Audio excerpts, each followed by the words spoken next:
colleague Rosemary can respond to that.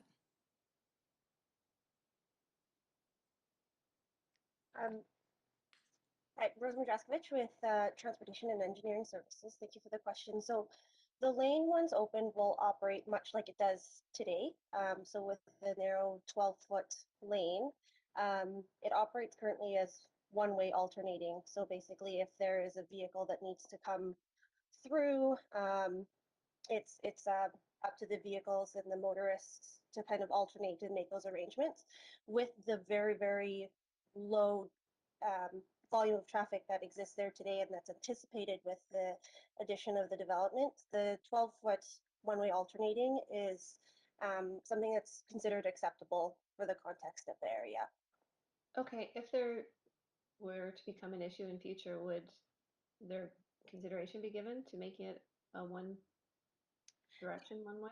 Absolutely. So if there are do prove to be concerns or issues in the future, that is definitely something that the engineering department can look at. And there are ways that we can mitigate some of those things by either encouraging motorists to travel in either an east to west or west to east direction through signage or other geometric ways. But as it stands right now, the lane, it operates one-way alternating today, and we have not had any concerns to date in the lane. Okay, and then moving on to the parking piece, and I'll start with the applicant. There's the spots are at grade, and there's 4 for 8 units. So what was the rationale, given these are family-sized units, to doing a 50% ratio?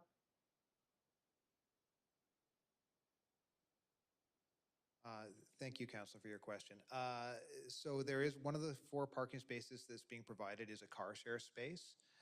It's available for use by the residents, but also as for the neighborhood as well. So the idea being that one car share could certainly offset a lot of that need. And additionally, I believe as part of the car share agreement with the car share provider, all residents within the development get, as part of their rent, get access and membership with the car share company. And that combined with 2 major bus lines running right adjacent to our site, we felt that it would be sufficient, and as I mentioned, is in compliance with the parking bylaw. Okay. Does staff have any further comments with respect to the parking ratio? I'd add, as the applicant and staff have mentioned, that the parking is in compliance with the parking bylaw. It does take advantage of the transportation demand management policy, which permits reductions to vehicle parking with their, in addition to their proximity to excellent frequent transit. So that is something that is completely compliant with the parking bylaw and allows developers to kind of meet anticipated market demand as well. Okay, I'll leave it there for now. Thank you. Thank you, Councillor Kirby-Young. Councillor Hardwick, over to you. Thanks. My question is for staff, and very briefly, I'd just like to confirm from the referral report that this, and also as mentioned in the presentation by staff, that underlying this is a council authority's previous decisions. Relevant council policies for this site include the Housing Vancouver Strategy 2017.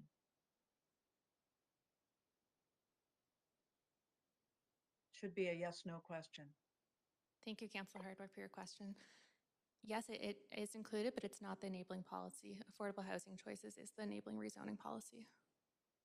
Great, thank you very much. Thank you, Councillor Hardwick. Councillor Swanson.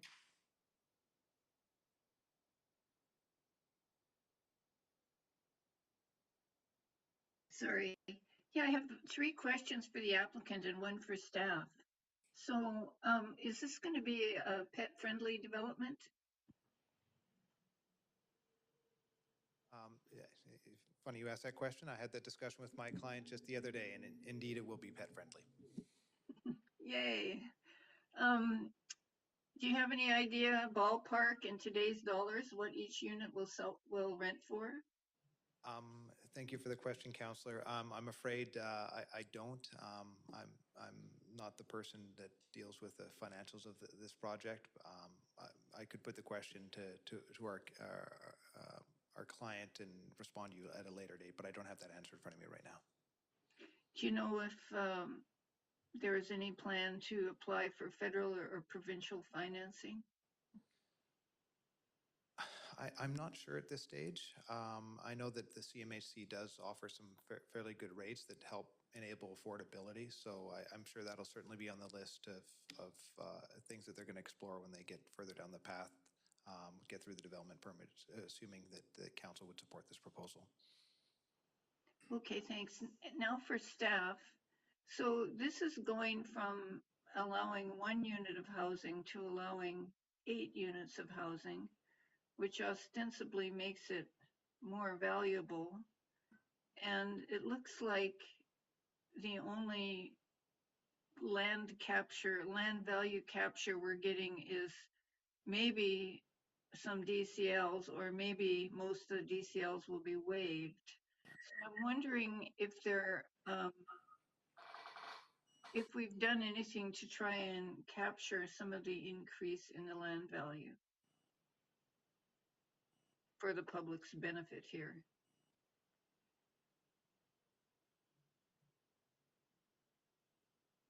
Shirley McNeil, Assistant Director of Planning. The project was exempt from the CAC calculation because it's not in an area where it's calculated. Notwithstanding that, though, the value to secure the 8 market rental units in perpetuity would eat up whatever land value was generated by the additional units. So as we typically say in the report, the public benefit accruing from the application is actually the benefit of having 8 additional market rental units in this neighborhood in perpetuity. What if instead we just zoned the site for rental only? Well, that is options that the Vancouver plan may bring forward to you or be part of the implementation process. But right now, the property is allowed to be a privately owned property under the RS3 zoning, and the enabling policy simply allows that to change over to market rental with a small component in terms of the number of units that are permitted. Okay, thank you, dear. Thank you, Councillor Swanson. Councillor Dominato. Thanks, Chair. And just one question for staff. You referenced in the presentation that the enabling policy is the AHC policy. And I think in your comments, you referenced that under the current secured rental policy that this wouldn't be permitted. Can you just elaborate on what would be permitted today under the secured rental policy?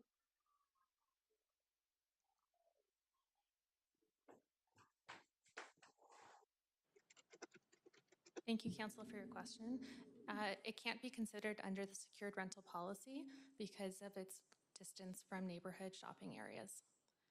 So it's only through the affordable housing choices that it could be considered for rezoning for rental.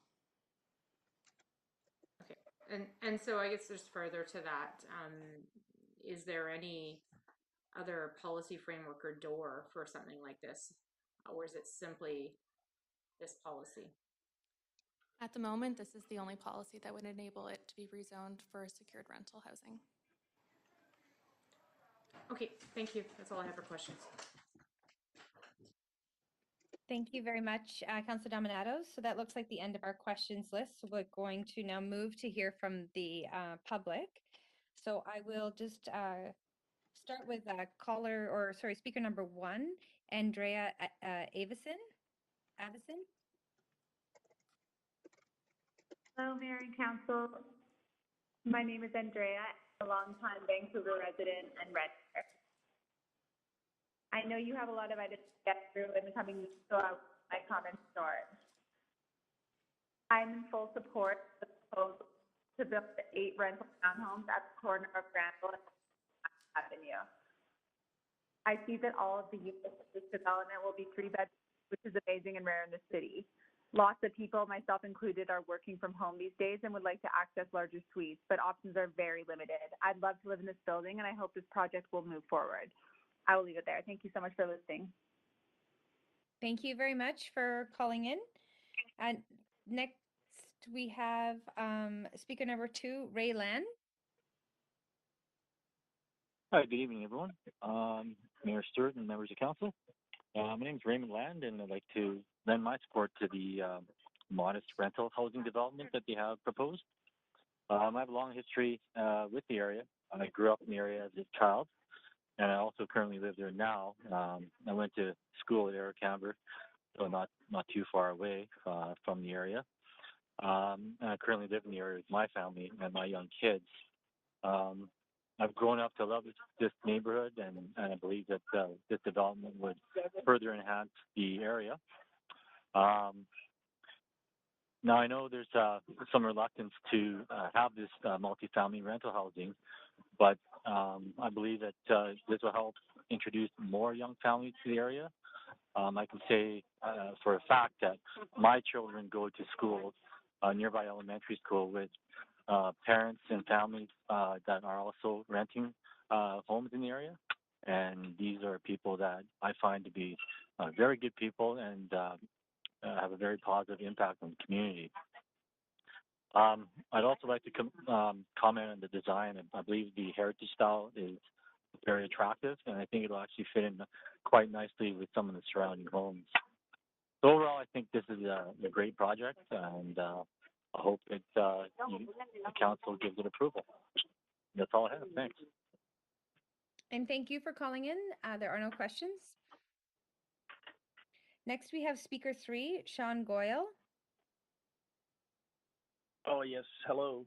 Let me get off. Yes, hello, Chair and Council. Thank you for allowing me this opportunity to speak in support of this development. And I made a number of points which I think are very, very important. First of all, I've been living in this area for the last 24 years. My current residence is only 1.5 blocks away from this proposed development. And I have children and family members and many friends in this area. So I know this area very well over the last 24 years. There's many number of reasons why this development should be supported. To start off, this is catering to families, 3 bedrooms. 3 bedroom is specifically targeted towards families, not individuals or young couples, but it's for people with children specifically. And for children, it's very important that they have access to the type of housing which is conducive to raising a family. And a townhome is such a development rather than a condo or something high rise or those boxes up in the sky. They're very difficult for children. They're very hard on children. Every time a child needs to go play, he has to take the elevator down, and often alone, and then play, and then having pets. I mean, it's just very, very difficult for families to be in any other type of development. So what are the options? So we have single family housing. That's obviously works. However, I live in this area. The housing, current homes, as you could check on realtor.ca, they are valued at 4 million, 5 million, 6, 7, some are even 10 million. There's listings that are a block or 2 block away from this development, and the asking price is 10 million for a single family house. So that is very, very difficult for the young families who afford. If townhomes fit the bill, they're right in the middle. They're not condos. They're not small 500-600 square feet boxes, and they're not $10 million homes. And I think this is ideal. You're looking at a lot that's been vacant for a long time or underutilized. On a single lot, you're going to have 8 families, 8 happy families. And why will they be happy? Because Kerrisdale is full of amenities, specifically catering to families. I mean, not only shopping, they have schools, they have skating, and they have the track that new Arbutus Greenway. They have, Point Grey School and ice skating. I mean, swimming, the community center. I mean, it's full of amenities that are specifically catering to families. So affordability is crucial for families. And I think this is where the city needs to be headed anyway.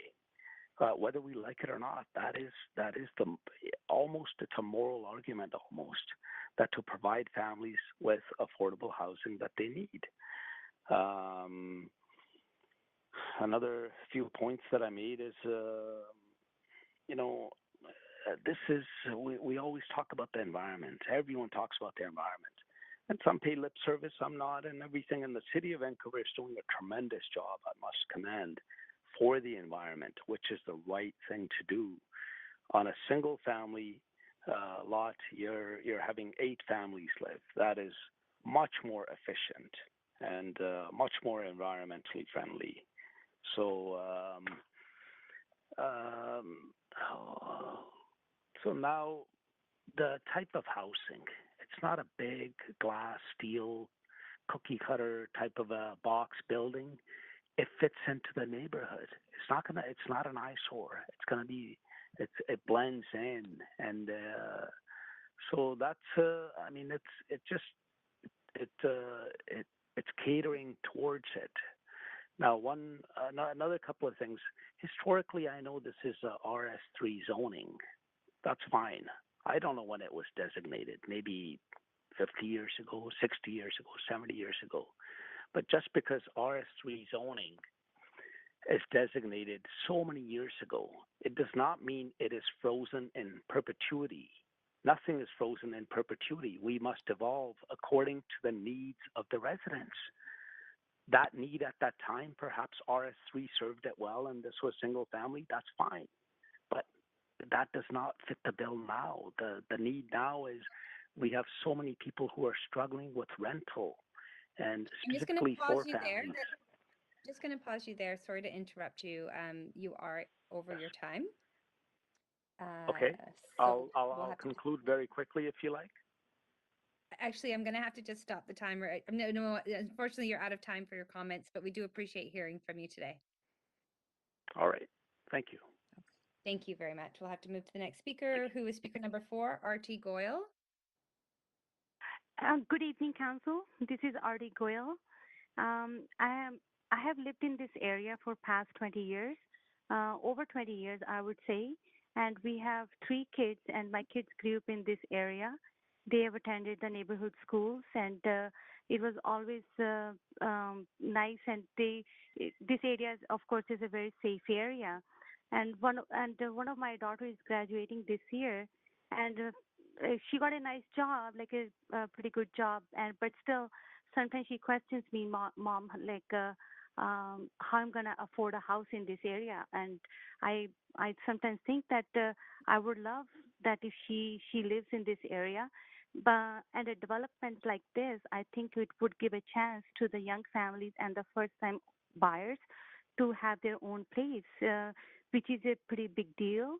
And another thing I would say that looking at this development, I think it will not ruin the character of the neighborhood.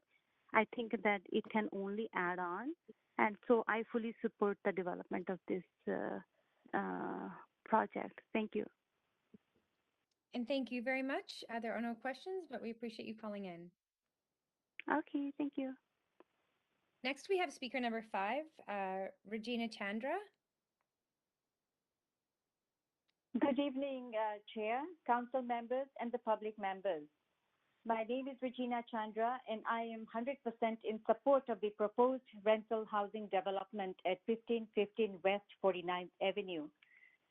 This development site is centrally located and within 5 to 20 minutes drive to Vancouver Airport, the Glen Arthur Mall, downtown Vancouver, schools, UBC, restaurants, golf course, and community center in Kerrisdale.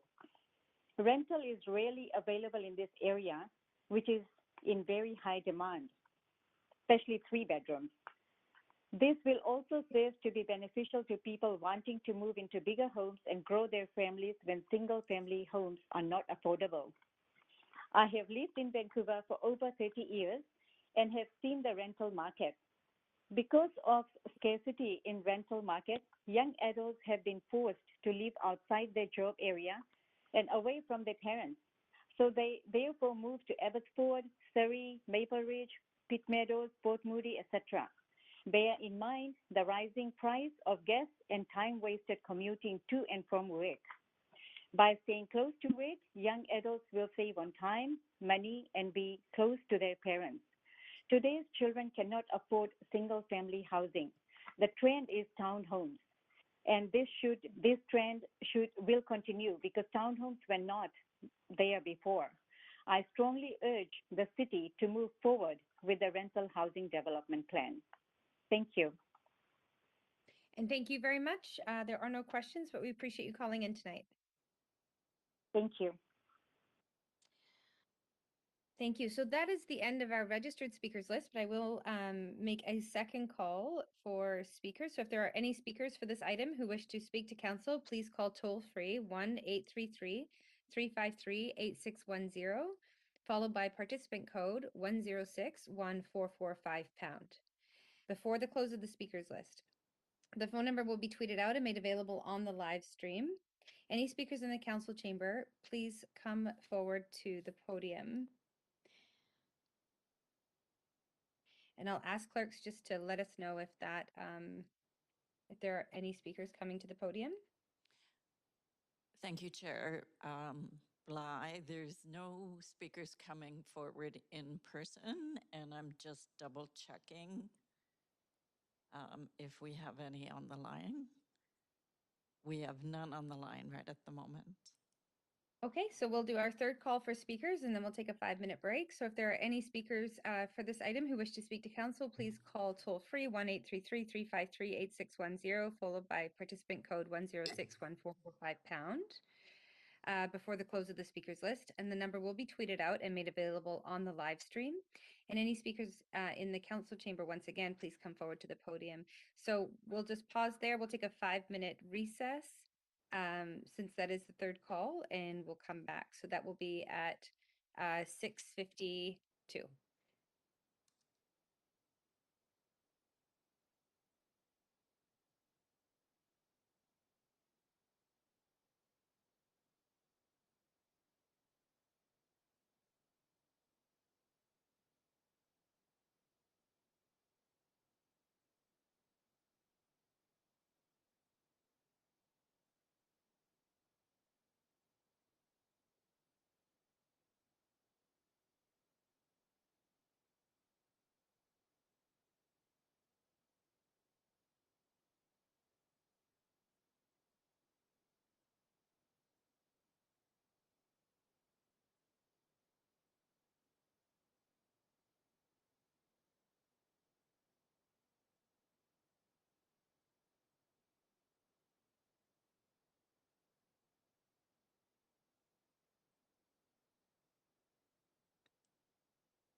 Okay, staff or clerks, sorry.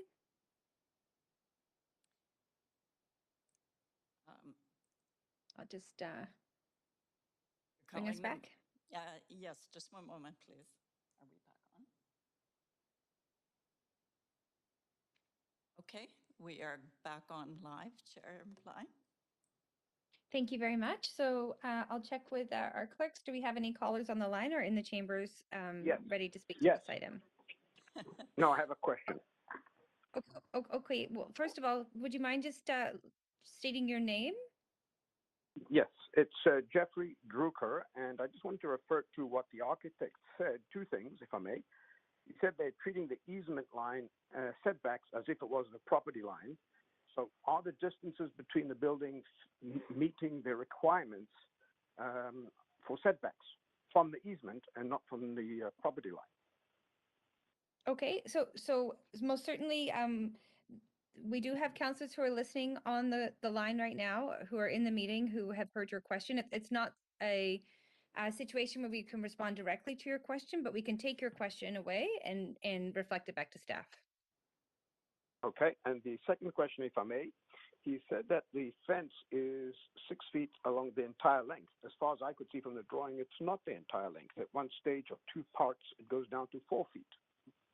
So is that a mistake on the drawings or the way it was presented today? Okay, so similarly, we can certainly reflect that question back. Yeah. Please go ahead. Thank you. So so one is the setbacks as if it really is from the easement taken and not from the property line. The second one is regarding construction. When this is going to be constructed, how will the trucks actually come and go? Or are they going to first, with regard to our parking, we can't park on 49 during the day. And if we don't have access in and out to the lane because of trucks during construction, I'm not sure how we're going to park and where we're going to park. I live on that lane.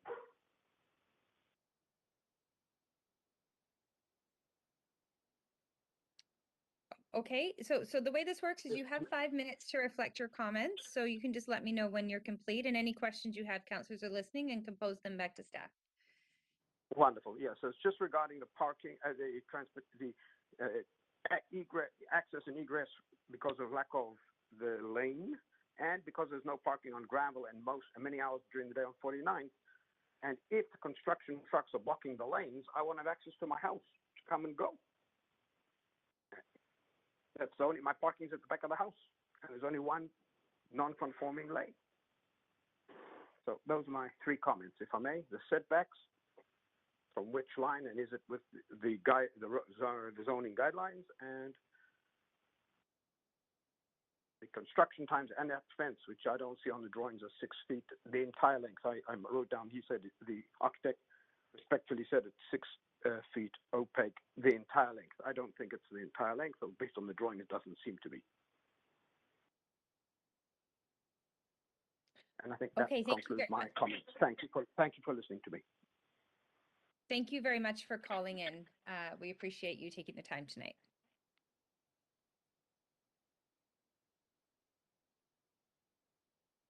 So I'll check with the clerks if we have any other callers on the line. I'm just double checking, Chair.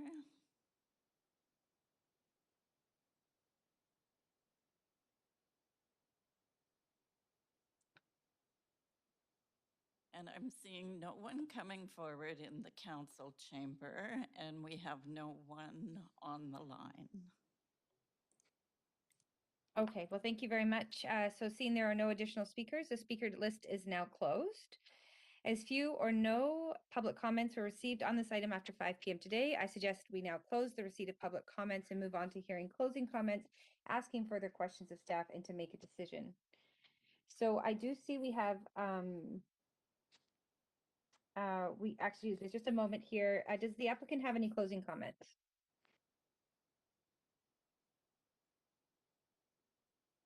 Yes, thank you, Chair. Just in response to the gentleman that called in, he is correct. The 6-foot high fence is required by zoning bylaw to end at the front yard setback. So for the vast majority of the site, it's a 6-foot high fence, but in the front yard setback portion, it drops down to 4 feet at that location there. And to answer his question also, our building is set back from the easement, not from the property line. As Carly mentioned, in response, in compliance with what the RS3 would require, setbacks from a property line, we've provided setback from the easement for that amount. Thank you. Thank you. Does staff have any closing comments? Thank you, Council. We do not have any closing comments at this time. Thank you very much. And does council have any questions for staff? And I see Councillor Kirby-Young is on the queue for questions. Yeah, thanks, Chair. I'll just follow up on those couple of questions that caller had asked and that the applicant was addressing, but obviously to staff now. And then, so the first one is with respect, the fence is clear. It's in terms of what was said, except for the front yard per bylaw, where it goes to 4 feet. The question with the setback then, just in layman's terms, I'm hearing confirmation the applicant staff can confirm that the setback is set from the easement. So therefore, does that make the setback less or more than it would be if it went from the property line, just for clarity?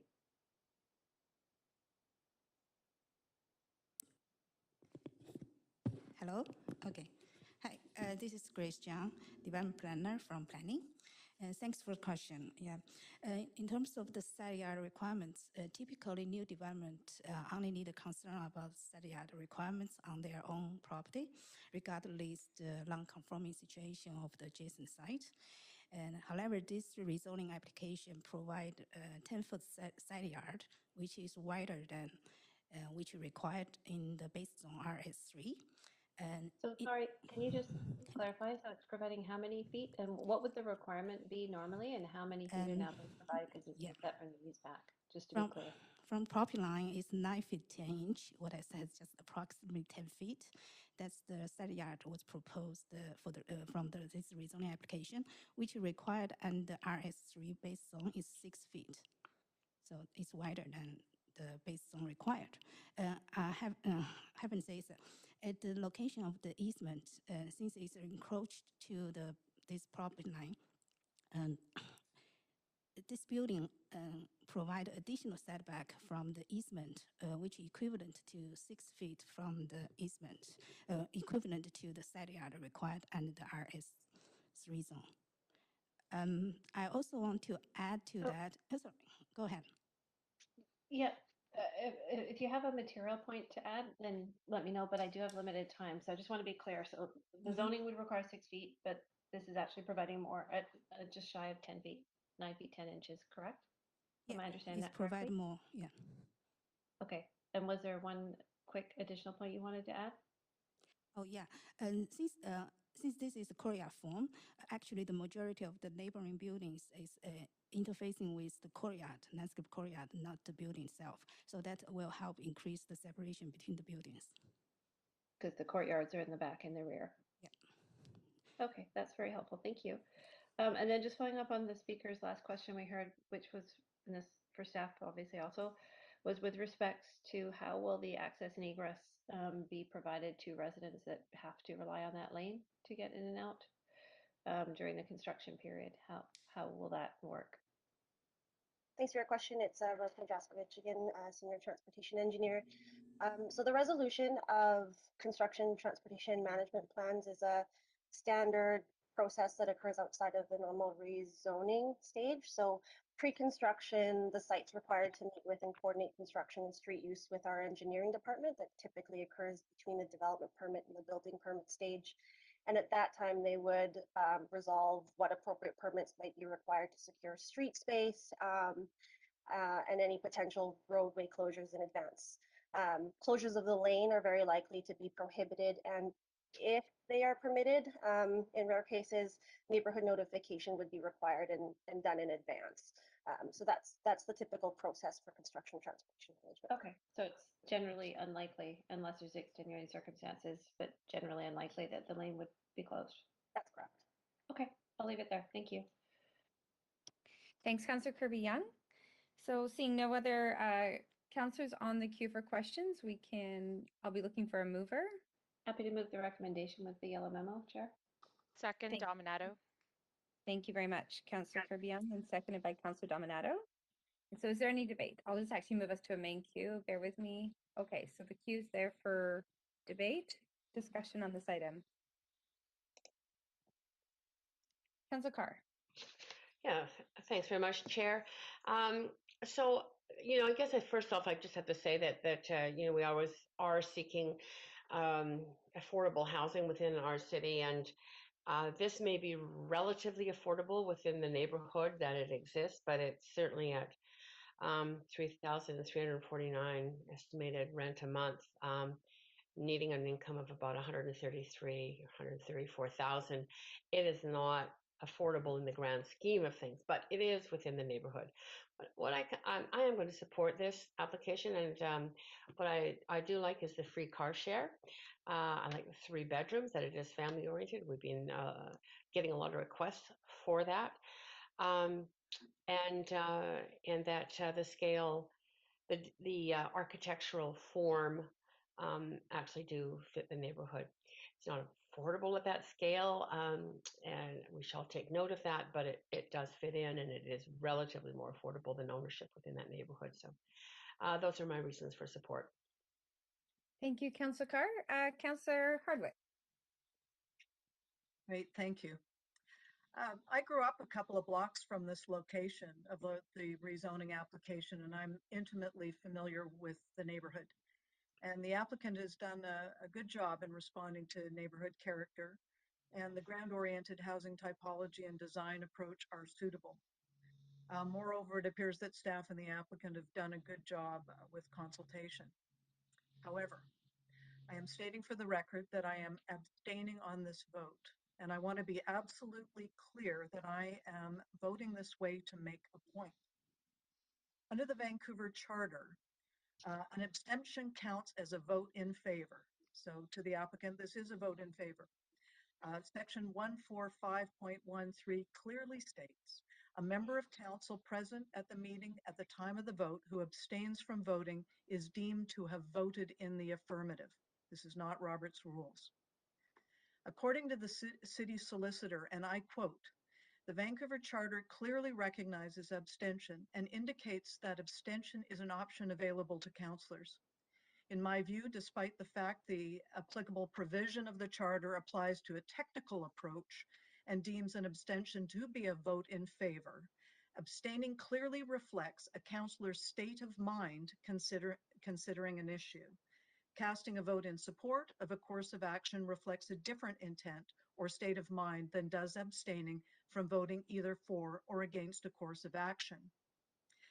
This is important to understand because a councillor may feel that they have insufficient information on which to base a supporting vote. So I am voting this way because according to staff, the relevant council policies for this site include the Housing Vancouver strategy and specifically its housing targets. You may recall that in May 2020, council approved a motion called Recalibrating the Housing Vancouver Strategy Post-COVID-19, which directed staff to provide a list of data which 2 years later has not been provided yet. Based on my question to staff just earlier, I did also review the enabling policy, Affordable Housing Choices Interim Rezoning Policy, last amended 2018, and it states these changes are intended to be an interim measure to better meet the new Housing Vancouver targets. Thus, this precedent is also unsupportable. And this to me means that every decision that we've been making based on potentially flawed policy is problematic. In closing, more than 2 years later, council continues to make decisions based on aspiration rather than evidence. And in computer science term, garbage in, garbage out is a concept that flawed or nonsense input data produces nonsense output. And such is the case with the Housing Vancouver strategy. And I cannot in good conscience vote in favor of rezoning applications based on fundamentally flawed policy. And that is why I abstain. Not because fear of voting. This is not Robert's rules. This is the Vancouver Charter. And I'm sorry I had to go on the record at such length, but I'm still within my time. And I just wanted to be absolutely clear on that to discourage any further misrepresentation. So thank you. Thank you, Councillor Hardwick. Councillor Dominato. Thanks, Chair. I'll offer a few comments. So in contrast, I am going to be supporting this proposal. And in fact, the enabling policy was a good one. It's actually one that we do no longer have in place, the Affordable Housing Choices Interim Rezoning Policy. And while we have this project coming forward now, it was already in the application queue. But it was actually something that I personally was looking at as a model to support added density and housing choices, including the ground-oriented housing that Councillor Hardwick was referring to. So I look at this and I look at this proposal and what's being accomplished, and it strikes me as a no-brainer. It's utilizing existing land that doesn't have any housing on it. It's going to provide secured rental, specifically 8 units for families. As we heard from staff earlier, there is no policy door for this. So in other words, we would have nothing. We'd have vacant land sitting there. And in fact, this is actually going to deliver housing. And so when we look at the issues we're facing in the city, it delivers housing supply, it delivers housing choices, it addresses a need for families. And so from my perspective, I think all of council should be supporting this proposal that's before us this evening. And so I'm happy to support it. And I appreciate a lot of the attention to detail around the 2 buildings, the townhomes in particular. And so I thank the applicants and our staff for the work on this. Thank you, Councillor Dominato. Councillor Kirby-Young. Yeah, thanks. You know, normally when in a public hearing, when a councillor moves recommendations, they have a chance to speak to it at that time. And I'm actually glad that I'm speaking to it, even though that we didn't follow that custom. I'm actually glad that I'm having a chance to speak to it now after hearing from some of my colleagues, because if we are not enabling and approving nicely designed, this is quite an attractive, beautiful design, family size units. We often hear how much family units are needed, how small the units are that are being built now because of the significant costs of both land and construction. And rarely do you find 3-bedroom family units, let alone ones that are a good size at 1,500 square feet. And this is rental. When we have a notoriously low vacancy rate across the city of Vancouver, it's also what oftentimes people really say they aspire to have, which is that infill and that gentle density. And let's not forget that this is on a busy couple of streets on Granville and 49th. So I'm at a loss as to if we're not approving this kind of housing in sort of attractive family size, livable rental buildings. I'm not sure what we're doing here to me. And so for this, I think that the concerns were valid ones around ensuring the appropriate egress in and out of the area. You know, good questions as people are welcoming new neighbors with respect to sort of property lines and setbacks, and ensuring that we're doing our due diligence, that we're supporting access and livability and meeting our bylaws and policies. But again, and I think as Councillor Dominato noticed, we actually have a policy void when it comes to avenues for people to bring forward rental projects. And there is such a significant difference between the ability to buy a unit like this, a 3.5 story townhome, if it was strata, versus if it was rental. And so if you're looking at several $1,000s a month versus a $4 million price tag or $2 million price tag, however, and the units would get smaller in order to achieve that, that's pretty significant, and people just can't afford that these days. And we have to make room for families and people in the city. So I'm honestly at a bit of a loss as to why there would be an appropriate rationale to not approve this, based on the fact that it's just common sense, that we are hearing from people that this is the type of housing that they need. This is the void that folks are seeing, that people do want to have alternatives to living in taller buildings in some neighborhoods, and that we do want to see thoughtful densification across the city. So I will wholeheartedly support this application, and I want to be really clear, just as my other colleagues were, on the record as to why I am doing that. Thank you. Thank you, Councillor Kirby-Young. Councillor DiGenova. Thanks very much. I just wanted to also lend my support to this project and say that I think that it's great to see councillors come around to the gentle density and ground-oriented housing that we've been talking about for a long time. In fact, it was quite sad to me to see housing delayed for over a year that could have been townhomes for several families and that went up in price. Simply because there was a disagreement with a type of use, a hospice next door, and it's actually inspiring to me to see a number of different counselors who didn't support that at first now supporting this. And I think that it's important that we do look at how can we not only include more affordable housing in neighborhoods and communities that haven't had it. Now, I understand that this is not affordable for many, but I do believe that if we continue on this trend, considering my experience working in the development sector and private development, but also in nonprofit development, for people who literally have $375 a month to live on in their housing allowance, it's important that we keep moving this forward, because if we don't, I don't think we'll see those investments from other levels of government that were asked about in the question periods also. But I also think that it's important that we do try and make sure that there's a spectrum of different housing options in different neighborhoods and communities. And in Kerrisdale, this is certainly adding to that. So I will be supporting this, and I'm happy to hear many of my colleagues, some who didn't support this type of housing, back when it was proposed originally on Granville Street, on the west side, supporting it today. So thank you very much, Chair. I will be voting in support. Councillor Hardwick. There we go. I just wanted to come back on, and after listening to this, I want to note that I am not voting against this application. I never said I was voting against it. That is a misrepresentation. If it had been a strata condo, I would have voted against it because of its inflationary impact on the land. I complimented the applicant, but I criticized the underlying policy. And as I explained at length, an abstention counts as if it were a vote in favor. So I just had to come back on and restate that, because I'm not voting against it. And on the face of the application, it has merit, but the policy is what is wrong. And I have complete rights under the charter to state this as an abstention. So to be clear. Thank you, Councillor Hardwick. Councillor Clark.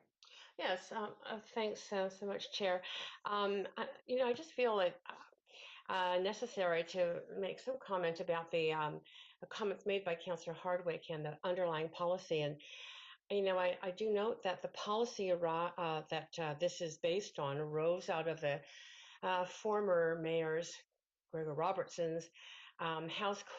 He established a standing committee on housing affordability. And I believe that Councillor Hardwick was on that task force, the policy arising again out of the work of that task force. So I find it curious in terms of her particular comments on this matter. I remember it came up during my first term on council, and it came as a surprise to me to see that policy just put into effect without any public consultation, just deriving straight out of the task force and then implemented at the city level. Thanks. Thank you, Councillor Carr. Councillor Hardwick, you have 25 seconds. And yes, I was on the Mayor's Task Force on Housing Affordability, and I did watch this policy be implemented in a way that has been questionable. And I know we're late in our term. We can't turn the ship around now, but I still will draw attention to its flawed nature. Thank you. Okay, so that brings us to the end of the queue. So I think what we can do is go to a vote on this project, on this application. Thank you.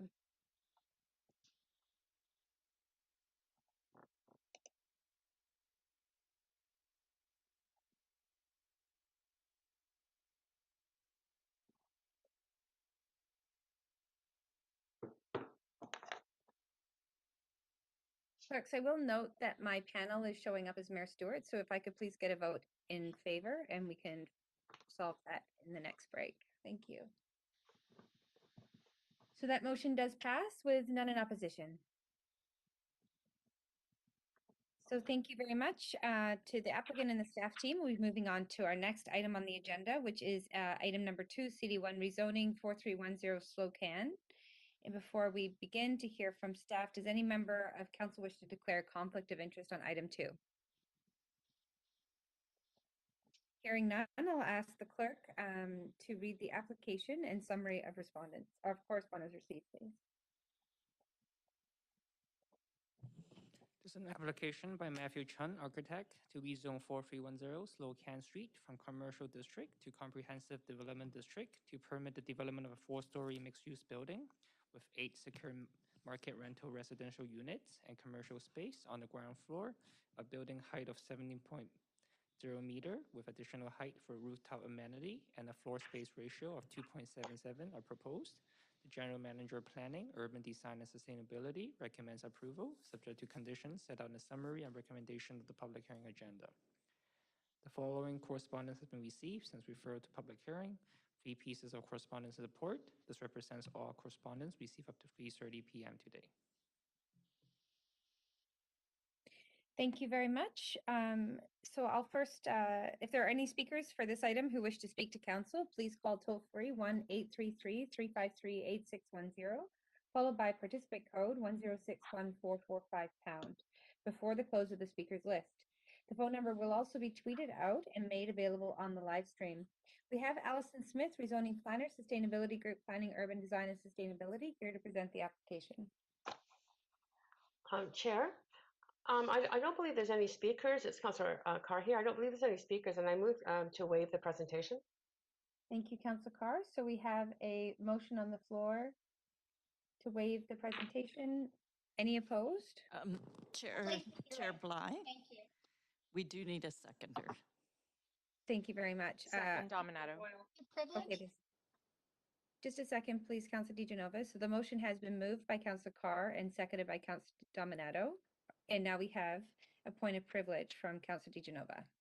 I just couldn't find my mute button, and I understood that if any counselor wanted to see the presentation, we would move forward with see the presentation. And Absolutely. I would like to see the presentation, so I want to note that. Thank you.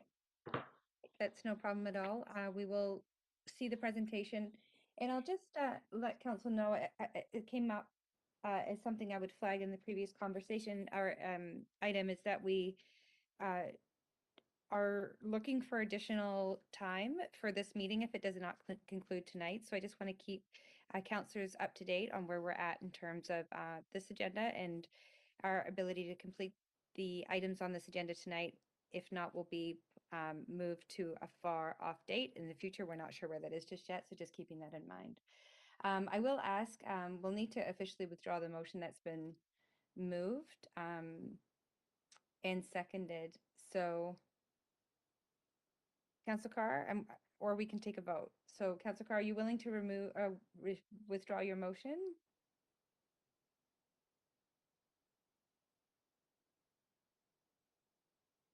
Councillor Carr, I need to, we don't have your audio. Sorry, I'm not. Okay, so we're going to go to a vote on waiving the presentation, as that was a motion that was moved and seconded. So clerks, if you could please assist with pulling up a voting panel, please. Point of privilege, Chair, could you please clarify whether the implications of voting one way or the other are we rescinding or? I'm unclear. Yes, so we have a motion on the floor that was moved and seconded. And so now we're voting to waive the presentation. So a vote in favor is to waive the presentation. A vote in opposition is to not waive the presentation.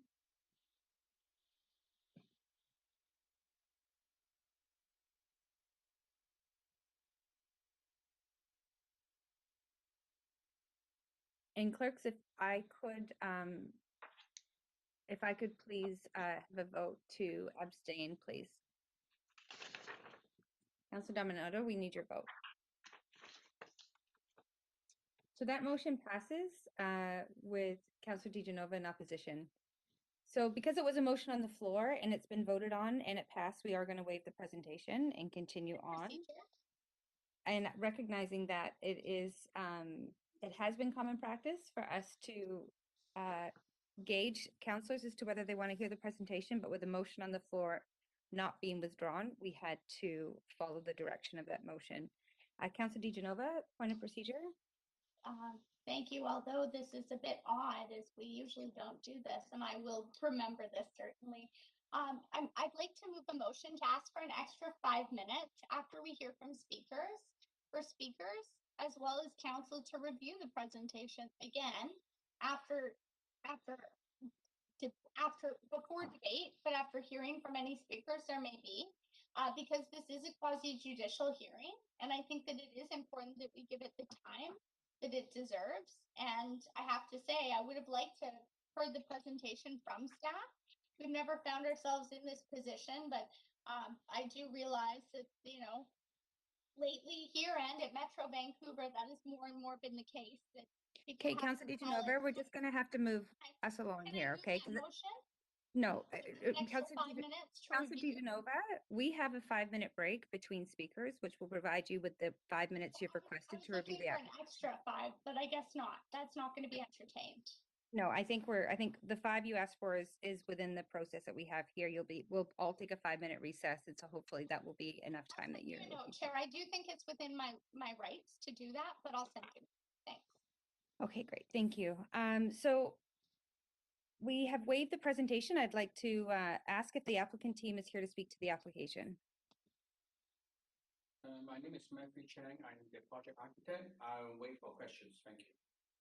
Thank you very much. So council, are there any questions from council to staff or the applicant team? And I see Councilor DeGenova, you're on the queue. Is that for questions? I can't remove myself from the queue. I'm not sure why that has happened, but I added myself to move a motion. I'm not allowed to add to move. So okay, I'm going to move us on to Councilor Swanson. Questions to staff or the applicant team? Yeah, to the applicant, will this be a pet-friendly building? Yes, it will be a pet-friendly building. Thank you. Okay, thank you. That's it. Thank you, Councilor Swanson. Councilor Dominato.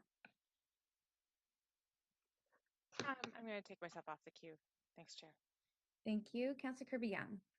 Can council be emailed a copy of the presentation, Chair?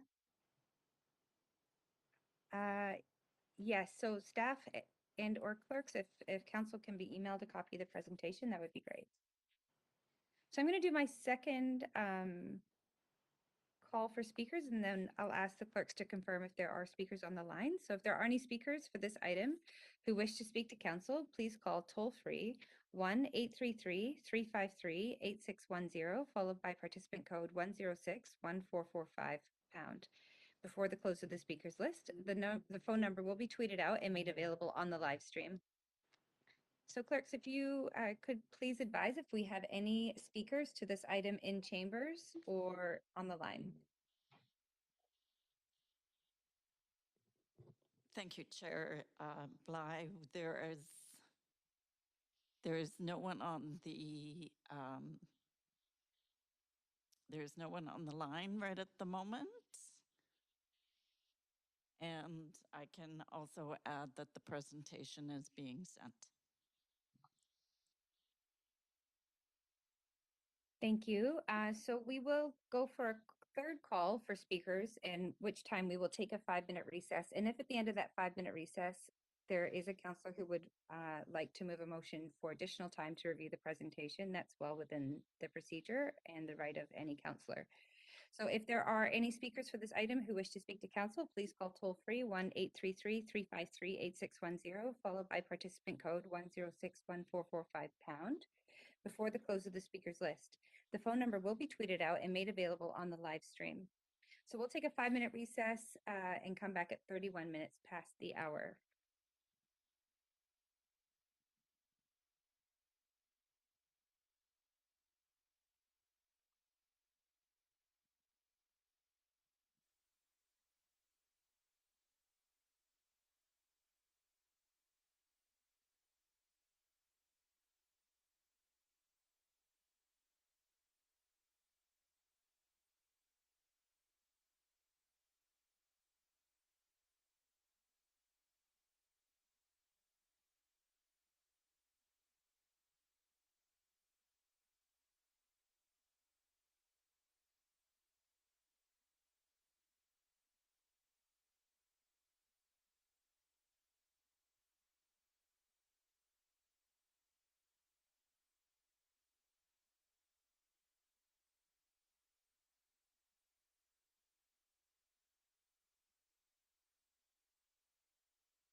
Yes, indeed we do.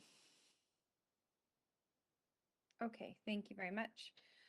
So I will call us back to order and ask the clerks to confirm if there are any speakers on the line or in chambers who wishes to speak to this item.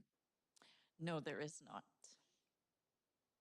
Thank you very much. So seeing there are no additional speakers, the speakers list is now closed. As few or no public comments were received on this item after 5 p.m. today, I suggest we now close the receipt of the public comments and move on to hearing closing comments, asking further questions of staff, and to make a decision. Does the applicant have any closing comments? No, thank you. Does staff have any closing comments? Closing comments. Thank you. Does council have any questions to staff? I see Councilor Kirby-Young. Yep, thanks, Chair. I just have a couple of very quick clarifying comments that I wasn't clear on from the referral report. And the first one is I see that there's a basement area. There's the commercial, because of the slope of the site, has taller height ceilings and a mezzanine. There's a basement area, but just confirming that none of the rental units are in the basement. They're all at grade. Is that correct? But the lobby entrance is. Yes, thank you for your Part of the question. basement So level? all of the rental units would be located on floors 2 to 4. So none of them would be at the basement or at the ground level. Okay, so what is in the basement other than the lobby? So within the basement level that is below, there's a lobby which is technically at the ground level, and then the basement there is residential storage as well as bicycle storage. Okay, that's great. That was my first quick clarification. My second one is with respect to parking. It says that there's a relaxation of the parking requirements to 20%, and there's 2 spaces that are surface vehicle, but there's no underground parking, correct? So that meets the parking bylaw? Thank you, Councillor. So there are 2 parking spaces that are proposed. We estimate that the parking bylaw would require 5 to 7 spaces, but subject to reductions due to the rental housing proposed and the proximity to transit. We also have Rosemary here who could add to that response as well.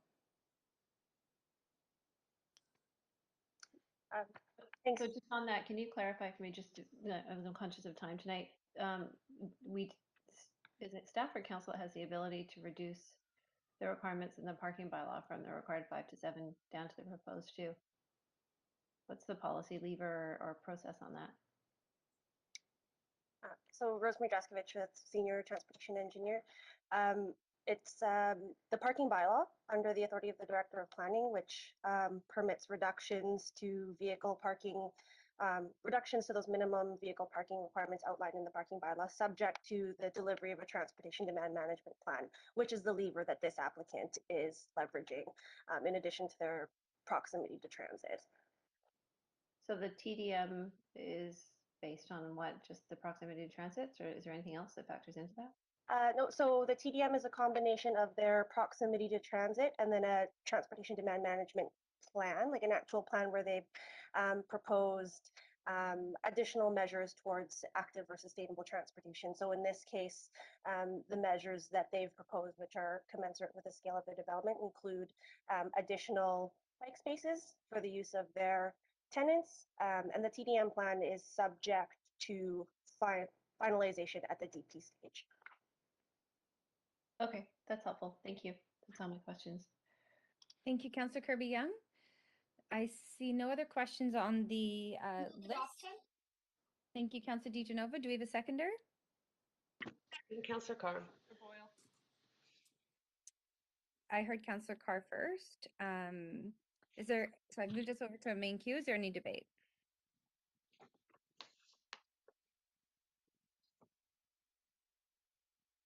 Seeing none, I'll take us to a voting screen on item 2 on the agenda. Thank you very much. And clerks, if I could get a vote assist in favor, please.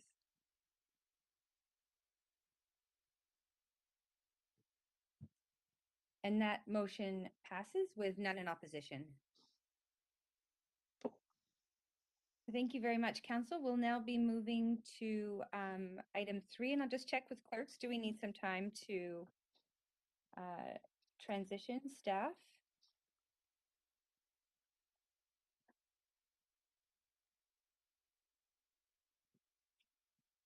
Sorry, I was just checking with staff doing hand signals, but it looks like we seem to be fine to proceed. Okay.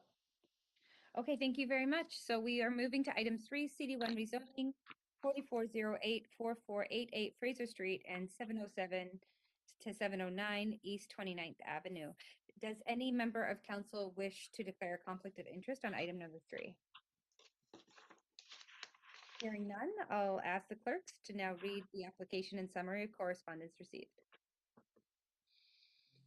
This is an application by Strand and Locano Development to rezone 4488 to 4488 Fraser Street and 4707 to 709 East 29th Avenue from residential district to comprehensive development district to permit the development of a 6-story mixed-use building with 100 secure market rental housing units and commercial space on the ground floor. A building height of 21.6 meter and a floor space ratio of 3.65 are proposed. The General Manager Planning, Urban Design Sustainability recommends approval, subject to conditions set out in the summary and recommendation of the public hearing agenda. The following correspondence has been received since referred to public hearing: 32 pieces of correspondence support, 2 pieces opposition, and that represent all correspondence received up to 3:30 p.m. today. Thank you very much. So if there are any speakers for this item who wish to speak to council, please call toll-free 1-833-353-8610, followed by participant code 1061445# before the close of the speakers list. The phone number will be tweeted out and made available on the live stream. We have Simon J., rezoning planner with the Rezoning Center, Planning, Urban Design and Sustainability, here to present the application. Good evening, Mayor and Council. My name is Simon J., and I'm the rezoning planner for this application being considered under the Affordable Housing Choices Interim Rezoning Policy. The site shown in red is a full block on Fraser Street between East 28th and East 29th Avenues in the Kensington Cedar Cottage neighborhood. Surrounding properties on Fraser Street are zoned C2, including the site to the south, which is a 4-story mixed-use building. To the east is zoned RS1 with detached housing. The site is currently zoned RT2 and developed with 6 houses and a duplex. There are currently no residential tenants on site. Within 1 kilometer of the site are schools, parks, childcare, and community spaces. Hillcrest Community Center is 1.5 kilometers to the west and includes an aquatic center, skating rink, and library. The site is well served by public transit on Fraser Street, and there are bikeways within a few blocks of the site.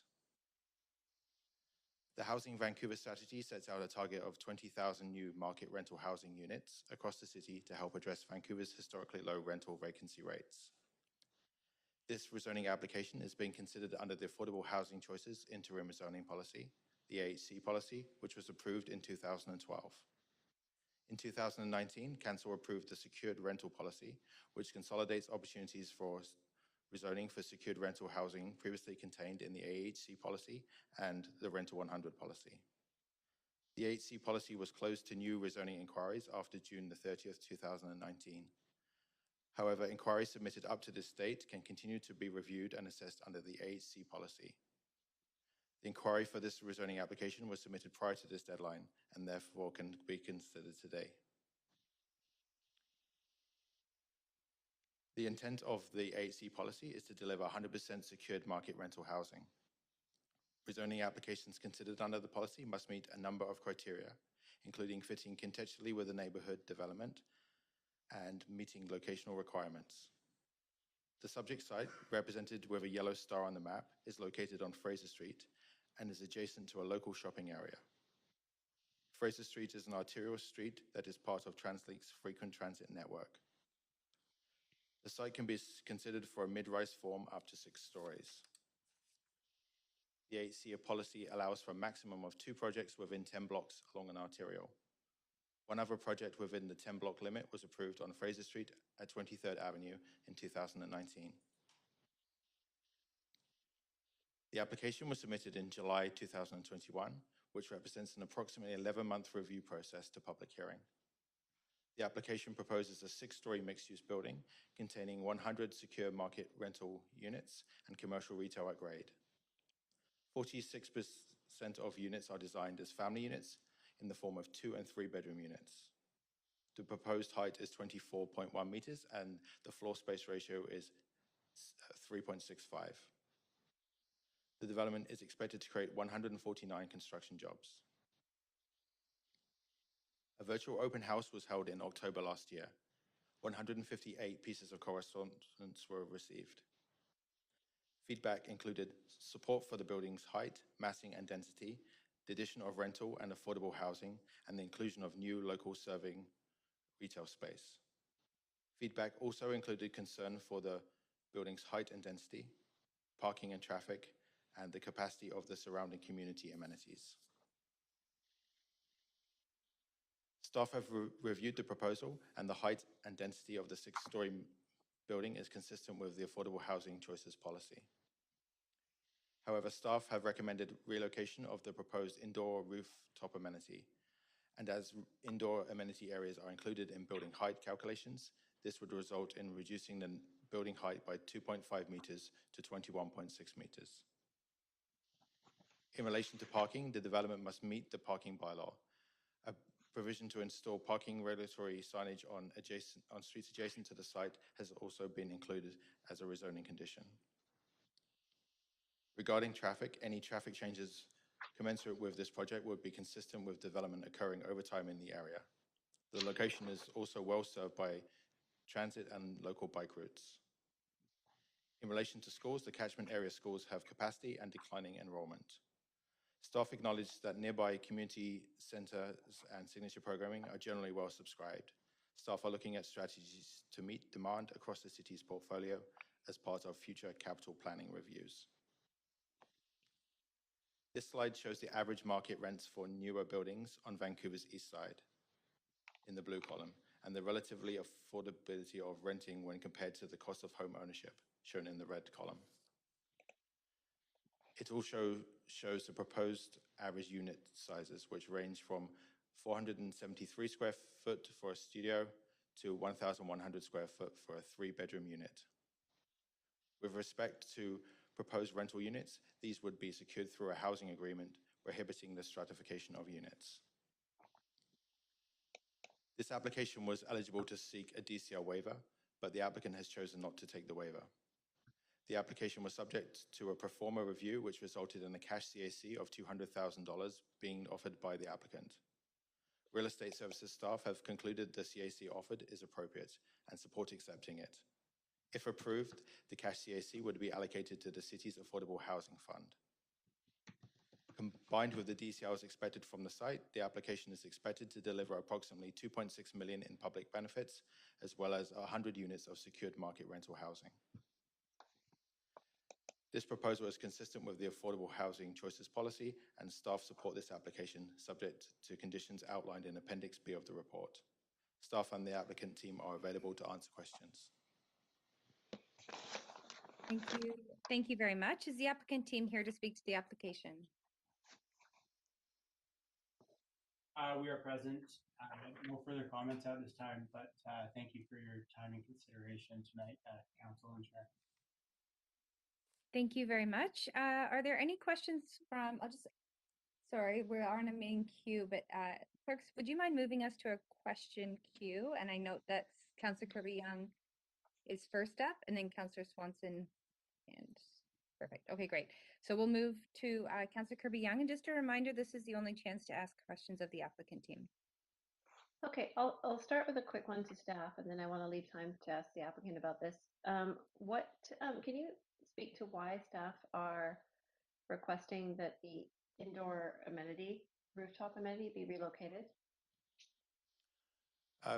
Staff, through review and UDP, believe that the outdoor amenity space should be larger, and to accommodate this, the applicant has decided to move the indoor amenity space to somewhere else within the building to allow more space for the outdoor amenity. And staff support this. Does that mean that the entire rooftop is amenity and it is all outdoor, just for simplicity? There's recommendations in the report in Appendix B to increase the size of the outdoor amenity on the rooftop, but it won't be the entire rooftop. Okay. Are we constrained in terms of maximizing rooftops by current policy to enable full utilization of those outdoor spaces as that becomes more of a premium in the city? Hi there, Paul Chang, Senior Development Planner. We aren't constrained from a policy point of view, but I believe the applicant often is constrained from a Vancouver building bylaw point of view. It is expensive to make the entire rooftop inhabitable, first of all, so there's an expense problem.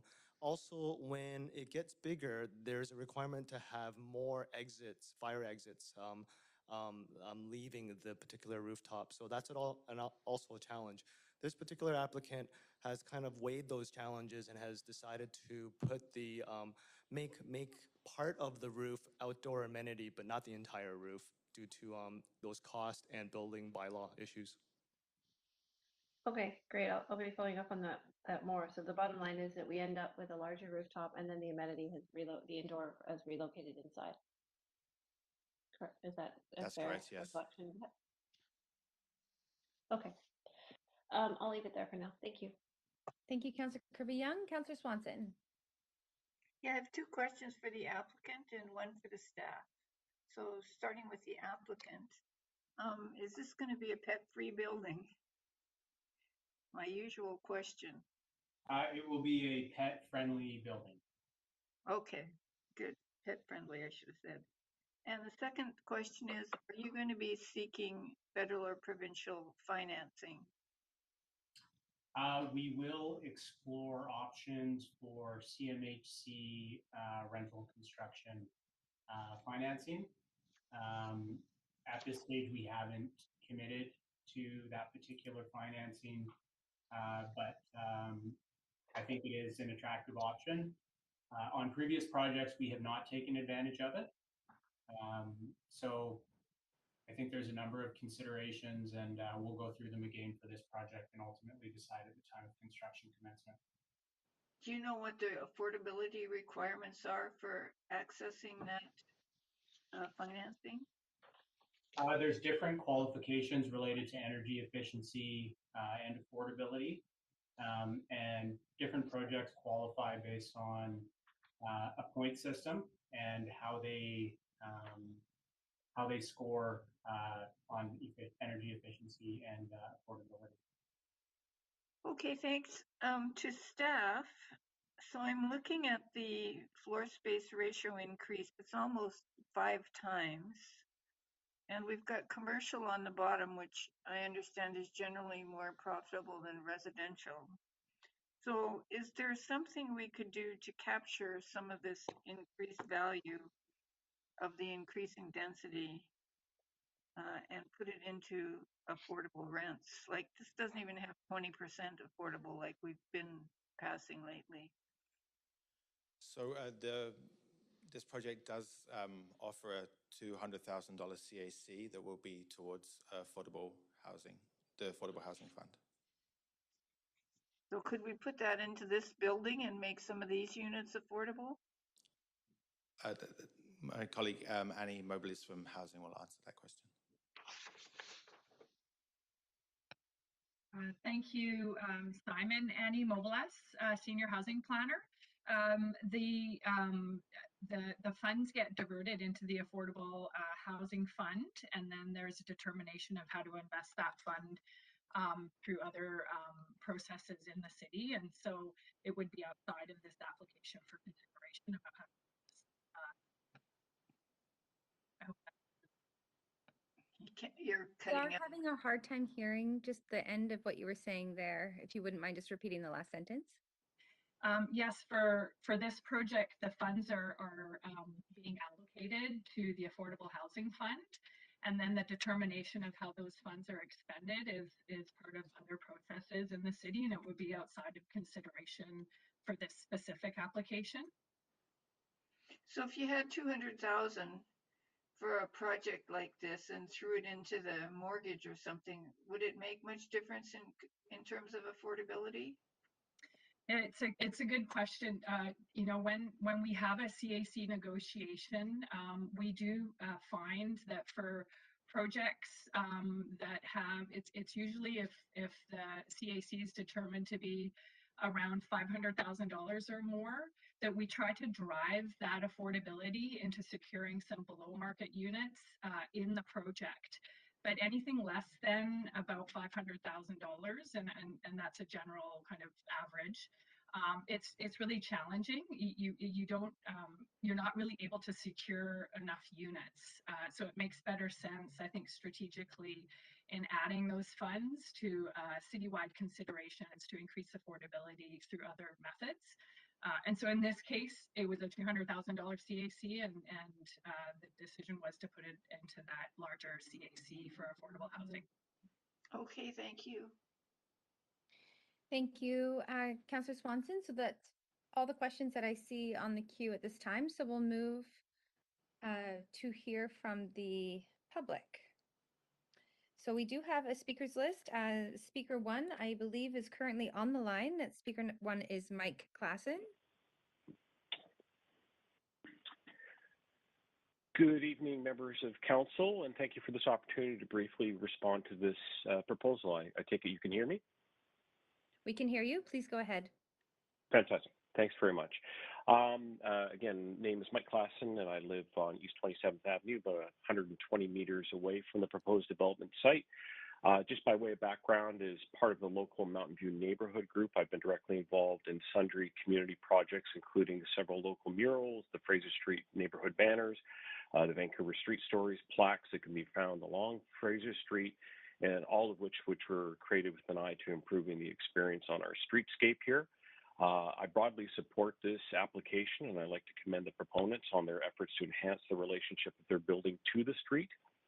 There is an opportunity with this site to create a dynamic connection to the pedestrian space and bring new energy and commercial activity to our neighborhood. While I've heard some concerns from the community about the overall height, now that I see that the rooftop amenity space has been moved, I think some of those concerns would be mitigated through those changes. As well, there have been some concerns about available street parking on East 28th, which I should note does have parking permits, sort of neighborhood parking permits, but perhaps staff could take a look at where that signage is, because there still seems to be a lot of demand for that parking from people that are not actually living directly on the street. After reviewing the comments of the urban design panel, I agree with many of their suggestions, and I'm glad to see the new applicant images that were just uploaded just recently that show improvements along all sides of the building. I particularly appreciate the attempt to soften the laneway residential access on the east side of the building. As asphalt will increase heat and off-gassing, they'll make it unpleasant if we don't employ more space for vegetation there. We don't generally make as good as an opportunity to use these commercial laneways in this manner, so I think this is a good step forward. Something that stands out for me from just looking at the design per se, and I'm sorry to get into this kind of level of detail, but as you walk the street and you participate in this area, I note that the commercial laneway, all the exits of the residences along the alleyway exit straight onto the roadway surface. So having some way of delineating an actual pedestrian space in front of those homes would probably be beneficial, and it would enhance safety as well. And having seen how aggressive some of the drivers, the commercial drivers with their large, 5-ton trucks coming in, as they will for this building. I've seen bollards put up, for example, in our block next to it, and they've been hit by trucks continuously. So again, we just have to take measures, and I realize that there's going to be some road humps that'll be on this alleyway to slow things down, but it's just something to think about. If I could make one other sort of small suggestion, is just to try and make best use of the south aspect of the building. I see that it is open and there's a glass area there, but as we know, Vancouverites, when we do get a little bit of sunshine, we do like to take advantage of that. So having maybe a little bit more of an enhancement on the patio area there would be great. I just want to give you just a very quick bit of historical detail about this block that might be of interest to you. In around 2000, in Vancouver, the Mountain View Neighborhood Group was formed and took on several projects in partnership with the City of Vancouver and the local community policing office in response to public safety and other things that were happening in the neighborhood at the time. And one of these grassroots projects was an effort, a traffic calming effort that took place right next door to this property along 700 block East 28th. So that's the block of East 28th, just east of Fraser Street. The street was getting too much traffic, through traffic that would sort of gun down between Fraser and Knight and would put pedestrians and children at risk. So what the neighbors actually did is that they widened the boulevards in cooperation with the city using railway ties.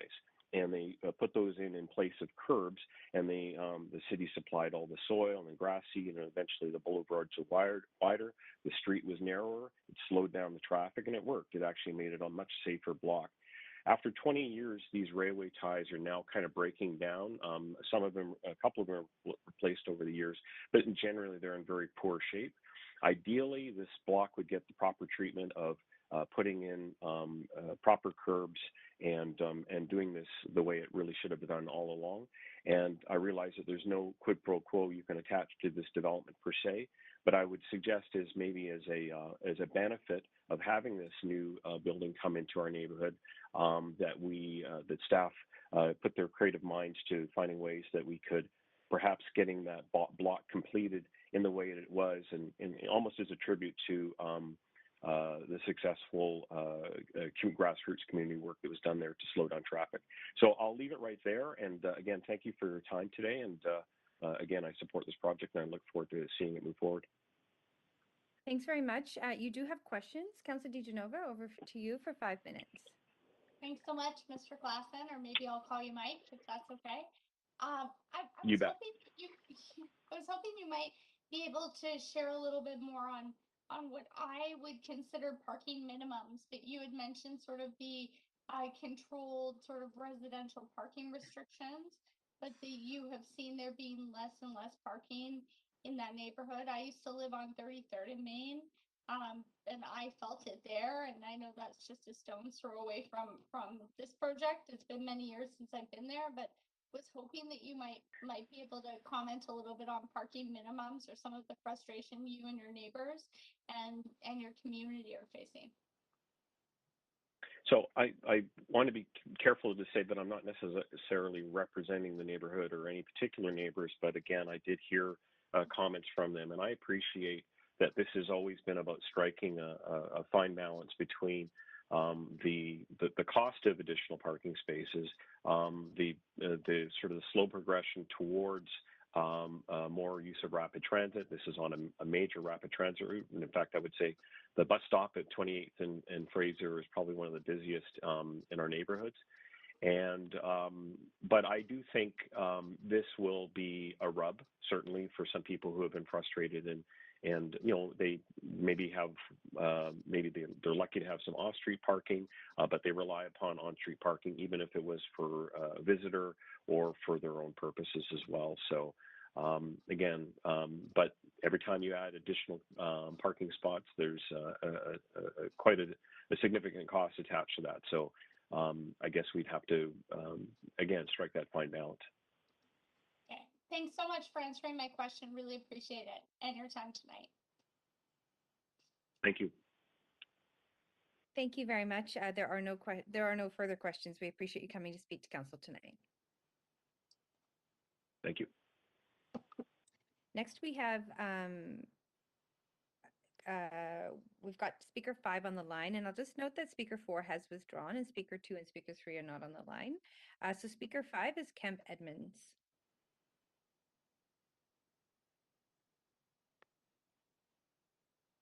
Hello?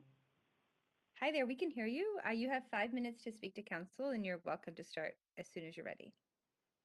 Wonderful. Thank you so much. Good evening to the public and to council. Thank you so much for the time. It's always nice to follow Mike, a longtime community contributor, and I hear all his thoughts on the project. As a lifelong Vancouverite who lives right in the neighborhood, I actually live a little bit away in a lovely townhouse complex where that density.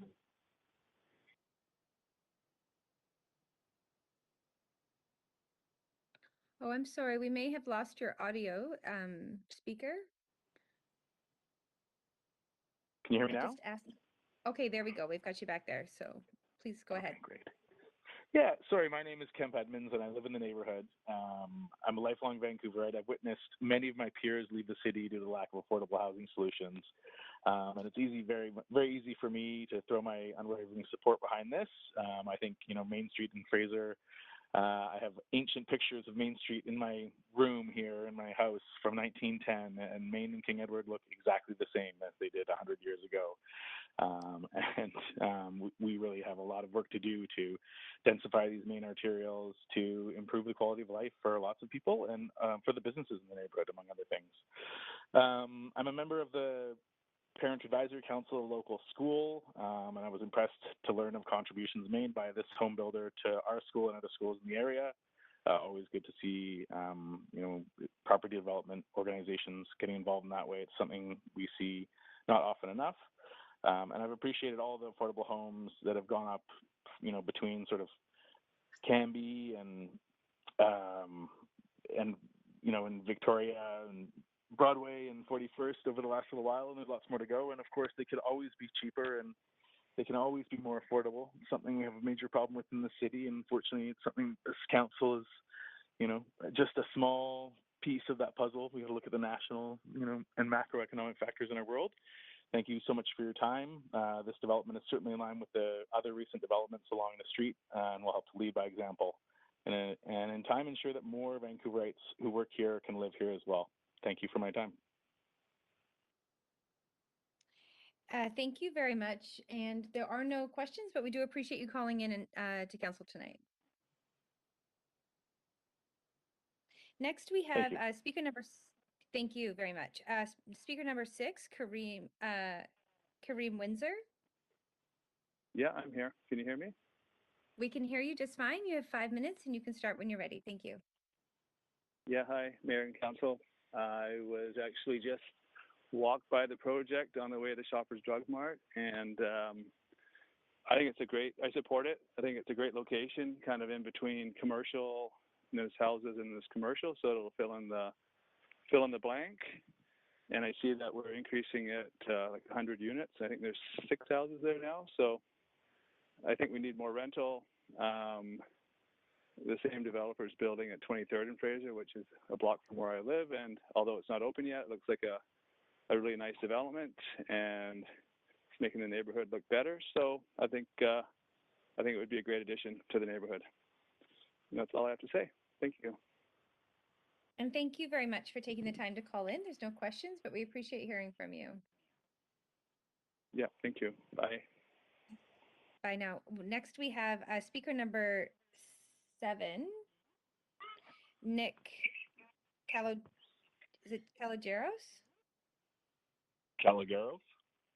Caligaros, yes, that's you. It's your turn to speak, and you have 5 minutes to speak to council. Please go ahead. Hello, everyone. A couple of things. First off, I support this project 100%, and I support rentals in the city. As a landlord, I just went through renting a 2-bedroom, and I'm going to say an entry-level 2-bedroom in the neighborhood. I had so many inquiries over Marketplace that I couldn't even keep up to reply to all the messages.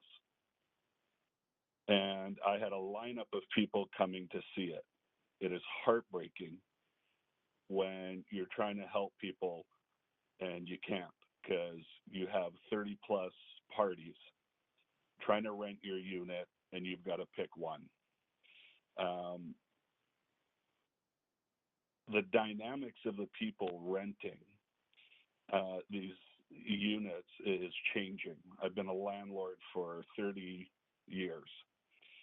I'm seeing in a 2-bedroom, 3 people, 4 people asking me, would you accept this many? And about 80% were international students from India and Mexico were the main ones. So we have increased the amount of people coming in for studying, wanting rentals. So a supply and demand issue, absolutely. Now, I'm also a realtor, and I work with a lot of people who say, Nick, the mortgage payment, the monthly mortgage payment is not the issue. The issue is saving up for the down payment. So more and more people I'm hearing are looking for newer units that they can call home for a long time.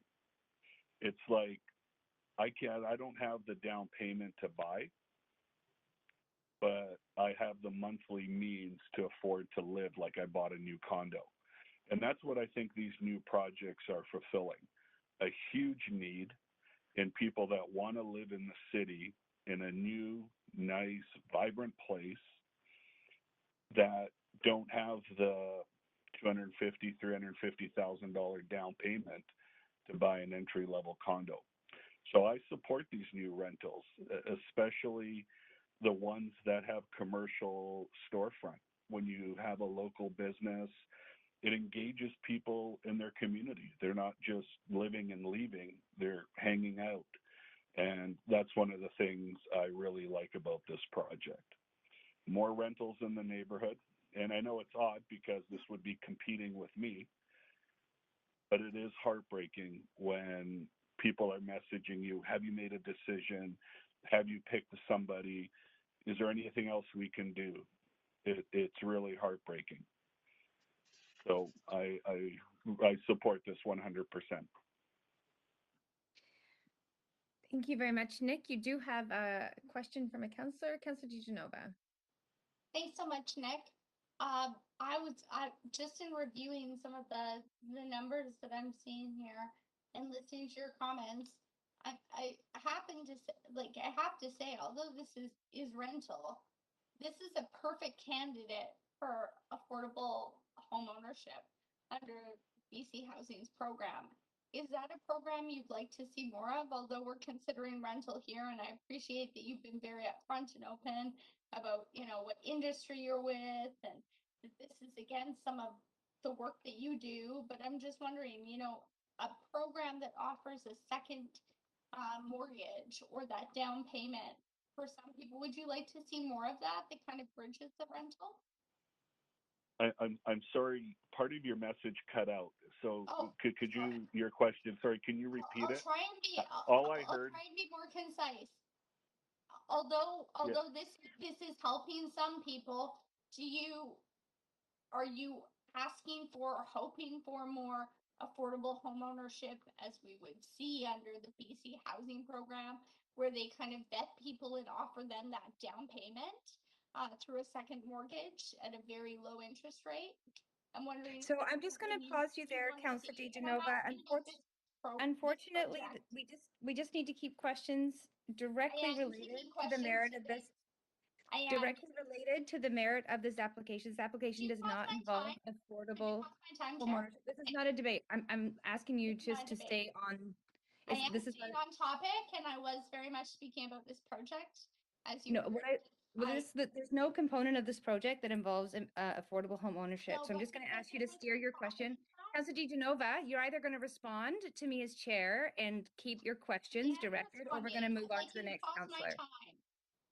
Your time is already your time is paused, Councillor DiGenova, and it's been paused for 15 seconds. So please continue.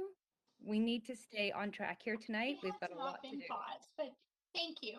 I was actually, and I had prefaced my question to that, but I'm wondering, because there is a gap between rental for people who, as you had mentioned, Nick, are trying to just afford to survive in the city, but have this goal towards affordable home ownership. I'm wondering, do you think that these projects are good, but we also need to consider more than just projects like this, but on the spectrum? Chair, point of procedure, we are really straying outside of the merits of this application, which my understanding is our requirement for public hearing. Councillor Kirby-Young, that would be is it a point of order or a point of procedure? It would be a point of order, I believe. Could my time be paused, Chair? I'm just going to ask you to reference the section of the procedure bylaw. 8.7. Hold on. Well, I mean, 6.1 also, in terms of gesticulating and interrupting the chair. I'll stick with 6.1 for now. So you'd like me to rule on, Yeah, I was just hoping that we could just guide back to the specific merits of this application, which my understanding is public hearing requirement. so I take your point. Thank you very much, Councillor Kirby-Young. And Councillor DiGenova, I'm going to ask you to ask a very specific question related to this application, or we're going to have to move on to the next councillor on the queue. Thank you. And I will, because I'm very concerned by some of the tactics that are being used against me. And I'm concerned that they legally could overturn a quasi-judicial body in a public hearing, as I've seen before. So thank you, Chair. And seeing that my time has started, I have 15 extra seconds on that. I'm going to ask the speaker, do you feel that this is important in the spectrum of housing? But what I'm hearing you say about home ownership is this is not the only spectrum of housing. So we could approve this project specifically, but that shouldn't keep council from continuing to explore affordable homeownership options. Is that what I'm hearing from you? That we should explore both? Well, there's two things. Affordability housing is going to happen when you have more supply and when you have quicker projects. Okay, and you'd like to see that happen both for this project in rental, but if this project were to be in affordable homeownership, you would have supported that as well. Is that correct? Of course. Thank you very much for answering my question. I'm so sorry that there was so much debate over me asking it. Okay, thank you very I much, understand. Councillor Kirby-Young. You do have more questions, please, if you would stay on the line. Thank you very much, Nick. Councillor Kirby-Young, are you on the queue for questions? No, I was just on for the legal question. Thank you. Okay, thank you very much. So that does that brings us to the end of your questions. Thank you very much for speaking to council. One final statement. I'd like to bring the honorability of this developer, both Strand and Locarno, for their Nick, community unfortunately, support. that's well. Nick, I'm sorry. That's well outside of the process here. That needed to be in your initial comments. I'm very sorry to interrupt you, but I'll have to. This is the time where we get to have councils ask questions of speakers. So I'll have to move us along. But we do appreciate, and you're welcome to email. No, sorry, you can't email. Yes, you're welcome to email council any additional thoughts. Terrific. Thank you. Great. Thank you very much. Okay, great. So next we're going to move on to our next speaker on the line. Speaker number 8, Tara Laker. Yes, good evening. I had a question about traffic control. I have lived in this neighborhood for 15 years, and I previously lived near 30th and Prince Albert Street, which is very close to this, where this development is being proposed. And I lived there at a time when there was some social housing that existed in between 30th and 29th along Fraser Street and Prince Albert Street. And that development was torn down, and Lettingham McAllister built the new development that exists there that includes No Frills, Shoppers Drug Mart. There was a Starbucks there, but that's closed. And it's quite a substantial development. One thing that I can note about this neighborhood is that it's very family oriented. As many speakers have already said, I have grown up in Vancouver. I grew up in the Dunbar area, and this particular neighborhood in Vancouver is very reminiscent for me of the Dunbar neighborhood when I was growing up. And there are many children out on the street and on the sidewalks, riding bikes, skateboards, with their families. There are many people walking dogs. It is a busy neighborhood, and it's very walkable. One thing that I did notice, however, when the development went in by Lettingham McAllister, is that there was a significant increase in traffic on our residential streets. And that is concerning to me because I think it degrades our residential neighborhoods, and it also creates safety concerns. The speeds at which I've seen people drive down Prince Albert Street are concerning to me, considering how many children and animals live in the neighborhood. I have reached out to the city on quite a number of occasions asking them to consider traffic control in the neighborhood, none of which was ever responded to. I note that along Fraser Street itself, the traffic lights that have been installed, in my opinion, don't really work because the public parking area for the McAllister development that allows people to access No Frills and Shoppers is off of 29th, and there's no street. Oh no, is off of 30th, and there's no street light on 30th. So it creates this huge backlog of cars along 30th Avenue for people trying to turn. And so what they do is that they then subsequently turn down 30th and start driving through the residential streets. And I'm concerned with increasing densification without any actual traffic plan for this additional project, that it's just going to further cause significant problems for these residential neighborhoods that are essentially right beside these areas. And I'm just curious if City Council has had any consideration of creating traffic measures to try and protect these residential areas.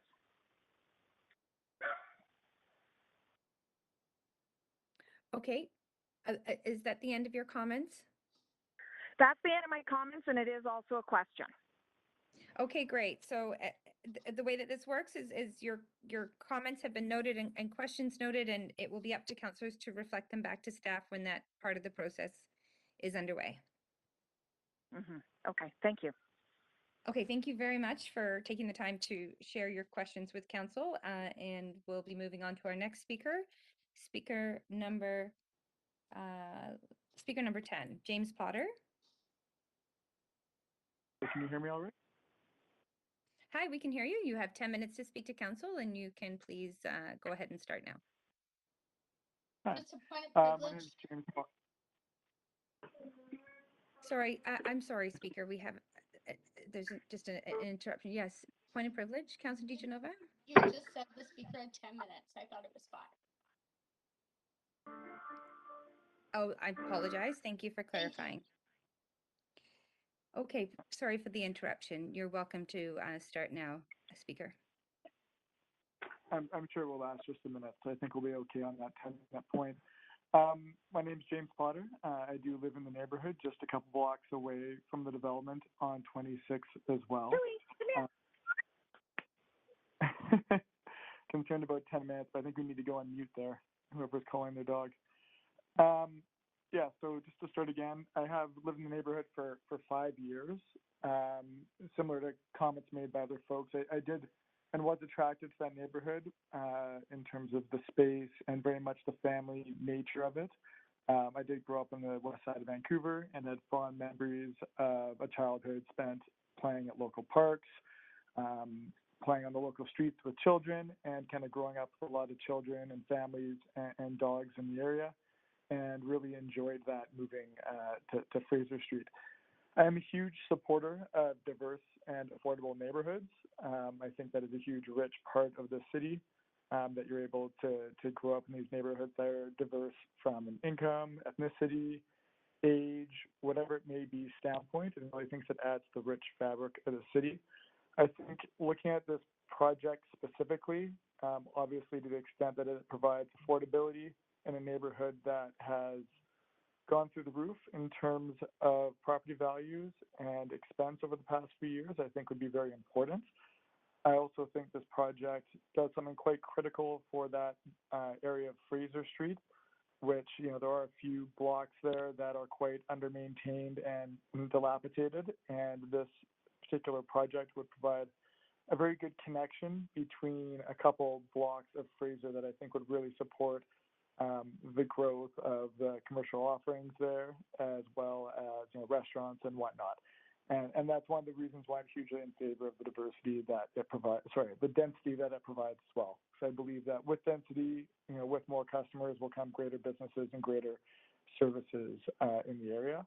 I do applaud the developer for their tenacity and patience in the permitting this project, as I do believe that the greatest challenge to housing affordability in Vancouver is the supply, and the greatest challenges to the stock of supply that we have are our own costs and bylaws that we put in our way. So I do encourage them to keep on pursuing more projects like this and seeing them through to completion.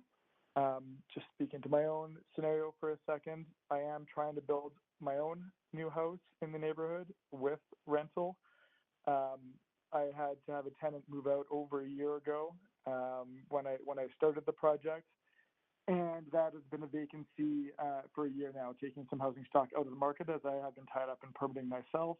And similar to the outdoor comments, I've also tried to have outdoor space attached to my unit that I'm developing, and have had that turned down on a technicality. So I do appreciate some of the comments that have been given thus far, and again, applaud the developer for not just trying to build more rental stock, but also make rental stock that is attractive and desirable with outdoor space, plants, and whatnot. In terms of lessons for the project and concerns, I did spend some time living in London, England, about 7 years ago, and also looked at real estate around Main Street. And I think there are some lessons learned that the city can take from how those two very different areas on opposite sides of the world are able to develop dense neighborhoods. I think, London being quite a dense city has done a good job in having some consistent enforcement of bylaws, whether it's parking bylaws or whether it's just general cleanliness and upkeep and consistent enforcement of bylaws that already exist. I think they've done a particularly good job with densifying, or rather increasing the usability of local park spaces to minimize land use conflicts between dog owners, people with pets, schools and whatnot. I think the city has done that in some areas if we look to some of their urban parks around Yaletown and whatnot, but I think there's a lot to be desired in terms of the park development around Maine and Fraser and elsewhere in terms of the usability of that space, given that it is limited. And then also just seconding what the last caller was commenting on with the traffic flows. As I said, I have a 3-month-old and a 2.5-year-old. I fear when they walk out the front door, at least the one that can walk, that they are going to step the wrong direction onto the street and have a car coming down a side street, clipping the mirrors of the parked cars at 60 kilometers an hour. And, that's not a neighborhood that I want to raise my children in. So I do encourage the city to step in and take action in terms of the traffic flows. So just in summary, huge supporter of the project and my concerns around the shared space. Okay, great. Thank you so much. That is the end of your time. And there are no questions, but we do appreciate you calling in and expressing your views tonight.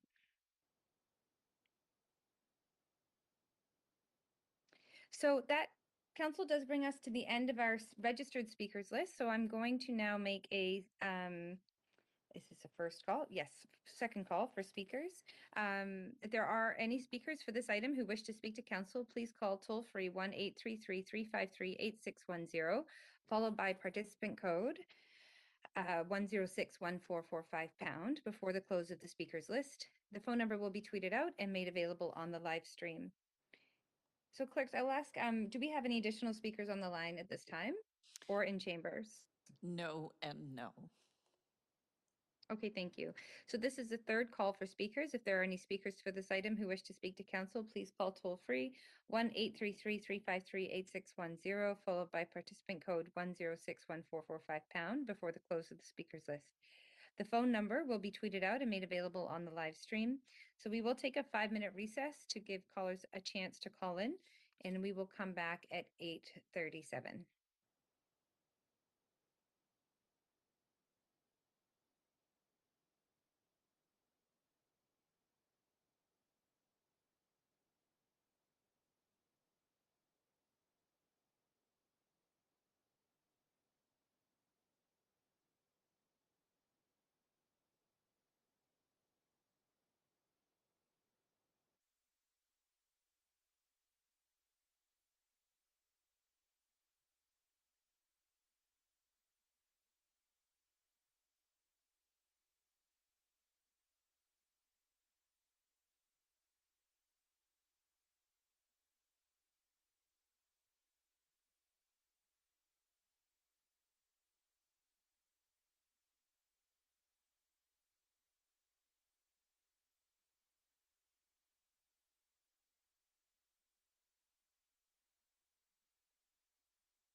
Okay, I'll just clerks check in, call this meeting back to order. Yes, thank you, Chair Bly. I'm just checking. We have no one in the chamber wishing to speak, and we have no one on the line.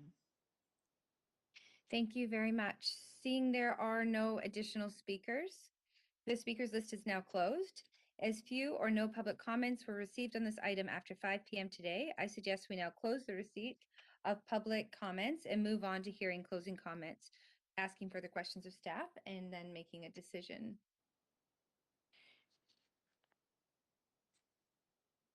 So does the applicant have any closing comments?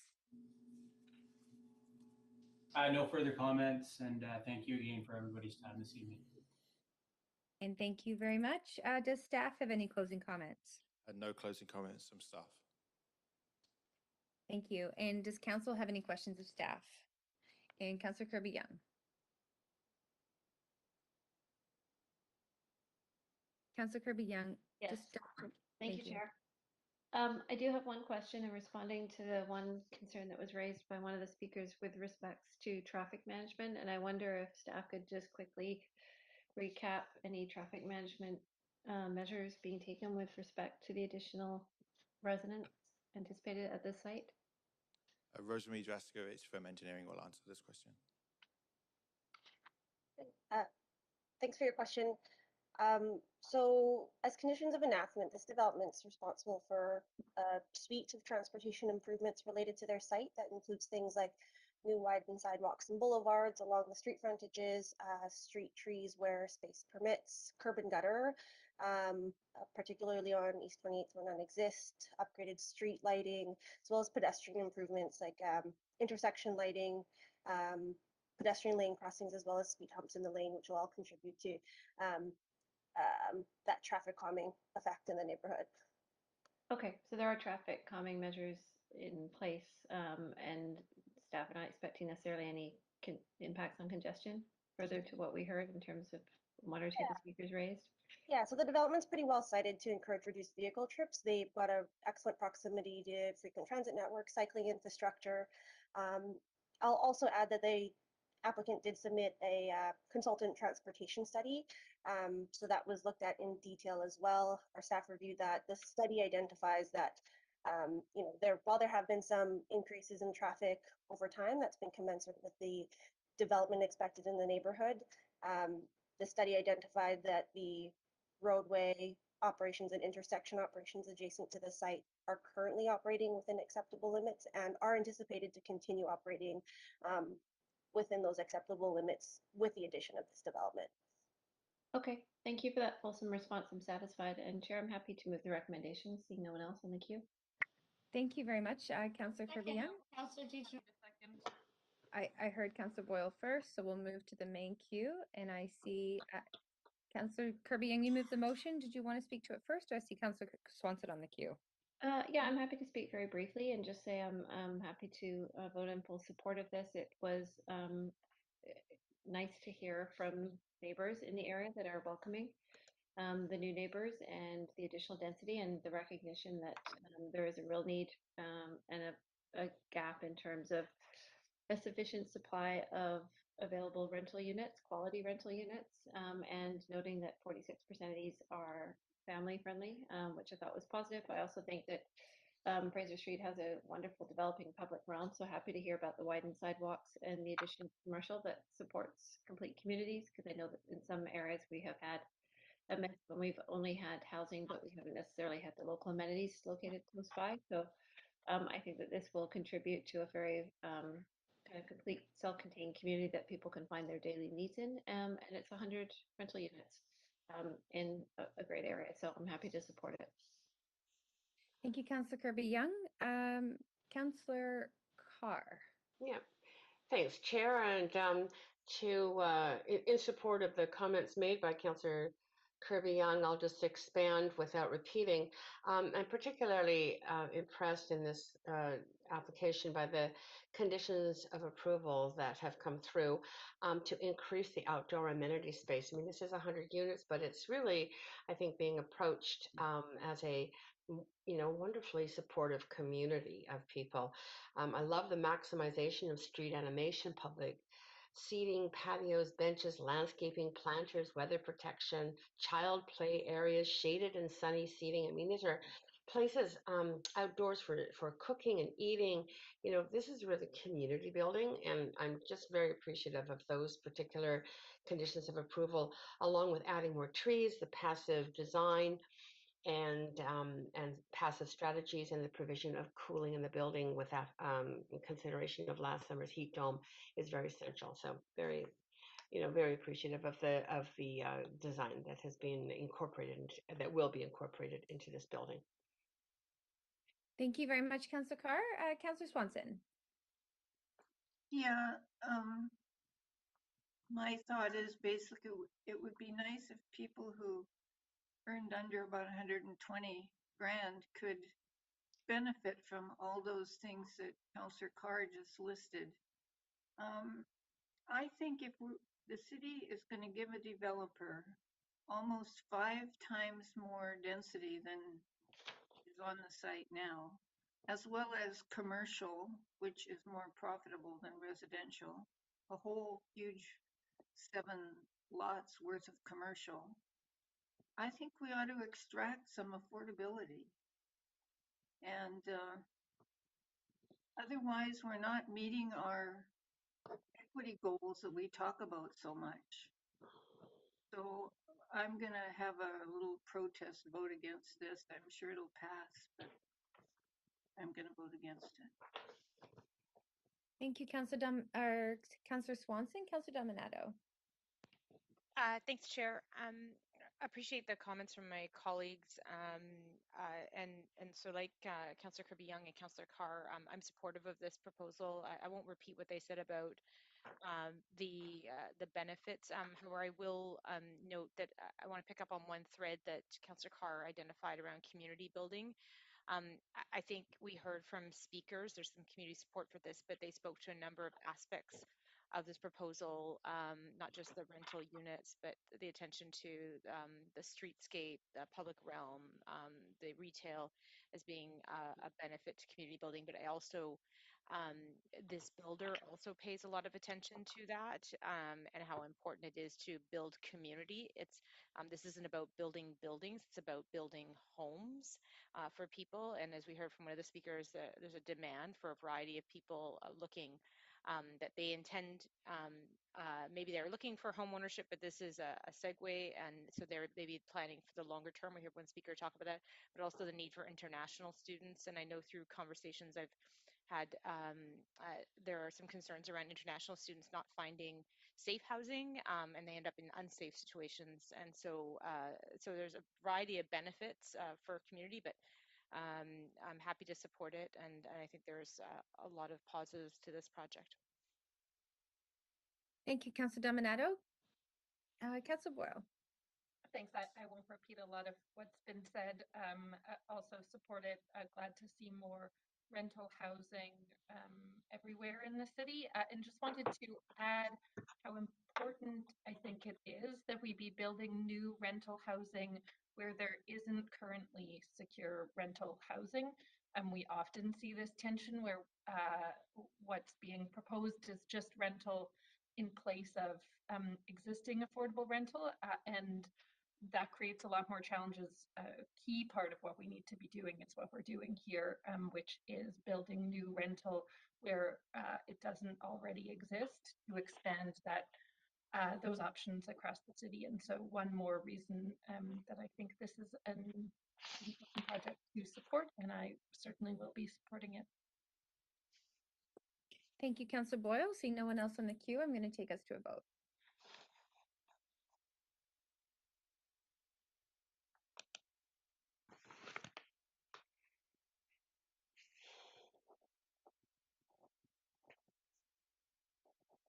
And that motion passes with 1 in opposition. Councillor Swanson.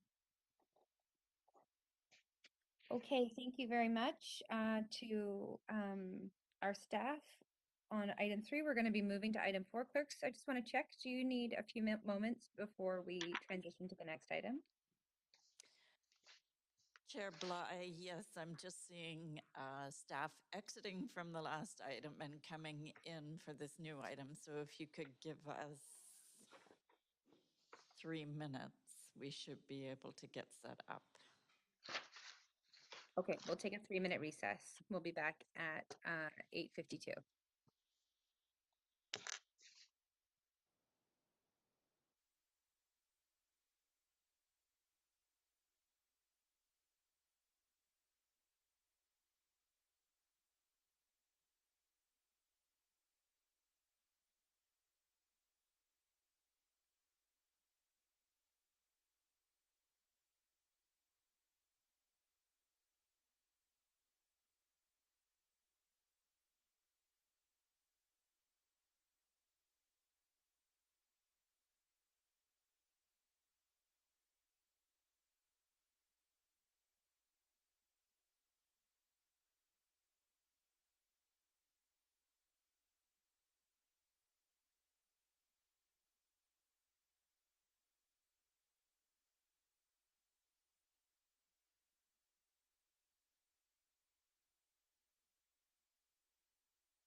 Just wait for a few more counselors to turn their videos back on and we'll get going.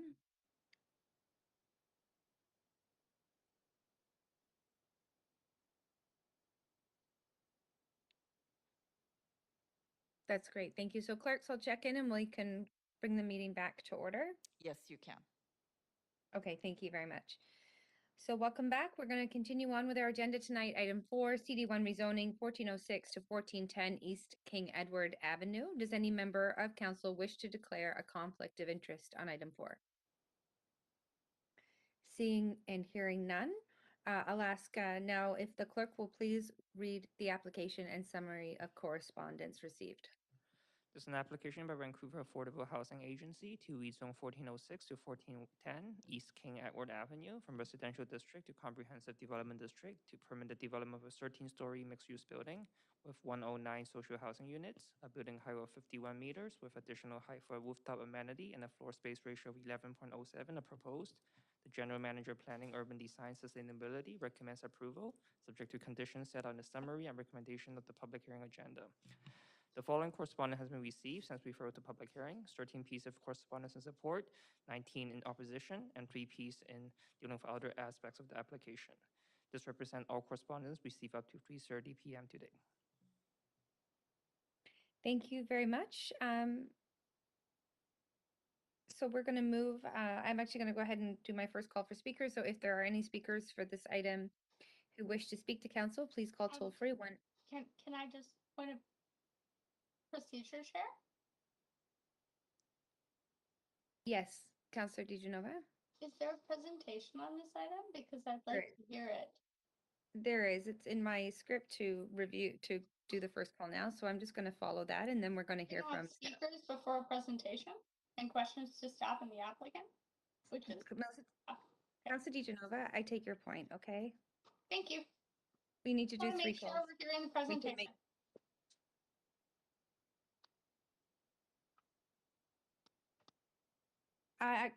Okay, so I'm just going to finish this call because those any speakers to this item can join now and we can hear the presentation. So please call toll free 1-833-353-8610 followed by participant code 1061445# before the close of the speakers list. The phone number will be tweeted out and made available on the live stream. Okay, so we do have Chi Chan, rezoning planner with the Rezoning Center, Planning, Urban Design and Sustainability, here to present the application.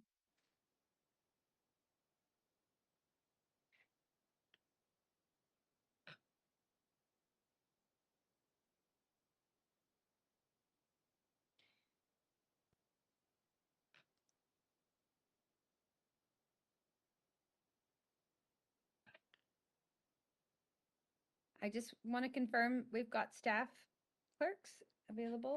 Yes, Chi Chan is here and he's just about to start. Great, thank you very much. Good evening, Chair and Council. My name is Chi Chan. I'm the rezoning planner for this social housing application, which can be considered under the Kensington Cedar Cottage Community Vision. The site shown here in red in the middle of the slide is comprised of 2 lots. It's located at the southeast corner of Knight Street and King Edward Avenue and is zoned RM1N. The site is currently undeveloped. It is surrounded by RM1 low-rise residential zoning that was changed as part of the implementation of the 2004 Kingsway and Knight Neighborhood Housing Area Plan, though much of the surrounding properties remain single detached housing. The site to the north is Zone CD1 and is developed with 6 to 17-story mixed-use buildings in a complex known as the King Edward Village. An Anchor grocery store and the Kensington branch of the Vancouver Public Library are located in this development. Kingcrest Park is located directly to the south. The site is well served by frequent transit service, located directly on the number 22 Knight and the 25 King Edward bus routes, and 1 block south of the 19 Kingsway bus. There are several bike routes within several blocks of the site, as well as parks, shops, and services in the King Edward Village and all along Kingsway. The Kensington Cedar Cottage Community Vision permits consideration of rezoning for social housing projects without further planning study. In 2017, Council approved the Housing Vancouver strategy, which identifies the need to coordinate actions with senior governments, nonprofit, and Indigenous partners to deliver housing for the lowest income households. The strategy also identifies the need to create new, purpose-built, self-contained social and supportive housing in all neighborhoods of the city. As a city of reconciliation, the city commits to form a sustained relationship of mutual respect and understanding with local First Nations and the urban Indigenous community. The proposed project will be operated by an Indigenous housing provider and will include culturally relevant healing and wellness services. Council adopted an equity framework in July 2021 that provides guidance on embedding equity into our work, both internally and externally. Equity addresses systemic inequities that benefit and favor some groups and often disproportionately impacts Indigenous, Black, people of color, and cultural communities. Through policy and regulation, the city can work with our partners to reduce systemic barriers to housing and prioritize accessible and safe housing for marginalized groups that experience housing instability.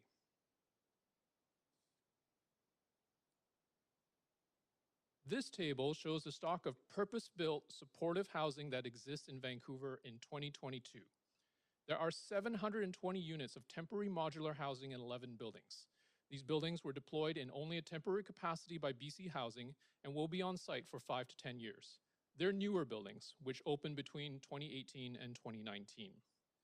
There are an additional 3,000 units in 55 buildings of purpose-built supportive housing across the city.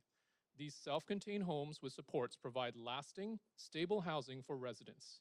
The average age of these buildings is about 20 years old, and the buildings range in size from 9 to 154 units, with the median building size being approximately 80 units. The city has a long track record of working collaboratively with senior governments on tackling the housing and homelessness crisis. This map shows where partnerships have resulted in new, purpose-built supportive homes across the city since 2010. In the summer of 2020, the city, province, and federal government signed the most recent Memorandum of Understanding that commits to delivering a minimum of 300 purpose-built, self-contained permanent supportive homes using modular construction methods under the Permanent Modular Supportive Housing Initiative, otherwise we call PMSHI. This application is one of those sites that will be developed under this initiative. Housing Vancouver's strategy is to partner with senior levels of government to add 4,100 new social housing units with supports to be rented at the shelter component of income assistance by 2027. To date, 769 of these have been approved, but as I previously mentioned, approximately 720 of them are temporary modular housing. The demand for this type of housing remains high, as evidenced by more than 2,000 people experiencing homelessness, according to the 2020 Metro Vancouver homeless count.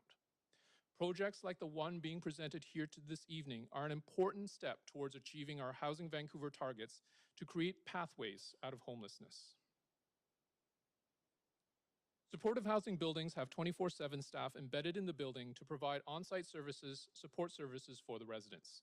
This slide shows the range of services that may ultimately be offered at this location by both the nonprofit operator, in-reach services by community partners, or by Vancouver Coastal Health. Building operations, programs, and services are funded by BC Housing and provided by the nonprofit operators, and it may change and adapt over time as residents and community needs change. This application was submitted on October 19, 2021. It proposes a 13-story passive house certified residential building with a partial 14th floor indoor amenity space, constructed using modular construction techniques.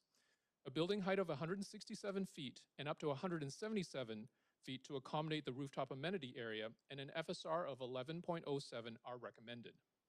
It includes 109 studio rental units.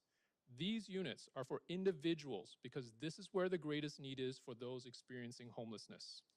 Although it is a known undercount, the Metro Van homeless count consistently found that only 3% of respondents were with children.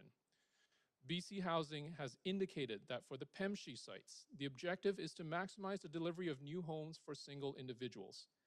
Adult family members who desire to be together could be accommodated in the same building and each have their own secured rental home. This project will create approximately 82 direct Canadian construction jobs.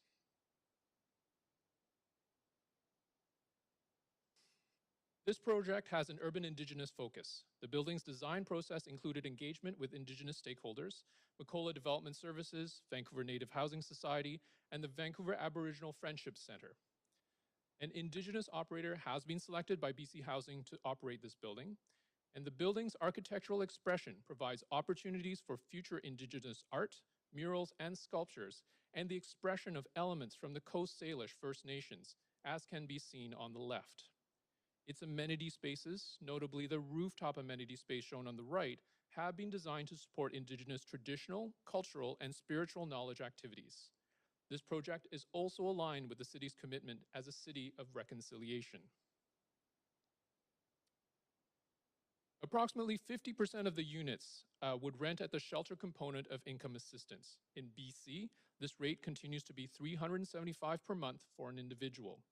The balance of the units would rent at rents geared to income, or RGI, and tenants would pay 30% of their annual income for rent.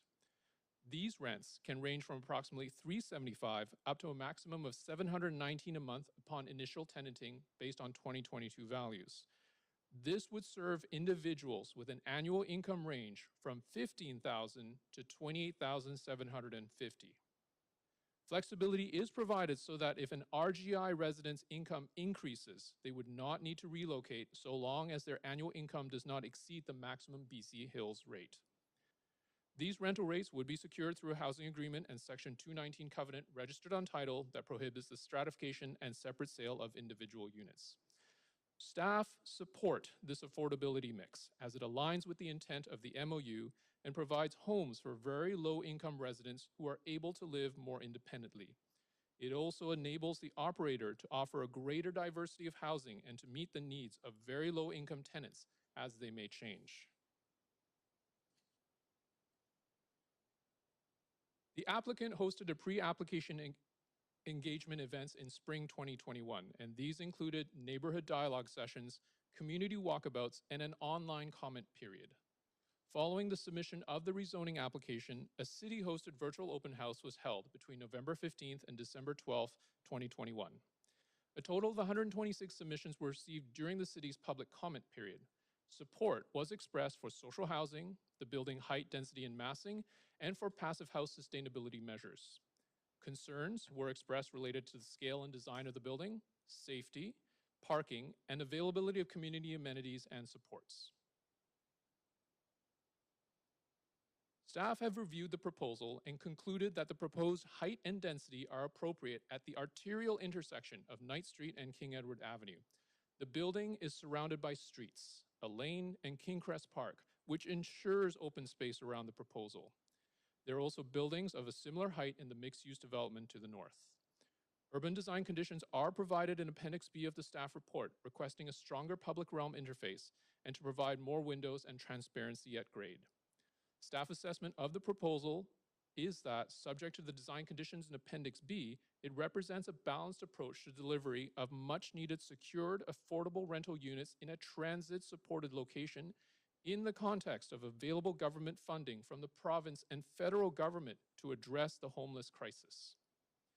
Regarding expressed safety concerns, studies and research show that communities and cities benefit on financial, social, and equity objectives by providing people who were experiencing homelessness with homes and support services.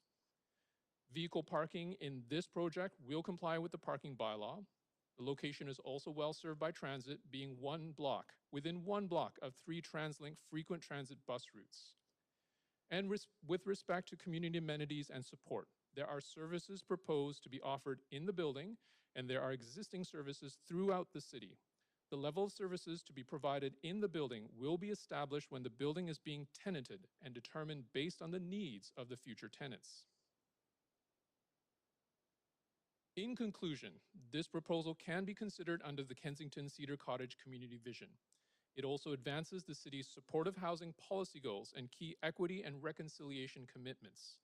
The proposal and recommended form of development represent an appropriate urban design response to the site and context. Staff support this application subject to the conditions contained in Appendix B. The planning team, Housing and Homelessness Services from ACCS, BC Housing staff, and the operator are here and available to answer questions. Thank you. Thank you very much.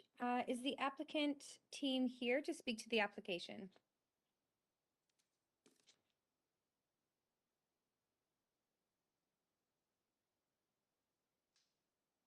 Chair, they're just coming to the podium. Thank you very much, Clerk.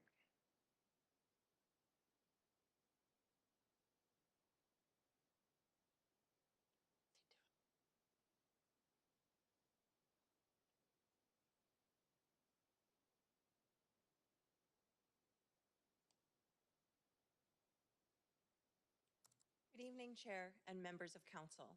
My name is Heather Oland, and I am the Director of Non-Market Housing Development for the City of Vancouver. On behalf of the applicant team, we would like to thank you for your consideration of the proposal to develop 109 social housing homes with supports on the city site located at 1406 and 1410 East King Edward Avenue. The non-market housing development team plays an important role in achieving the Housing Vancouver goals for the development of social housing on this and other city sites. Our small but nimble team readies city sites for the development of new social housing. This includes the identification of sites suitable for residential development in the city's existing real estate portfolios, as well as the acquisition of new sites. Once sites are identified, we conduct pre-development activities to assess potential development risks, for example, grade, environmental status, as well as geotechnical, density, and servicing capacity. In this case, the East King Edward site was already owned by the city and is considered appropriate for residential development from a technical perspective. We also work to secure partnerships with senior government and funders so that social housing projects are affordable to residents of Vancouver and are financially sustainable over the long term. This includes capital funding and, in some cases, ongoing operational subsidies to keep rents affordable. For this project, we had early support from both BC Housing and CMHC to advance the King Edward site to this milestone, and we are grateful for their partnership. We foster partnerships with nonprofit operators and service providers, like the Vancouver Native Housing Society and the Vancouver Aboriginal Friendship Centre Society, who will operate the proposed buildings once completed. Their input into the design is essential so that social housing located on city sites provides safe, secure, and affordable housing for the people of Vancouver. Finally, we assist our partners through regulatory submissions, such as rezoning applications for social housing projects on city sites, and provide development management support in an effort to streamline and expedite the delivery of homes in our city. On the screen, you will see a couple of examples of the many social housing developments we have helped to deliver with BC Housing and CMHC, including Hummingbird Place at West First Avenue with PHS Community Services, and the future development of 1190 Burrard with the Community Land Trust and Community. I am pleased to introduce James Forsyth, the Director of Regional Development, Lower Mainland, from BC Housing, who is joining us remotely and will be presenting the details of tonight's proposal. Will Valenciano, also of BC Housing, will be coming to the podium to change the slides for James. Thank you very much. Thank you, Heather. Before we go through the slides, I'd like to take the opportunity to have a couple of people speak. First is Richard George from the Vancouver Native Housing Society. Richard?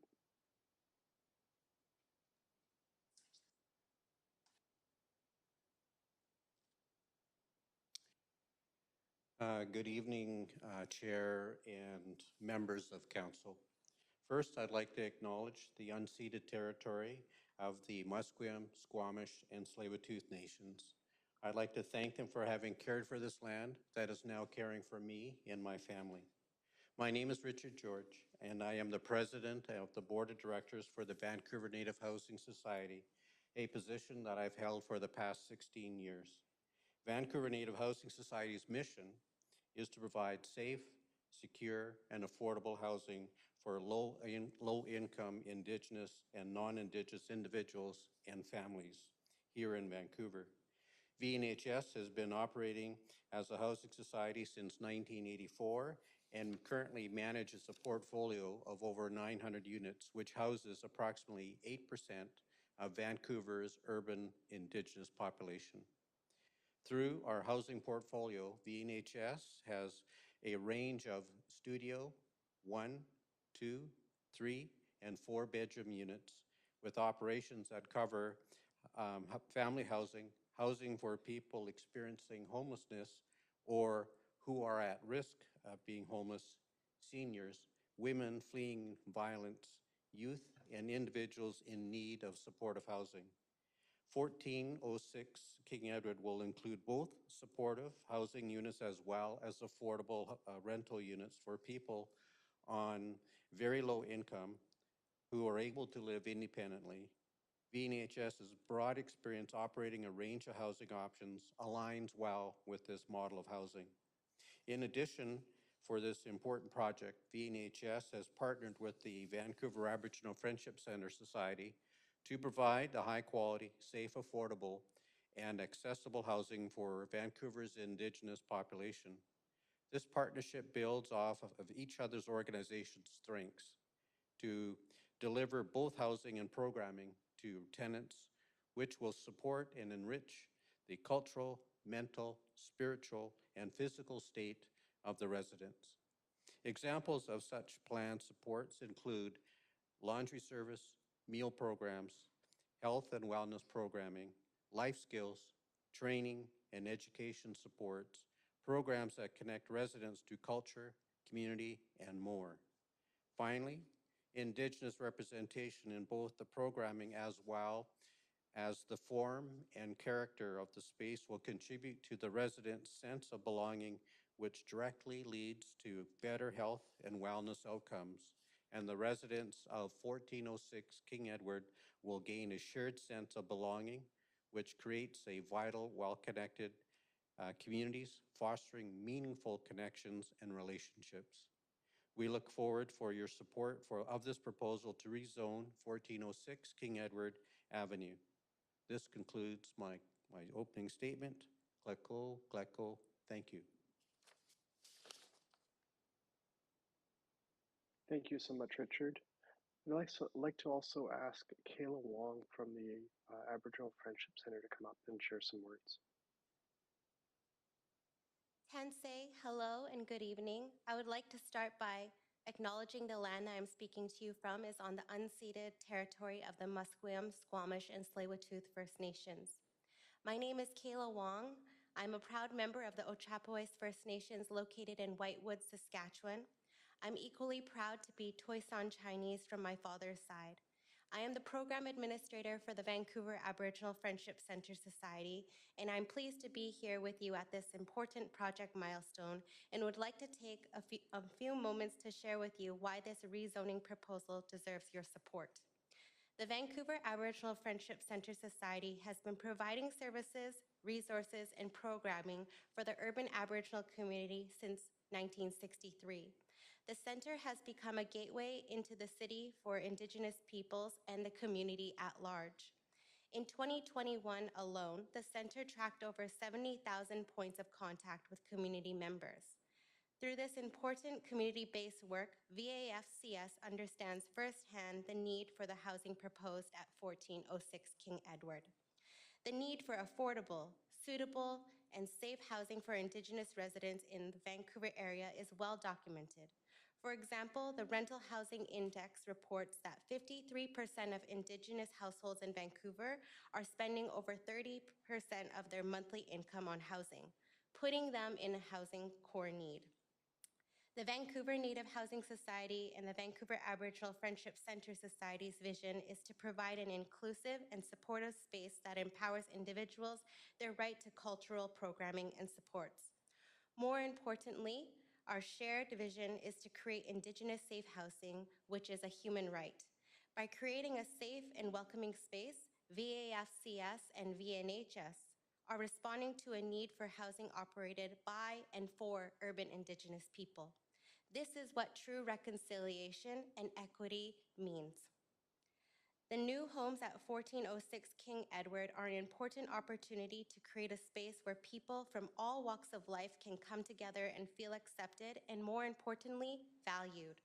By providing a range of housing options and supports, such as meals, life skills, training, and access to culture, these community members will be empowered to continue their housing journey.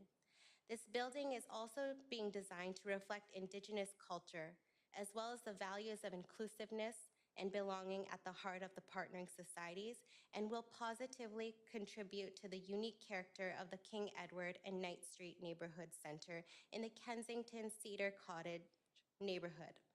Now, with the planning and design underway, we look forward to the future and to opening day when the residents will walk through the door to their new homes. Hi, thank you.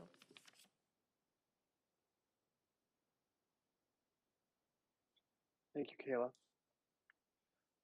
So, chairs, councillors, staff, and members of the public, I am James Forsyth, your Director of Regional Development, BC Housing. I'd like to acknowledge the traditional and unceded territories of the Musqueam, Squamish, and Tsleil-Waututh nations for which we live and work and where this project is located.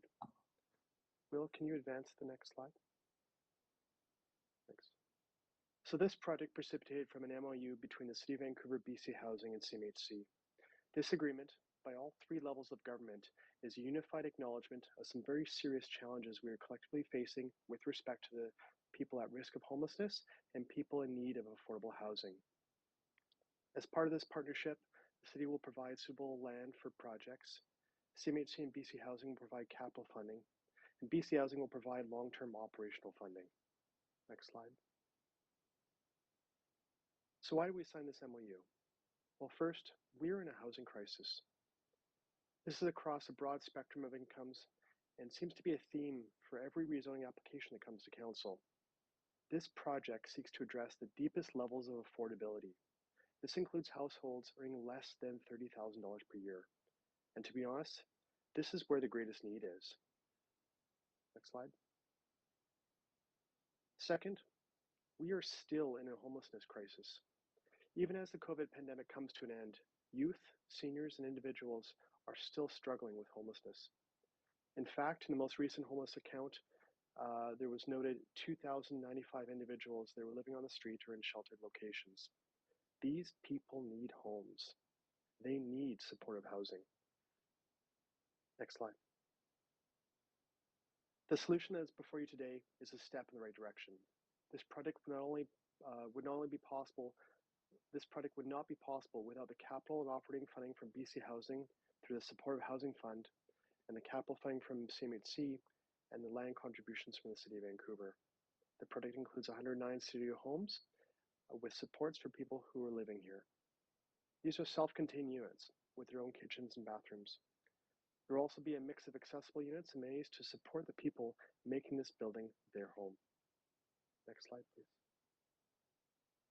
A critical aspect for any of our supportive housing projects is to create a sense of place. Working with the Friendship Centre and Vancouver Native Housing, we have identified key cultural elements that will be important for the success of this project. This includes support spaces, a commercial kitchen for teaching, outdoor spaces for reflection and gathering. Next slide, please. This project will address a range of housing needs. We have supportive housing and deeply affordable rent geared to income housing. Everyone living in the supportive housing units will be paying rent. It will be at shelter component of income assistance, which is currently $375 per month. For the affordable rental units, rents will be based on the individual's incomes, which will result in rents ranging from $375 to $719 per month, and are based on our annually published housing income limits. Next slide. So, can anyone guess what the most important part of supportive housing is? It's the supports. While people living in this building will have self-contained units, providing wraparound services are key to creating stabilized environments for individuals. This includes things as simple as laundry or meals, medical care, programs to connect with culture, skills training, and mental health services are all part of these wraparound supports. Next slide, please. And we know that supportive housing works. It is a solution that works to break the cycle of homelessness. We see that people living in supportive housing gain stability. They see improvements in their overall well-being and physical health. And most importantly, they are able to better integrate and contribute to their community. Next slide, please. I wish I could take credit for the successes of supportive housing. However, the Friendship Centre and Vancouver Native Housing Society are the ones who are going to deserve the credit for this project. Both societies bring on-the-ground experience in delivering housing and working with vulnerable populations. They have the track record to prove it. Next slide, please. And lastly, I want to emphasize how we got here. Community input and engagement is critical to our success. We met with the neighborhood and stakeholders before submitting an application for rezoning. Listening to the community is key to understanding the challenges before us. It allows us to proactively create solutions. But it doesn't stop there. Once the application was submitted, we continued to receive valuable feedback and have fulsome engagement and commentary from the public and city staff. It allowed us to update the design, to address nuance, to refine, and to iteratively create a project that is before you today. My final point is that through our public input process, it's not going to end here. Our future relationships with the neighborhood are key to the ongoing success of this project. Thank you very much. Thank you very much. Sorry. Thank you very much to the applicant team for that presentation. So we now have questions from councillors to staff or the applicant team. And of course, this is the only chance to ask questions to the applicant team in this process. So first we have Councillor Hardwick. Over to you, Councillor Hardwick.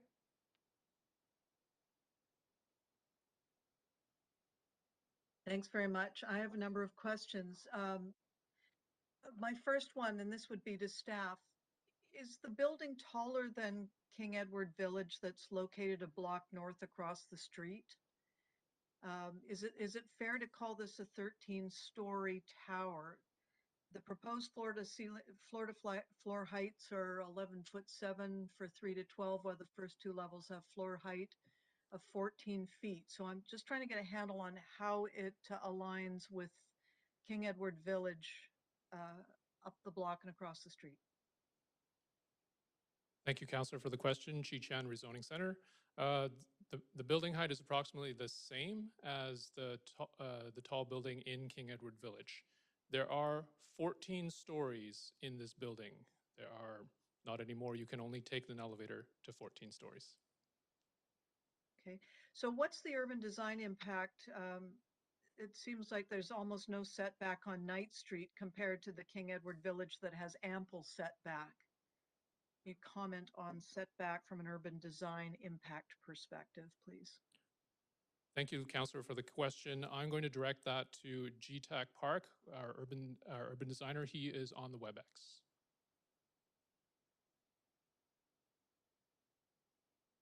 Hi, my name is GTAC Park, development planner with Current Planning. So the site is surrounded by other city-owned assets such as the Knight Street, King Edward Avenue, as well as King Crest Park and the Lane. These assets provide the much-needed volumetric spatial openness that we typically seek in the tower podium typology, where the podium provides the necessary volumetric relief. In addition, the site being located due north of the King Crest Park, it doesn't actually create any increased shadow impact on the park space or the public realm. The lane being the smallest of the public assets surrounding the site, the interface with the lane and the single-family dwelling may be the arguably most challenging. However, considering the future context based on the recent public adopted secure rental policy, which allows up to 6-story form of development, it does provide better volumetric transition along that side. Okay, so translated, that means that you're satisfied that the design impact of almost no setback on the Knight Street side is justifiable because of the other attributes. Correct. Okay, there was some commentary around the public consultation process, and I had noted that a question, why were comments made by the public not posted on the Shape Your City website in the FAQ section, the frequently asked question? Can you talk a little bit more about the public consultation? Because it sounded very positive, but I've also had feedback that residents felt that there was some censorship involved. Thank you, Councillor Hardwick, for the question. Chi-Chan Rezoning Center. So we followed our usual consultation process during the rezoning application phase. During a virtual open house that lasted 4 weeks on this application, any questions that were asked to staff were posted online with the staff response. However, we received comments from the beginning of the application up to about approximately February of this year, when we had to close comments to write the report. And comments are not posted online. Okay, thank you for clarifying that. That's my questions. Thank you, Councillor Hardwick. Councillor Carr. Yeah, thanks very much, Chair. I only have one question, and that is to the applicant. That is, I don't really know of very many buildings. I can't think of any that we've approved that are at 14 floors, modular prefab. I'm wondering if you could just clarify, what that form of construction is. I'm assuming it's well, I don't know, 14 floors. Is it prefab? Is it mass timber? As well. I'd appreciate just knowing the actual construction. Thank you, Councillor, for the question. Heather Oland. So the modular construction is prefabricated modular with steel. And this level of height has not been seen in Vancouver. There's a 4-story modular existing in Vancouver, but there are other examples throughout the world: Calgary, Brooklyn, Los Angeles, London, ranging from 5 stories to 44 stories. That's very cool. Yeah, I hadn't heard that high at modular. So thank you for clarifying that. That's my only question. Thanks, Chair. Thank you very much, Councillor Carr. Councillor Swanson.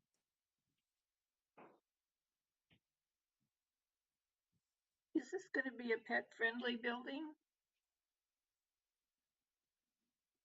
Councillor Swanson, Chi Chan, rezoning planner. Yes, the applicant has confirmed it will be a pet-friendly building. Okay, great. So the other question I have relates to it being on Knight Street, which is the worst polluting street in Canada. And we all know that pollution from traffic causes bad lung things and other health issues. I see it's a passive building. Does this mean there's going to be air filters in there, or is something being done to preserve the residents from the pollution on Knight Street? Thank you, Councillor, for the question. Yes, this building is being built to a passive house standard, and while passive house is primarily for energy efficiency, the main thrust is that it's going to be a super insulated building, and with the building envelope, it helps. It's going to be. There are mechanical systems in the building for heating and cooling that will allow people to keep their windows closed during busy times, busy traffic times. Will there also be things like HEPA filters to make sure that the air that does come in is not bad for their health? Thank you, Councillor, for the question. I'm going to direct that question to the architect team.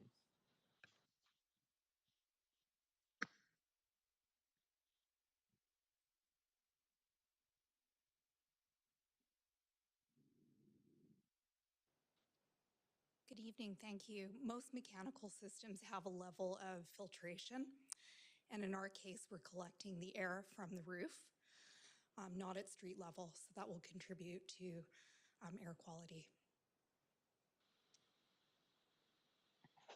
Is there something that we could do as council tonight to direct staff to make sure that the air filtration is adequate in terms of keeping out the pollution from traffic? Or do you think it's just going to be done anyway? Hi, Councillor. Paul Chang, Senior Development Planner. Because this is a passive house building, we think that it's going to have very excellent indoor air quality because of the filtration of all the air being filtered mechanically. Furthermore, because of the fact that all the units will be heated and cooled mechanically, people living in these units won't have to open their windows to cool their unit at all. And that really, really helps with respect to blocking out the noise from the traffic of the arterials that this is beside. And also, it's also very helpful to make sure that any air pollutants from outside don't come into the unit through the windows as well. So it's a very nice byproduct of passive house, and it could be something that we should consider for most buildings or all buildings being built along arterials in the future. That's what I was hoping. Thanks. Thank you, Councillor Swanson. Councillor Fry. Yeah, thanks. And I had similar questions to Councillor Swanson, and I appreciate the answers around the air quality. We did get another question from the public regarding the fate of the mature tulip tree directly adjacent to the south of the site. I think it's in King Crest Park, but I'm not sure. Does staff have any sense of what would happen to this tulip tree if the construction will allow it to stay? Thank you, Councillor Fly, for that question, Ji-Chan, rezoning planner. At this time, as is usual for all rezoning projects, the construction details are being worked out, will be worked out at the DP and subsequent phases.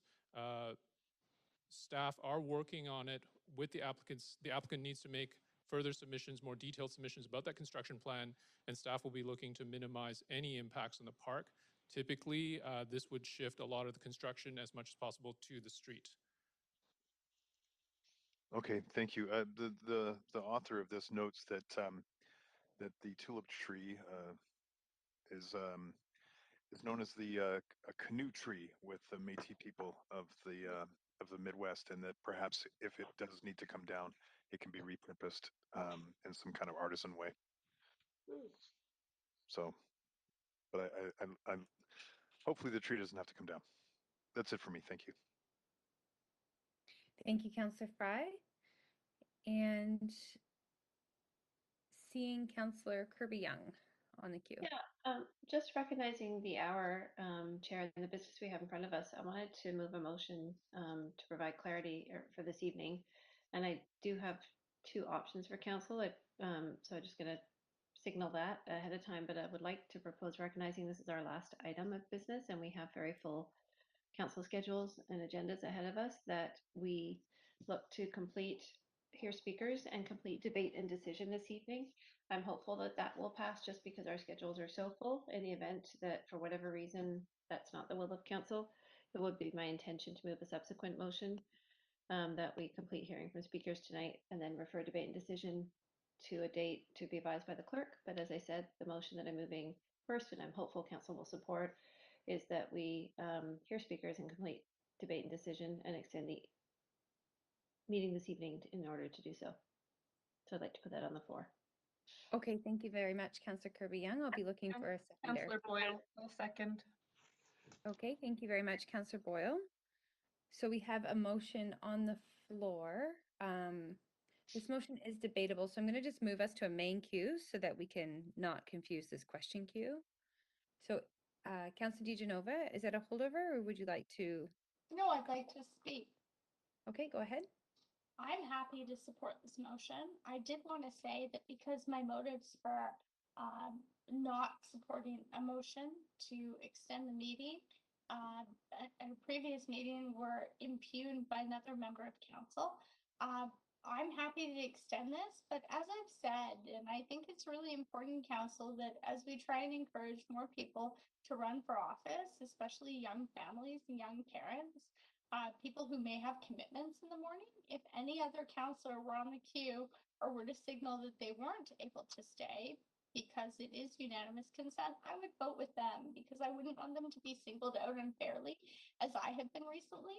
So although I'm prepared to stay tonight and I'm in the position that I can stay, I don't assume that everyone is. And for that reason, I just wanted to signal that if anyone went on the queue and they weren't, I would support them for that. Thank you. Councillor Hardwick. Mine is a point of information, Chair. Just as actually Councillor DiGenova stated, what if one of us, myself putting up my hand here, is unable to stay past 10 o'clock? I'm happy to vote in favor to support council extending, but it's problematic for me personally. So what would your advice be under those circumstances? I appreciate the question, Councillor Hardwick. You are able just to let the clerks know that you've had to leave the meeting if you do need to leave the meeting past 10 o'clock, so you can vote to support this motion, and then it's well within your right to leave the meeting when you need to. Thank you very much. Okay, great. I don't see anyone else on the queue, so let's do a recorded vote just for simplicity. So the motion on the floor is to extend past 10 o'clock to complete this item, hearing from speakers as well as debate and decision tonight. Great. Council, that motion passes unanimously. So we will extend to complete this item. Thank you, everybody. And thank you, Councilor Kirby-Young, for moving that motion. Okay, so let's come back to where we are. Bear with me as I just move us back to our question queue. And I see Councilor Kirby-Young, you still have the floor. No, I know we need to move through business, so I'm gonna cede that opportunity. Thank you. Thank you. Councilor Dominato. Thanks, Chair. Just a couple of questions to the applicants. First one being, can you just confirm for me that the original proposal contemplated 12 stories, not 14? Is that correct?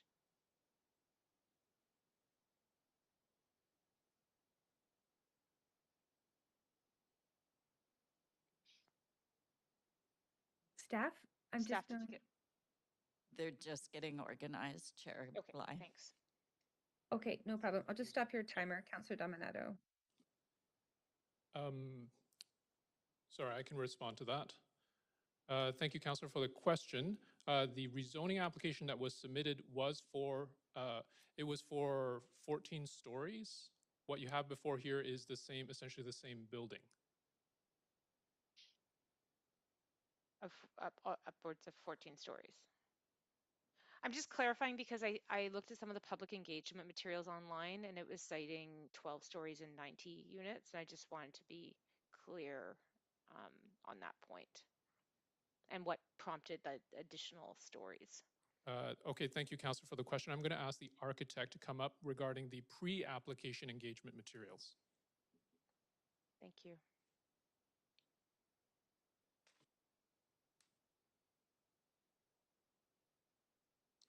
Thank you. The pre-application engagement letter of inquiry did indeed note 12 stories, and our rezoning application is 14, as noted by Chi. And is there any, sorry, just before you go away, was there any additional context for the increase in height and density, just around that? Yeah, as you work through any application, refinements to wedge in all the bits that you need to run a building, had us looking at placing service rooms where they need to be on the roof and below grade, and looking at outdoor space and amenities. We arrived at 14, in addition to provision of units designed for this operating model for BC Housing. Okay. I appreciate that. I do have a question around the amenity spaces and on-site programming. So noting there's an indoor and outdoor amenity space, are there any additional spaces? I'm counting those as one indoor, one outdoor, and it comes from having visited a handful of supportive housing developments recently that include more than that in terms of communal space, shared cooking areas, and so on. And so I'm just wondering if you could just provide a bit more detail on what's offered in terms of space. And then my second question is about on-site programming, again, speaking from having seen a few other supportive housing developments. So those are the two questions.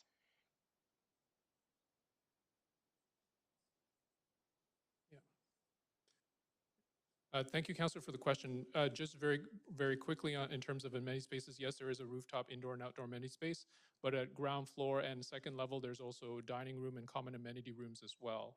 In terms of the programming, I'm going to ask the applicant to come up and speak about other programming that's offered in the building.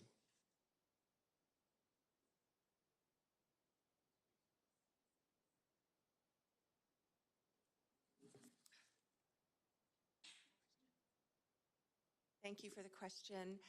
So as was indicated during the proposal, there's a number of different amenity spaces, inside and outdoor spaces.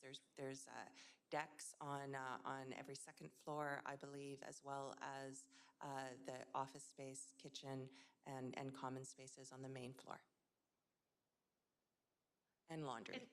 Sorry, Right. and laundry. Yes, no, I appreciate that. I think the second question was around actual programming and services on site, and if I don't know if that's the operator that could speak to that, or BC Housing.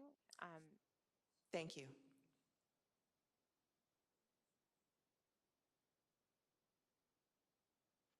Celine Mobless, Managing Director of Housing and Homelessness Services.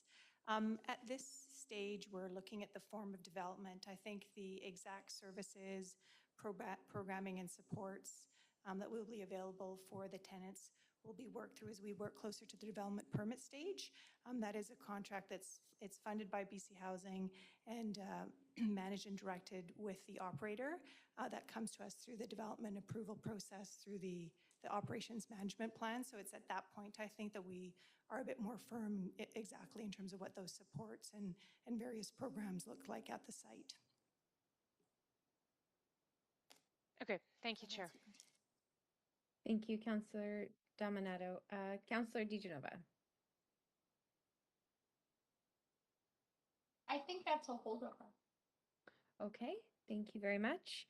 So that does bring us to the end of our first round of questions to staff and the questions to the applicant team. So we're now going to hear from the public, and we do have a number of callers on the line. So I'm going to start with caller number one, our speaker number one, Vicky Potter. Hello, I'm here. Hi, great. We can hear you. You have 5 minutes to speak to council. Please go ahead. Thank you. Hello, members of council and staff and fellow neighbors. My name is Vicky Potter, and I thank you for the opportunity to speak to the application for this supportive housing proposal. I'm in full support of this application. I've spent the last 15 years involved in street outreach efforts with homeless and vulnerable people through service with the Anglican Church, mostly on Vancouver's west side and in the West End.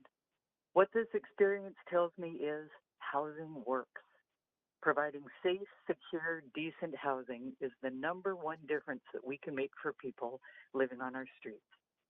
Without that, our efforts to provide supportive services to deal with trauma, mental illness, addictions, and other social issues cannot be fully embraced or sustained. With decent housing, people are able to settle, learn to trust, and begin to rebuild lives with hope and purpose. I support the city's efforts to expand its pool of supportive housing throughout our city, serving the neediest in our city who live rough and or precariously in neighborhoods throughout our city. I've had direct experience with supportive housing buildings in Dunbar, Kitsilano, South Vancouver, Falls Creek, and Main Street, from project conception to completion and well beyond. I've continued to interact with residents of these buildings and the operators who manage them years after the buildings open. I've found the buildings to be well run and well maintained. In virtually all of the projects, negative impacts feared by neighbors before move-in haven't materialized, and I believe this is supported by Vancouver Police Department and other statistics. Of course, there's always room for improvement, and I encourage council and the province to increase supports offered in these buildings to reflect changing needs and demographics. I've reviewed the staff report for this project and support the project model and the choice of this site for a variety of reasons. First, I support that this is a permanent site, not temporary. I support the modular construction as it's proven to be a cheaper and quicker method to construct. We need as much of this housing as we can get in our city to deal with this crisis on our hands. I support that the location is in a community near library services, grocery stores, and on a bike route with good transit services. I support that it has an Indigenous focus, as statistics show that this population is disproportionately impacted by homelessness, poor housing, and other life-threatening conditions. I truly hope that we can all get behind this project and get involved with it in a positive and constructive way. It's amazing what happens to ourselves as humans when we offer care, companionship, friendship, and humility to our neighbors. Thank you. And thank you very much. There are no questions, but we do appreciate you taking the time to call into council tonight. Thanks. Next on the list, we have speaker number 2, Matthew Nguyen. Hi there, can you hear me? Yes, we can hear you. Please go ahead. Hi. Hi, thanks for taking my call. I'm gonna ask for forgiveness because I'm not as eloquent as your other speakers. But I like to bring up some concerns here. I oppose, that's for sure. You guys haven't said anything about the community itself. There's a significant Vietnamese population here. Filipinos, Chinese especially, nothing. You haven't said a word about it. A lot of these folks are pensioners. A lot of these folks are small, young families with young children. And you're going to bring these folks into our neighborhood. There's a library there. There's a park there. There's multiple schools in the area. There's 2 daycares in the area that serve the surrounding few blocks. And you want to bring these folks in. Yes, there is a need for housing, but the answer is not plopping them in the middle of a hardworking blue-collar neighborhood who have to have little time to call in, sit here for 3 hours, and then voice their concerns. Okay, so all your proposals sound great on paper, but let's look at all the SROs in the surrounding downtown east side, for example. Anywhere, any space in Vancouver that houses the SRO. What happens to the community surrounding? What happens to this little Saigon that you guys have designated? What happens to these folks here? A lot of them do not speak English. A lot of them are pensioners who do not speak English. They're not going to call in. They're not going to oppose. I feel like your studies only have a passing knowledge of the neighborhood. Who has boots on the ground? I do. I live in the area. Do you think that library, do you think the library will be usable? You guys mentioned folks that are homeless. A lot of the homeless issues are mental issues and drug abuse. I've worked in halfway houses that treat drug offenders. Folks have a hard time breaking the habit. We're not going to solve it by plopping them down in the middle of a community that doesn't understand what's going on. How long till you have bars on all the windows? How long till the Save on Foods has double the amount of security? You have, 153 bike spaces? How many of those bikes are going to be taken from King Edward Village? How many, really, to be honest? How long till that park is covered in tents? We all know that a lot of these SROs are house hoarders. Okay, hoarders who complain that they don't want to live it there for the drug use. Here. Yes, sorry, Speaker, just one moment. I'm going to stop your time. I'd like to add time. I wonder, Chair, if you could caution the speaker not to make generalizations about the He's not prospective generalization. tenants of this Speaker, I'm going to ask you just to pause any comment at this moment. Sorry, Councillor Swanson, please go ahead. Yeah, I was just wondering if you could caution the speaker not to make generalizations about prospective tenants in this building being thieves and unsafe and things like that. Thank you, Councillor Swanson, noting your request. And yes, I just ask the speaker to keep your comments to away from generalizations of the population and more just focusing in on your concerns. These are my concerns. These are my concerns. It's you guys provide a shiny proposal here, but it takes no account into what bringing in a significantly sideline portion of this community, of the city, into our community. How do you pick up needles out of playground? Who does this? What is your plan to curb this? What is your plan to take the tents out of that park? This community already has, in that 1 square block, 4 different condos, including this King Edward Village. There's one being built on the old Rona site. I don't know how many units there are in there. There's a rental unit perpendicular to that, and there's a little unit along Knight. So your density is going to be tripled. How are you going to deal with this? Invariably, You can fight it all you want, but invariably there's going to be increase in crime, a significant uptick. The neighbor to that building that you're proposing is a little old Chinese lady. How is she gonna act? Do you think she's not eventually gonna be victimized? Ask yourself this. Be realistic.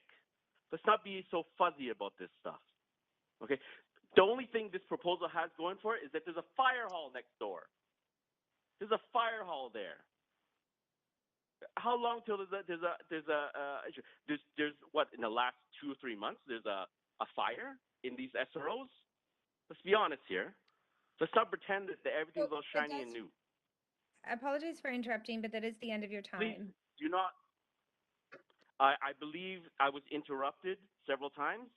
I believe I at least have 30 seconds. I accounted for that time. So that does bring you to the end of your 5 minutes. I'd like to say one more thing. Unfortunately, we have to stick to the 5 minutes so that it's equitable for all of our speakers who call in. So I'm going to have to pause it there. There are no questions, but we do appreciate you calling into council. Okay, next council on the list, we have speaker number 3, Kathleen Potter. Hi, can you hear me? We can hear you. You have 5 minutes. Please go ahead. Good evening. My name is Kathleen Potter, and I grew up in Vancouver. I've been a social worker for 12 years, and I'm currently practicing on the downtown east side, although I've also had the opportunity to work in various communities throughout the Lower Mainland, Canada, and internationally. I'm here tonight to speak in strong support of the proposed supportive housing building at 1406 and 1410 King Edward Avenue. In my career, I've witnessed firsthand the impact that a lack of safe and stable housing has had on the most vulnerable and marginalized members of our society. Unfortunately, I have also witnessed the positive impact supportive housing has had, both on individuals and communities. You've heard and will continue to hear specific examples of the positive impact supportive housing has had.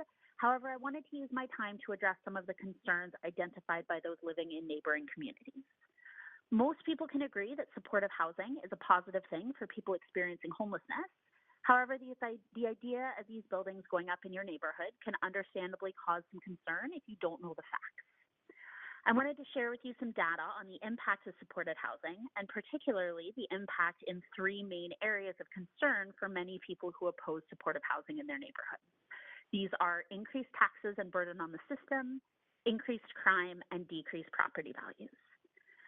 So according to the 2020 City of Vancouver Homeless and Supportive Housing Strategy, the average cost to the system in health and/or correction services for an individual experiencing homelessness was $55,000 per year, while the average cost to the system for an individual in supportive housing was $37,000 per year, which is a decrease of $18,000 per individual per year.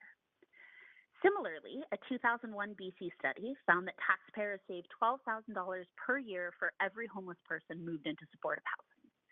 The City of Vancouver has also identified that after 6 months in supportive housing, 94% of individuals remained housed, 84% identified improved overall well-being, 54% had improved access to employment, and 39% identified improvement in their addiction.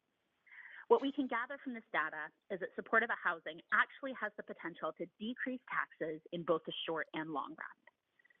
What I've heard from many people also is a concern about increased crime in the areas surrounding a supportive housing building. However, the evidence indicates that typically the opposite is true.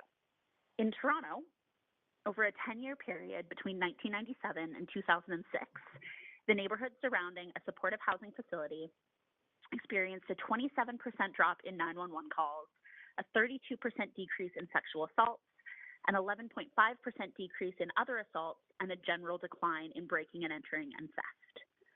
According to a 2018 longitudinal study of housing status and crime in a homeless population, recent crime was consistently higher in groups who were homeless relative to groups who were housed, and crime rates fell after obtaining housing. A 2013 study from Simon Fraser University on the impact of the Housing First model on criminal behavior among formerly homeless adults with mental disorders where 67% of individuals had previous involvement with the criminal justice system, showed that scattered site housing first, which is to say low-income or supportive housing in sites across a large geographic area, was associated with significantly lower numbers of sentences than if these individuals had remained homeless. Now, the scattered site piece, which is the sites outside of the downtown east side, is particularly important as congregate housing first was associated with only a marginally significant reduction in sentences. What this tells us is that by spreading social and supportive housing out across our communities, we avoid ghettoization and foster diversity within all of our communities. Likewise, it allows people experiencing homelessness to remain in the communities where they already live. The final area of concern I want to address is property values. We all know property values and the current housing market is really intense right now.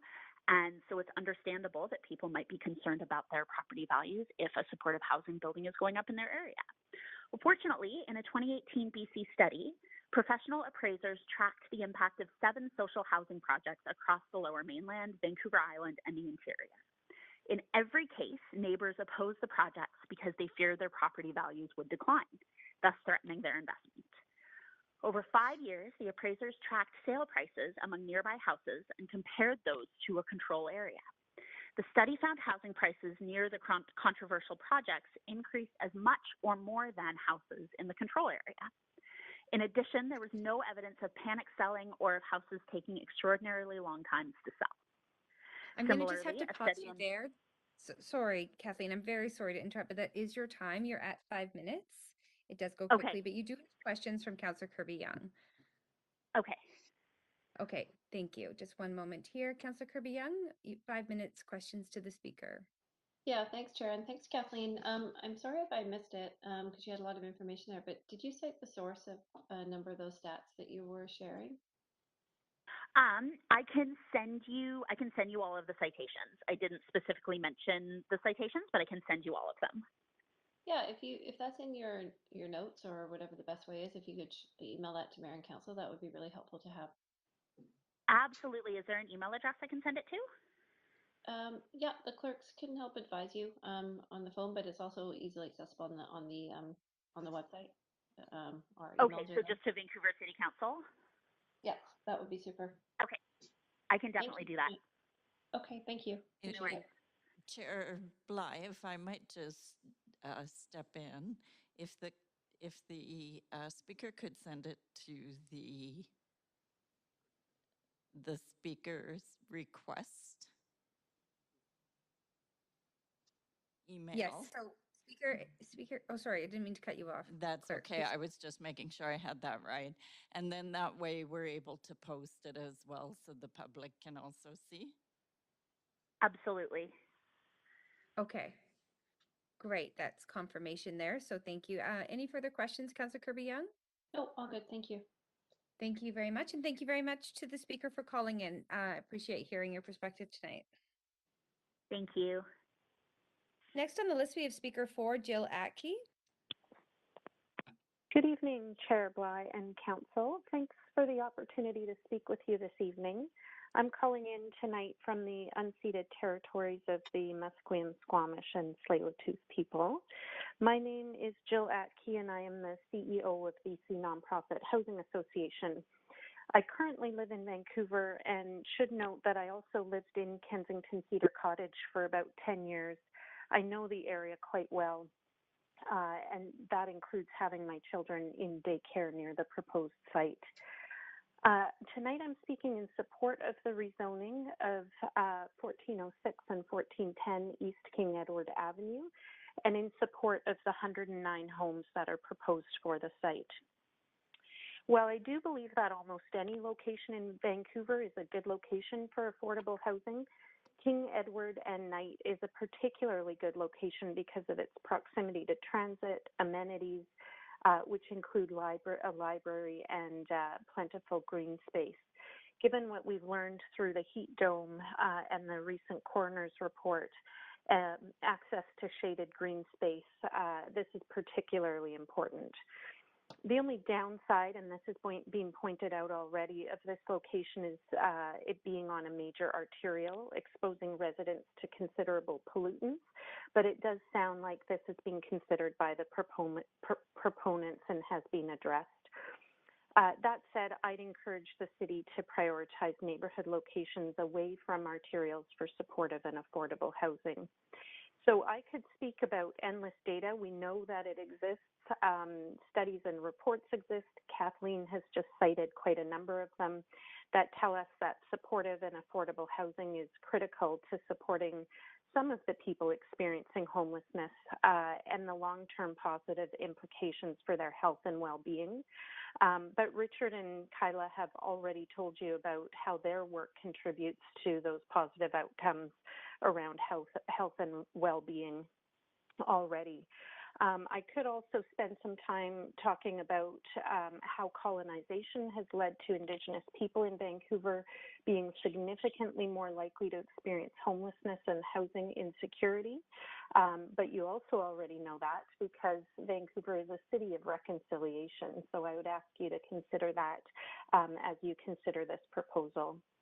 So approvals for supportive and affordable housing are not just about the 109 people who will have new homes on day one of this development, but about the literally thousands of people who will come after them. And I was trying to kind of figure out a number to put on that. And, you know, if this is a 60 or 70 year lifespan of this building, there will literally be thousands of individuals who will benefit from this building over time.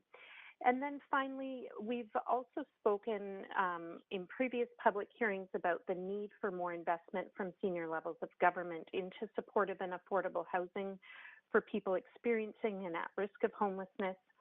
BCMPHA has asked for those investments. The City of Vancouver has asked for those investments.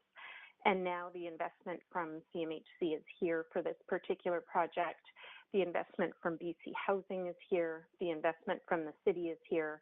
All three levels of government are aligned on this project. We just need this council's support to get 109 much needed affordable homes, affordable and supportive homes built. So for these reasons, I'm in support of these new homes, and I'm really hoping that you'll support them as well. Thank you for your time this evening. And thank you. You do have questions, Councillor Weeb. Yeah, thanks, Joe, for coming to speak today.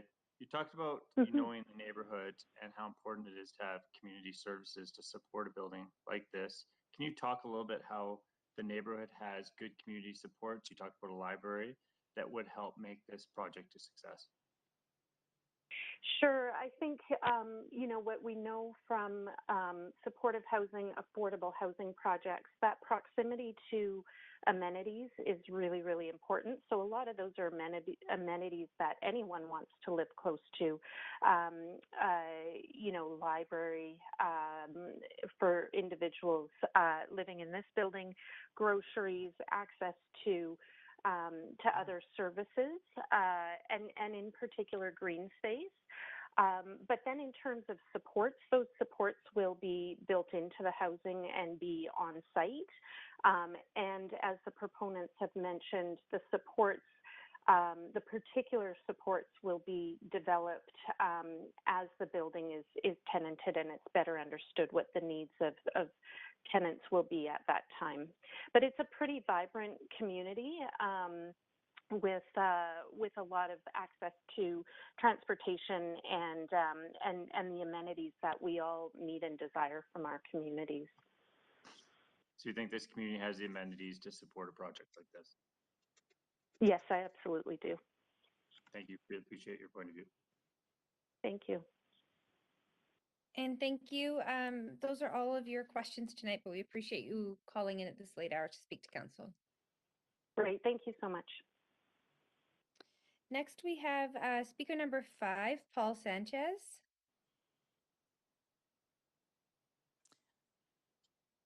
Not on the line.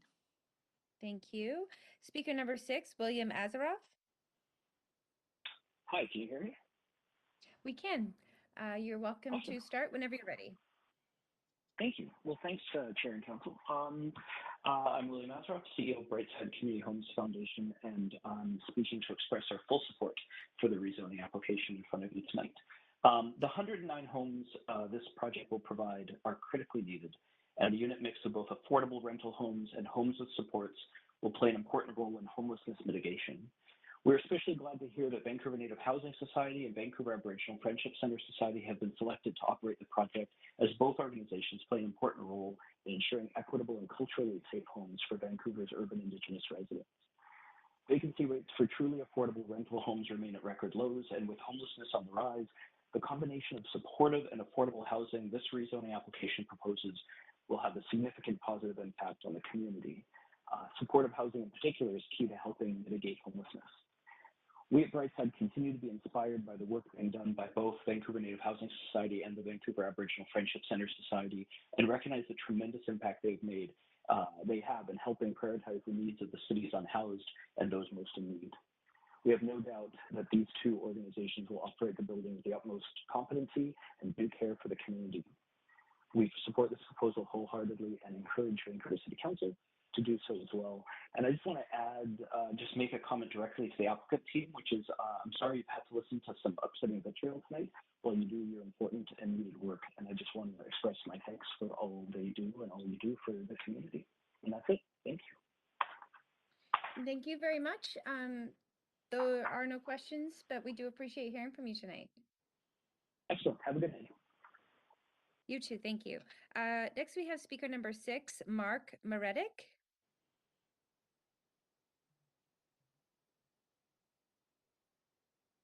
Oh, sorry, that's speaker number 7. My apologies. Speaker number 7, Mark Meredek.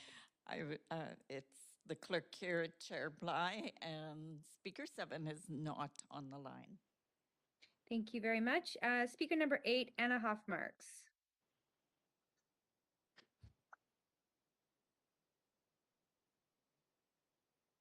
Yes, speaker 8 should be on the line. Hello, can you hear me? Oh, we can hear you just fine. Yes, so you have 5 minutes to speak to council. You're welcome to start whenever you're ready.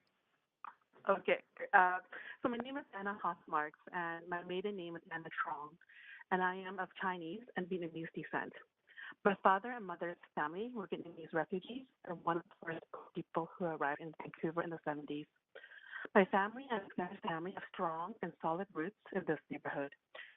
Paul may well be the little old Chinese lady that speaker number 2 referred to. I currently work with a senior population in a nonprofit setting.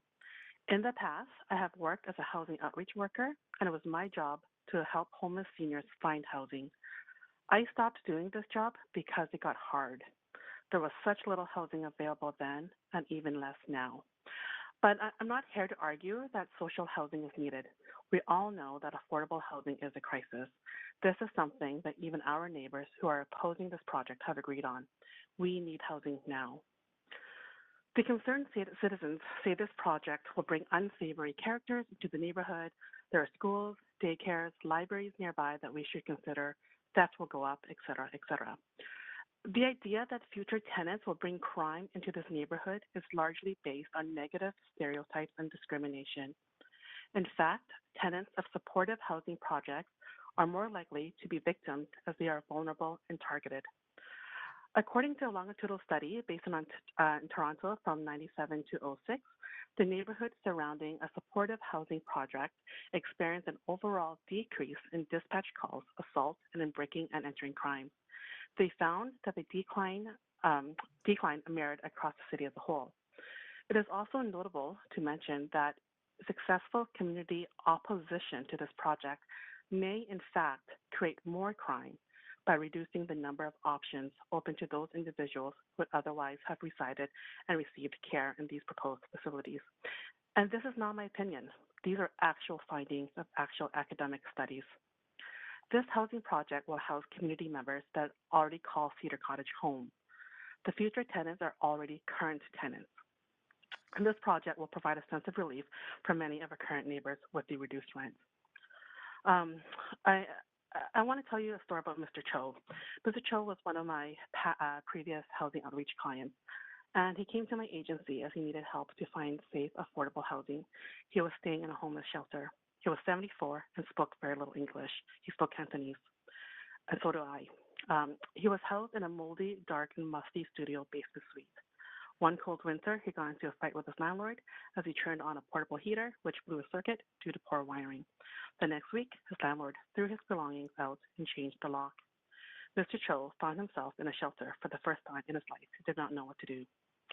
He got housed in a very similar proposed project in East Vancouver. He is thriving and so happy. He shares his veggies with his neighbors and enjoys knowing he has a safe, clean, and secure home to go to. He wishes this for everyone. Now, Mr. Cho's story is not unique. This was actually quite a common story that I've heard again and again. The idea that we should be scared of the future tenants is absurd. The idea that we need to protect our children from these tenants is based on fear, stereotype, and discrimination. I am a mom of a 4 and a 7-year-old in this neighborhood, and we will personally deliver welcome baskets to this building once it's up and running. Thank you for your time and consideration. Thank you. You do have questions, Councillor Swanson. Yeah, thank you so much for coming in, Anna May. That was wonderful. I don't really have much to say except my question is, next time we have another supportive housing application, will you come and speak to that too? Absolutely. I know there's another one coming up relatively soon.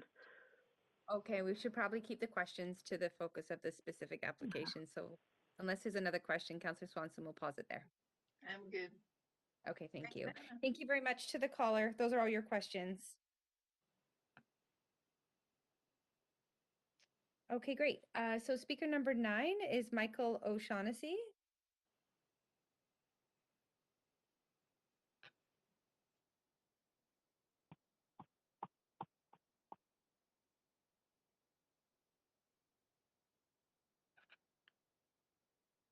I'm just checking, Chair Bly. I believe speaker 9 is, no, we unmuted, but speaker 9 is not on the line. Okay, thank you very much. And then the next caller is speaker 10 M. Wickham. Hi, I have slides. Okay, thank you for letting us know. I'll just ask the clerks if we can bring those slides up, please.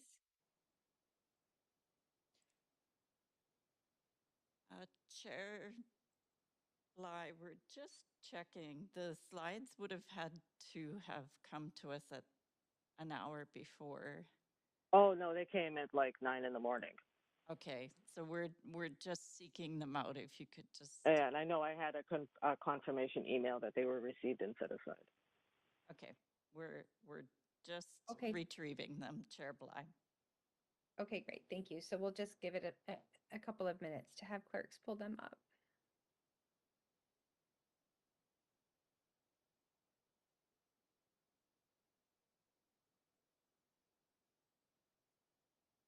Okay, they are on the presentation board. Okay, and just a reminder, speaker, that when you would like the slide advanced, to simply say next, and we'll move that slide for you. We'll move it along so you can start whenever you're ready. Okay, great.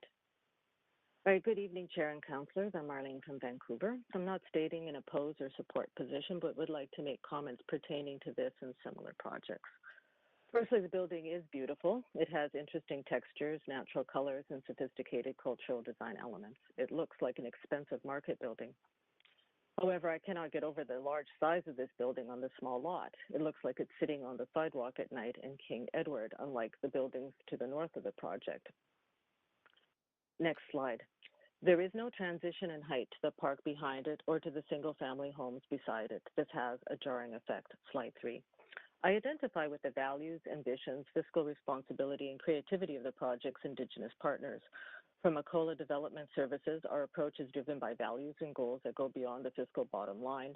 Social purpose underlies all the work we do. We are focused on the people, the process, and the community.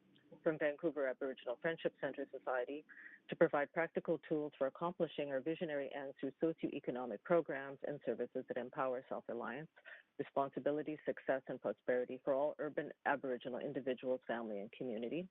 and Vancouver Native Housing Society. In addition to family and supportive housing residences, VNHS runs 2 Indigenous social enterprises called Squatch Lodge and Gallery. Squatch Lodge is also home to our Artists in Residence program, a program that houses, supports, and provides Indigenous artists with a place to live and create. The artists' rents are subsidized by the hotel and gallery revenue, and if not already seen, I would encourage viewing of the videos on the Squatch story. Slide 4.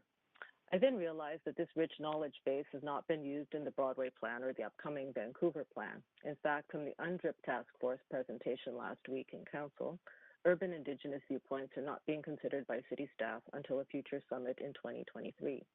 Unfortunately, I'm seeing Vancouver as a city of missed opportunities. If you don't look for the opportunities, you can't see them. The building concept of this project and the one at Arbutus and 8th predate the pandemic. Economic realities are different now with inflation, especially food and gas prices, and rising interest rates.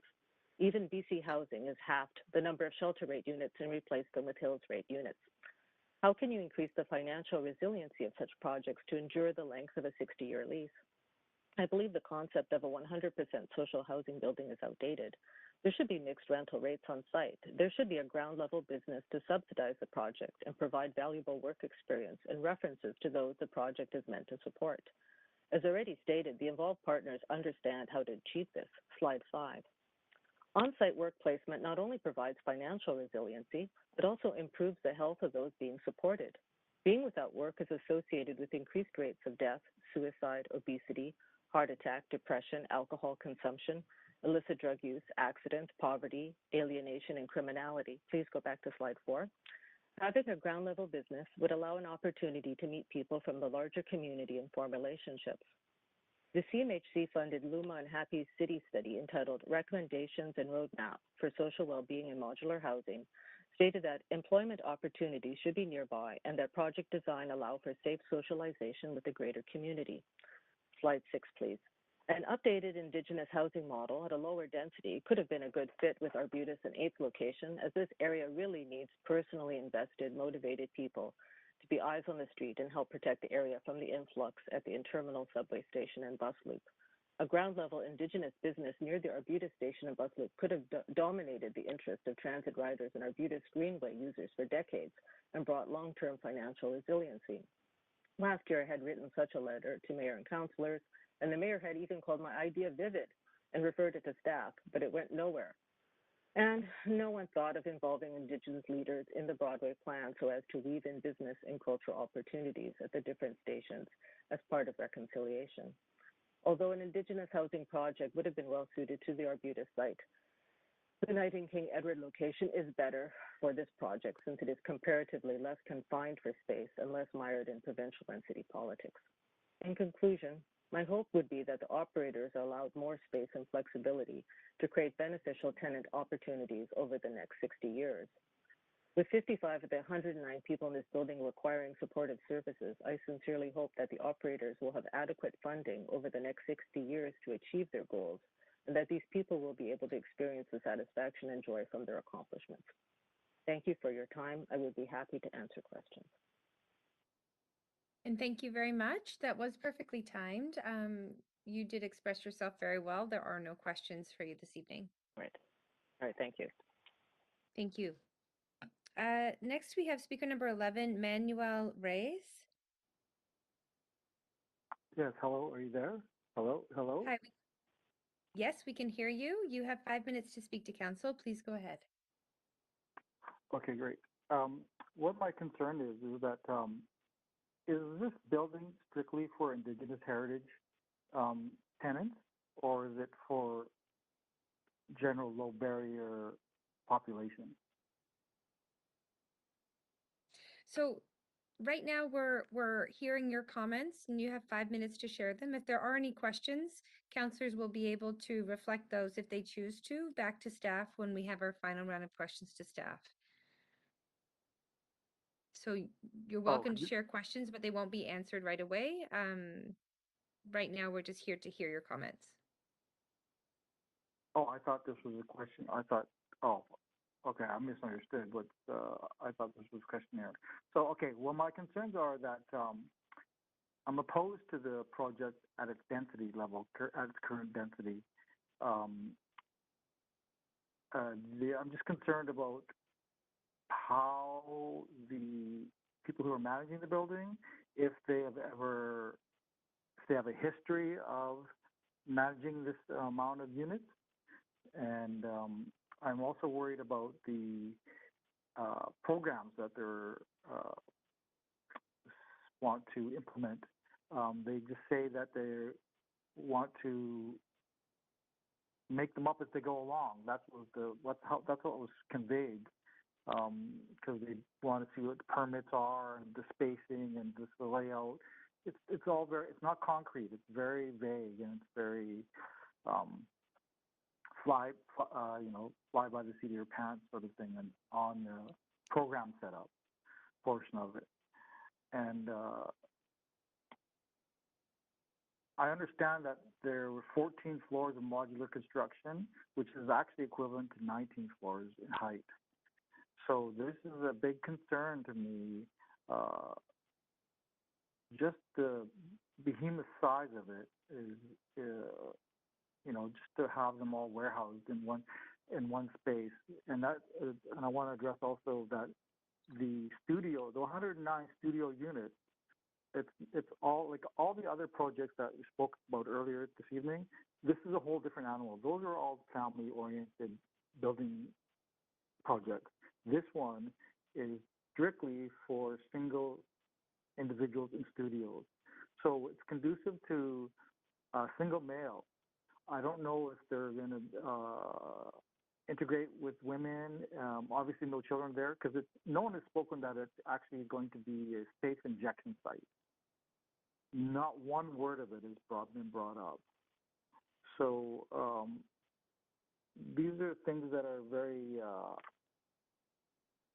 skillfully omitted. And these are a lot of things that I'm concerned about.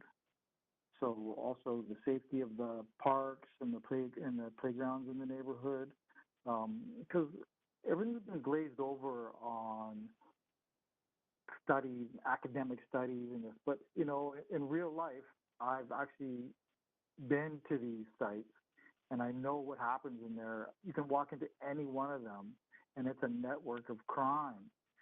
They're doing transactional sales of stolen bicycles, of drugs, of sex. And I'm not overstating this, and I'm not understating it either. So these are things that have been witnessed with my own eyes. And so it's something that's very disturbing on how everything's just sort of glazed over and just sort of whitewashed, like very much whitewashed.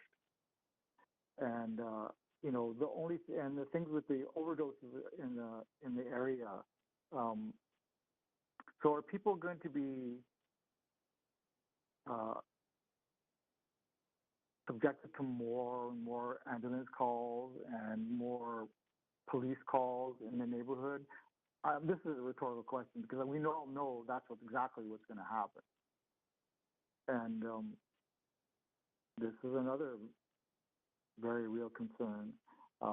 They say in all these studies that crime doesn't go up, or that's just nonsense. It's absurd. Crime does go up in the area. Petty theft goes up in the area. So these things are all real life. And Okay, I'm that just is your worried about. that is your yeah. Sorry to interrupt, but that is your time, and I wonder you do have questions from a counselor Yes. here, so I'm going to pause your timer there and move to council questions. So, Councillor Kirby-Young, over to you.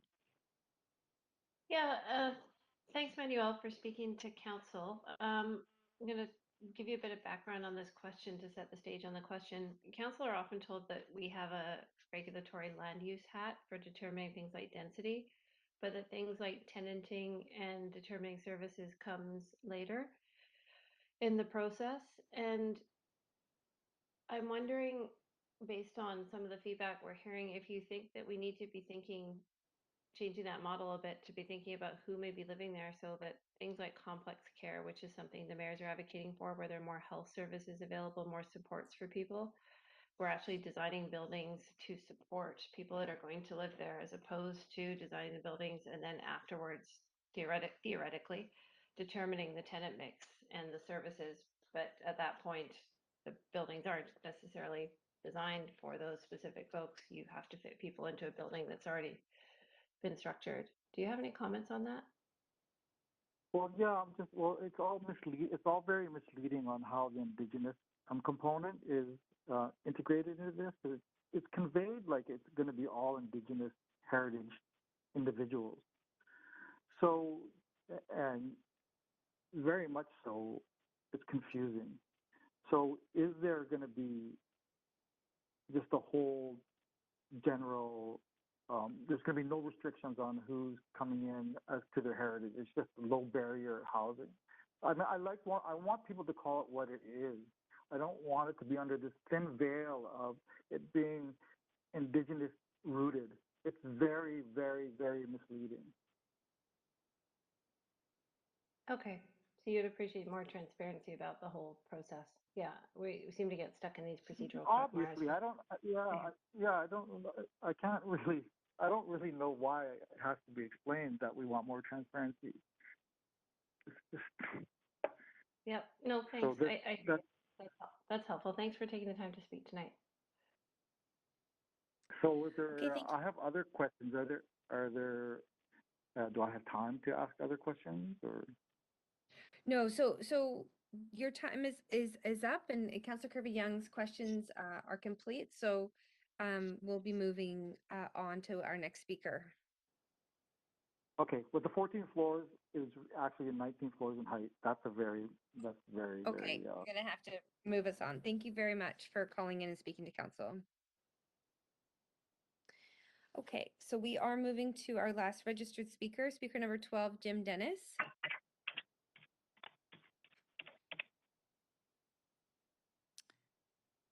Chair Bly, it would appear speaker number 12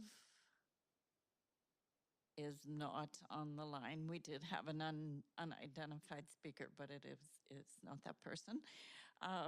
We do have other speakers on the line, but you're quite correct. That was the last registered one. Okay, well, I'll do my second call and then we'll hear the speakers that are on the line and then we'll do our third call. So if there are any speakers for this item who wish to speak to council, please call toll free 1-833-353-8610, followed by participant code 1061445# before the close of the speakers list. The phone number will be tweeted out and made available on the live stream.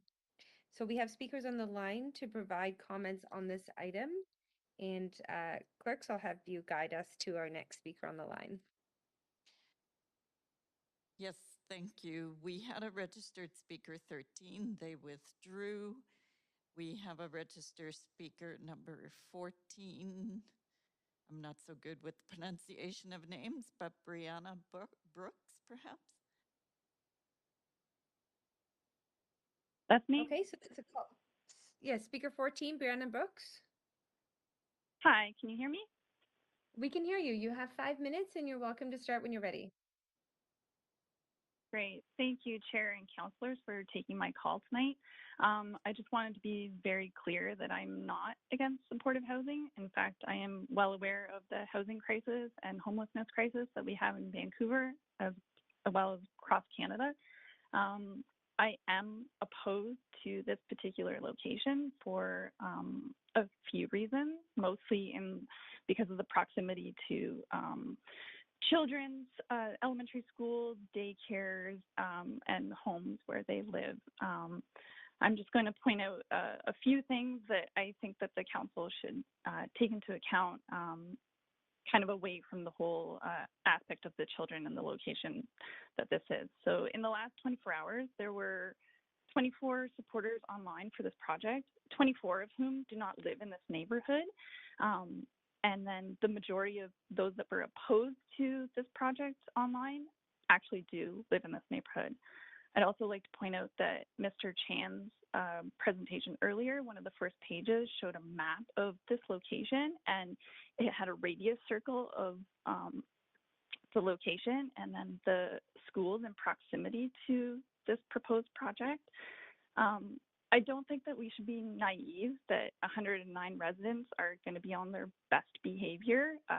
Something is going to happen. And my concern as a mother and being on the parent advisory committee for my son's school, as well as being on the strata council for my building, I live in the King Edward Village #2 building. I am concerned about the safety for the kids in this neighborhood, and I like I said, I don't think that we should be naive about that. And I just think that the council should really think about the safety for the kids in this neighborhood. And the question that I want to pose, and I'm not expecting an answer, who is going to be held accountable when something happens, if something happens? And that's it. Okay, you do have questions, Councilor DiGenova. Thanks so much, Brianna. I'm wondering if you could speak a little bit more. I appreciate the comments in your presentation, but what exactly is it that you're concerned about, and in relation to if there was more support, are you unclear about what the support is in this building? I'm realizing that it's not really clear in the report that we have, but what kind of report, what kind of support would make it okay for you to support this project, if at all? If that's a fair question to ask. Thank you. That is a fair question to ask. And there have been a number of people talk about the density of this building. And if there is support in the building, I feel like at 109 units and 109 residents, the supports that are in that building cannot keep track of that many people. Maybe if the density was smaller, it would be a little bit more manageable, but I honestly don't know how many staff they expect to have on site, and if they're going to be there for a full 24 hours, or if the majority of staff will only be there during daytime hours. Like, it's really hard to say. I know that I can tell you this, that ever since the billboard went up about the project, there has been increased vandalism, increased break and enters in like the building that I live in, as well as like vandalism and breaking of windows around the businesses in this neighborhood. So I don't know how that we can pretend and be naive and expect that nothing is going to happen. Okay. So would it help you to hear what kind of supports are planned at this point, if any, for this building? That would definitely be a move in the right direction. Yes, absolutely. I was at the virtual open house back in November, and I did ask the planners and the development team what their plan was to mitigate any issues that might occur to the neighborhood, and they did not have an answer for me. It was glossed over, all of their presentation, and they did not have a straightforward answer for me to my question. Well, I can't ask the applicant questions, but I can ask our staff questions afterwards, so I will do so. And thank you very much for making the time to speak to council tonight. Thank you. Thank you very much. Those are all your questions. Okay, we're going to be moving on to speaker number 15, Casimir Kish. Casimir Kish. Yes, I'm here. Am I coming through? Yes, we can hear you. Please feel free to Great. go ahead. Thank you. I just want to acknowledge I'm coming to everyone tonight from the unceded territories of the Musqueam, Squamish, and Tsleil-Waututh peoples. Thank you for letting me speak tonight. I have been following this project closely. I was part of the virtual open houses last year, and to me, this looks like a great project. Supplies badly needed, affordable, and supportive homes. I think this is a good location on what looks to be a site that might have been difficult to do other things with in the first place. Not on the most desirable corner, I would suggest, given the busyness of that intersection. I think that the transit and amenities in the area are a positive for the future residents of these homes. And I think that the Indigenous tenant focus is something that that's important given the city's priorities and where, as a community, and as a city, things that we need to see progress on. I think the amenity spaces are ample given the size of the building, and that the support offices and areas in the building of that nature look to be a good ratio given the size of the building.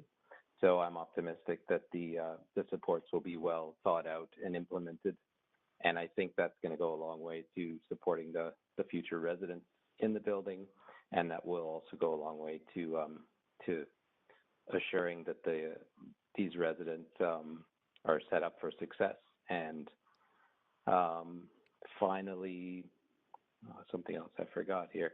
I think that there's been some concerns about the height. I think that just means that we'll get more needed units and that the supports will also benefit from extra square footage in the building. And that's really, I think, all I've got. So I'm in support.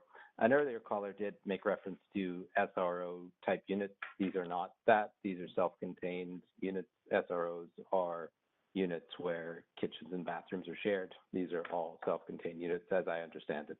So that's basically, I should say background-wise, my family and I have lived in this neighborhood for about 14 years. I have a child at a nearby school, and we make good use of the area, the park, the library, and the nearby amenities. And I look forward to having more residents in the area. Thank you. Thank you very much. You have expressed yourself well. There are no questions for you, but we appreciate you calling in. Thank you.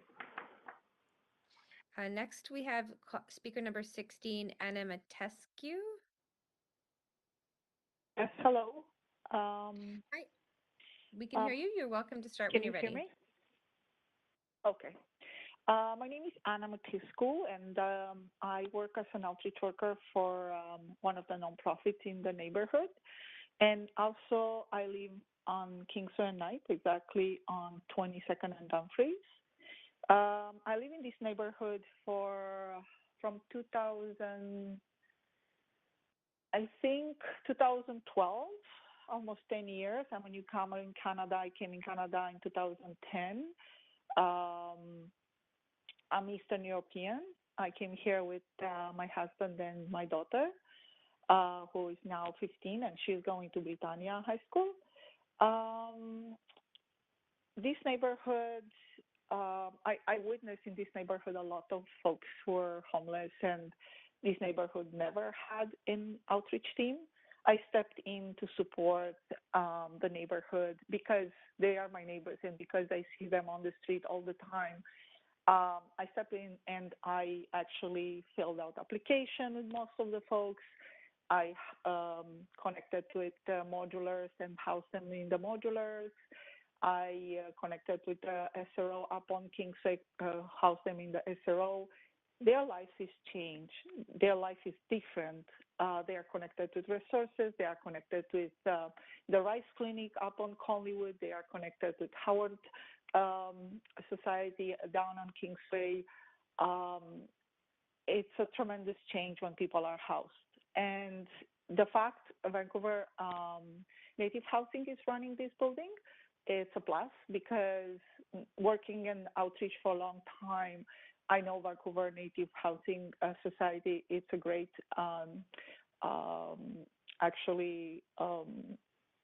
manager of the buildings, and they actually have a lot of support in terms of supporting folks with, their different needs in terms of job applications or detox when it's needed, or mental health services, or anything. I have a lot of folks I housed in their buildings, and they are doing great. I just am in favor of the project, and I actually think it's an amazing idea. We have nothing like that in this neighborhood, and I think the folks in the neighborhood will benefit tremendously from this type of housing. Thank you very much. There are no questions, but we do appreciate you calling in at this late hour. Thank you.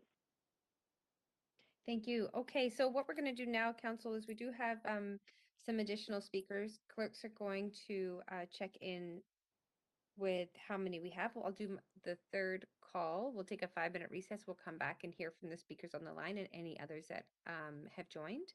So this is the third call. If there are any speakers for this item who wish to speak to council, please call toll-free 1-833-353-8610, followed by participant code 1061445#, before the close of the speakers list. And the phone number will also be tweeted out and made available on the live stream. So it is currently 10:44. We'll come back at 10:49.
Okay, so getting confirmation that we are ready to go. I'll just call us back to order. So we do have speaker number 7, Mark Maretic on the line. Hi, can you hear me? Yes, we can hear you. Hello? You have 5 minutes and you're free to start when you're ready. Okay, thank you so much. I want to acknowledge that I live on the unceded territory of the Musqueam, Squamish, and Tsleil-Waututh peoples, and I thank them for sharing the lands with settlers like me. I am on the same strata council as the previous speaker, Brianna, is on, and I just want to note that with all due respect for most of the speakers that are speaking in support of the project, I live very close by, and I do have some questions. I am very conflicted with it. I am committed to reconciliation. I am very passionate about supporting a project such as this, but there are a lot of questions that I do have as well. And it's not so much. I am excited about the involvement of the Indigenous community into this project. What I feel is a little bit disingenuous is from BC Housing and the way that this proposal was put in the first place. Councillor Dominato asked about. I believe there was Councillor Dominato asked about the original proposal that happened, and this was through the neighborhood dialogue session, and the proposal was the 12 stories and 90 units. And through those discussions, and I discussed with other local community members who were on the different days that were the presentations went on, that the community was, if not in the majority, more, at least 50%, not very reluctant about the way that the discussions went and the lack of specific planning that went in. Brianna mentioned about security, and one of my questions to BC Housing is, what is the safety plan for this building? Is there supposed to be a safety plan there? And is there considerations for the safety of the people in the neighborhood? Another thing I want to point out, one of the other city people talked about setbacks and shadows and noted how the building was in comparison to King Edward Village. It is 14 floors there, right across the street, the King Edward Village complex. The building is only 8 stories high. So there will be a noticeable shadow effect on King Edward Village from there. And next door, if not the neighboring building to the east of it, the next one up, and they're all single-story homes, is just getting its roof replaced. So that's a long-term plan there. And yes, their backyards are very exposed to the local community. Now, we had another speaker who talked about how there's homeless in the area, which is very true, and implying that she's happy with the project because these people will who are homeless in the area. Well, it seemed like she was implying they would go to this proposal. I doubt that's going to happen. The other aspect that I'm wondering about is it a social? Is it a building that is part of the community? I heard jealously the other proposals of the previous applications talking about is it in line with the community? And my fear is this is a 14-story building that will have a concentrated need for critical care. How much of that will fit in nicely with the character of the community? As I said, I'm a member of the Strata Council in King Edward Village. There are many elderly people in that building, and there are many young families in that complex. One of our fellow Strata members, council members, runs the daycare, and their fear is they walk their the ECE teachers walk their students to the park, Kingcrest Park, every day for exercise. How much interaction will happen, and how much of that will be negative interaction? I will end by saying thank you, everyone, for listening, giving me the time to speak here. I am in support of reconciliation. I would like to see this project being toned down to something that will fit more within the needs of the community. And I feel that I ask the council not to push this hastily along, and that let's let the community really be given a chance, unlike what BC Housing has done through the duration of this process here. They have not heard the community. Thank you for your time. And thank you for your time. There are no questions, but we do appreciate hearing from you. Thank you. Next, we have speaker number 17, Nathan Davidovich. Good evening. Do you hear me? Yes, we can hear you. Go ahead. Oh, thank you, Chair and members of council. This is another example of BC Housing Management Commission failing us, as they failed us for the last 20 plus years. We need a proper Ministry of Housing like we had before.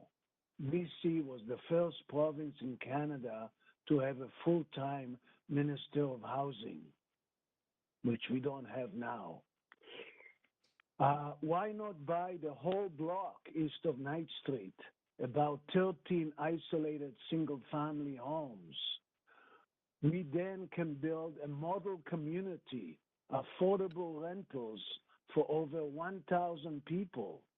We can even copy Phoenix, Arizona, that build a brand new model community where residents are not allowed to have cars, no parking for personal cars on site. Residents can use transit as well as taxis, rideshare, and micromobility. Why is Vancouver behind other cities? We will have the same problem on June 28th on Alberta Street. And you'll probably have 2 or 3 times as many people speaking. There is no mention of the need for a larger bus shelter outside this site, as this is a transfer point between 3 bus routes. We need a wider sidewalk of at least 10 feet at this bus stop.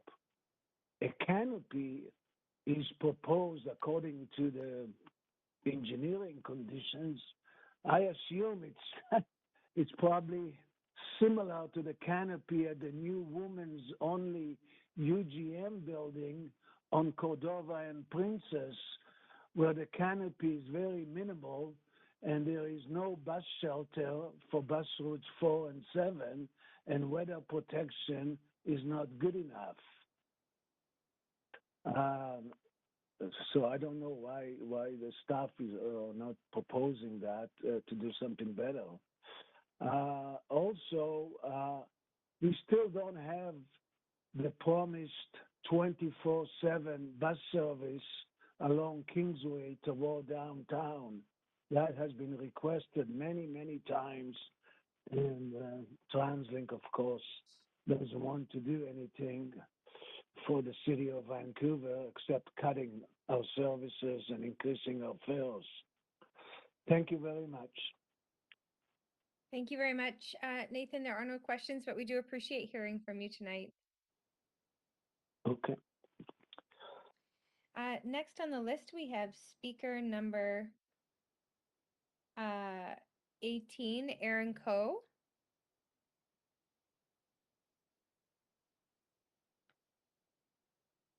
Hi, can you hear me?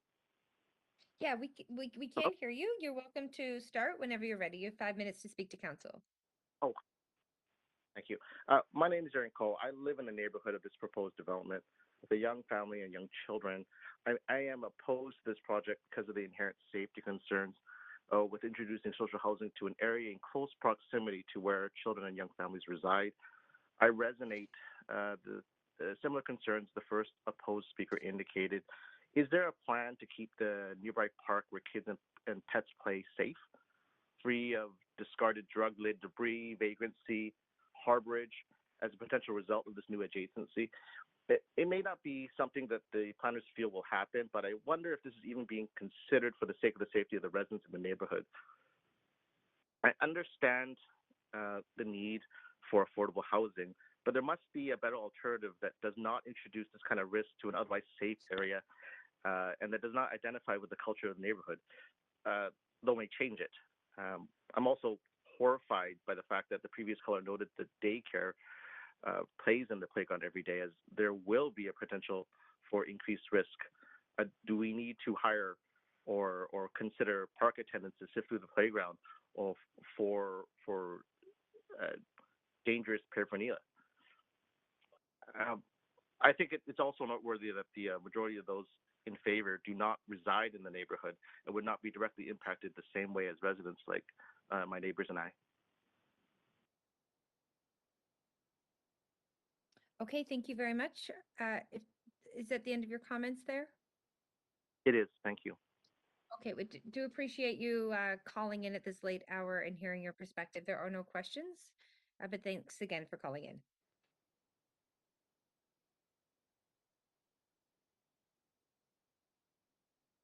Next on the list is speaker number 19, Kit Sauter. Thanks, Councillor. Hi, everyone. I'm Kit Sauter. As I'm sure the members know, after a few speakings at public hearings, I'm co-chair of the Renters Advisory Committee. I'm also a resident in the neighborhood. I live less than a 10-minute walk away from the proposed location of the proposed project, and I am calling in to speak in support of the project. I've listened through the entirety of the hearing on the subject and heard a number of my neighbors speak out, expressing concerns for safety. My 2.5-year-old uses the same parks. My family uses the same VPL branch. My wife and I shop at the 3 grocery stores within a block of that site, and we both bank there as well. We're there practically every day of the week, and more than once on the weekends. I want to speak to some of the content of the proposal itself, but I would raise, Councillor Kirby-Young, you raised a question to a caller about 40 minutes ago, talking about the determination of tenant mix and the framing of the review and hearing process. And if you have the energy and the time, I'd love to engage on a discussion about that.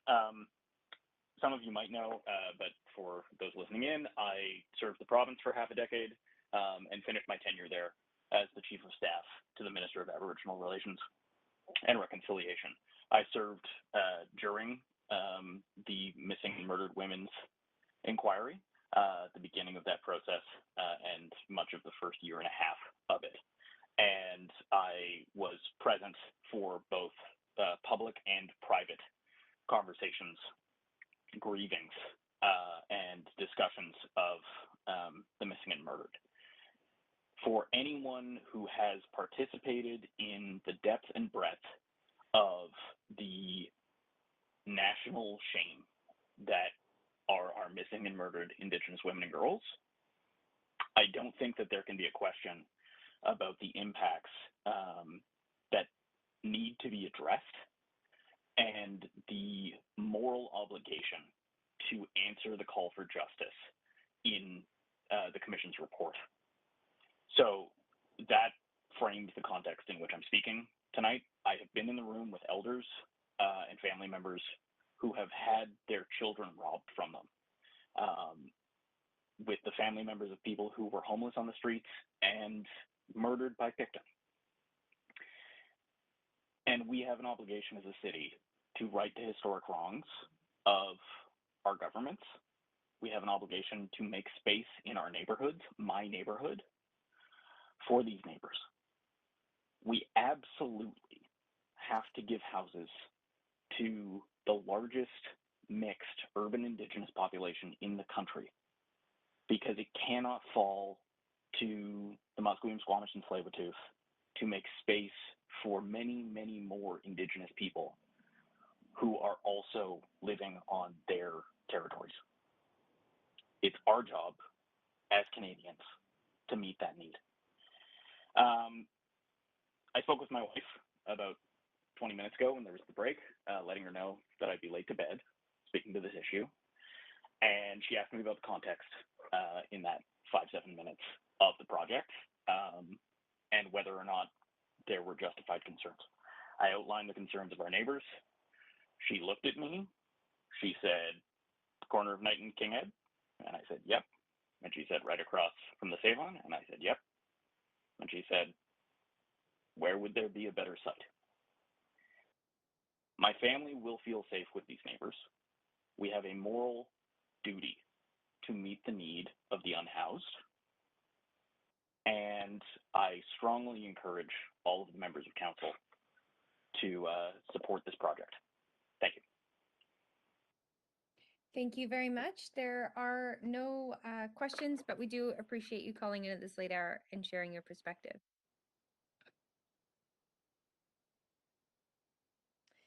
Next on the list, we have speaker number 20, Simon Davey.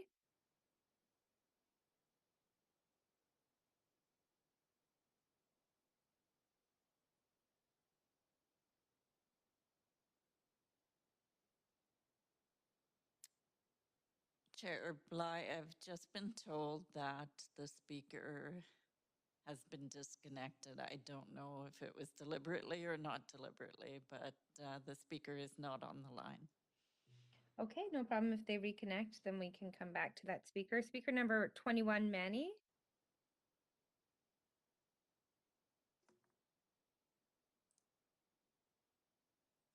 Hello?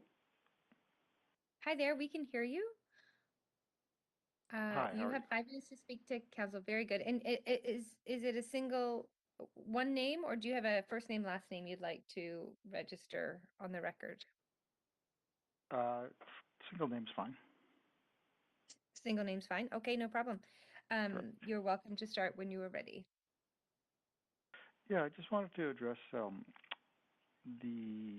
talking about the people who are managing the building, how much experience they do have to manage such density, if they do have experience in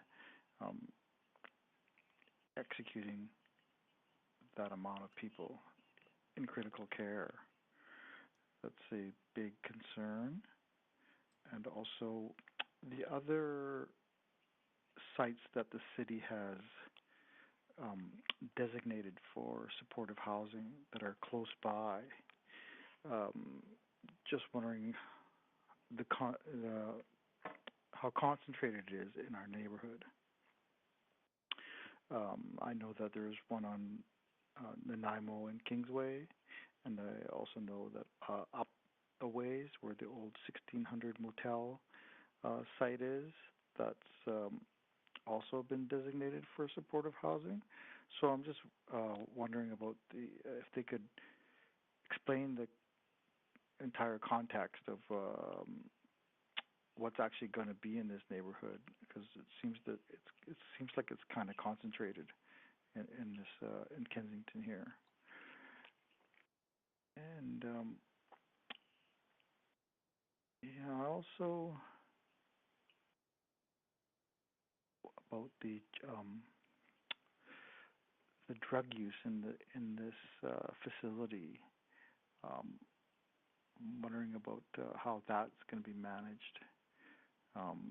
Just worried about if the neighborhood has to worry about learning how to administer Narcan to some of these residents.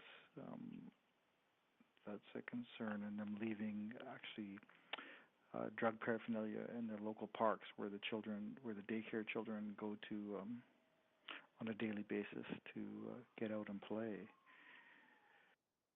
So all these are grave concerns.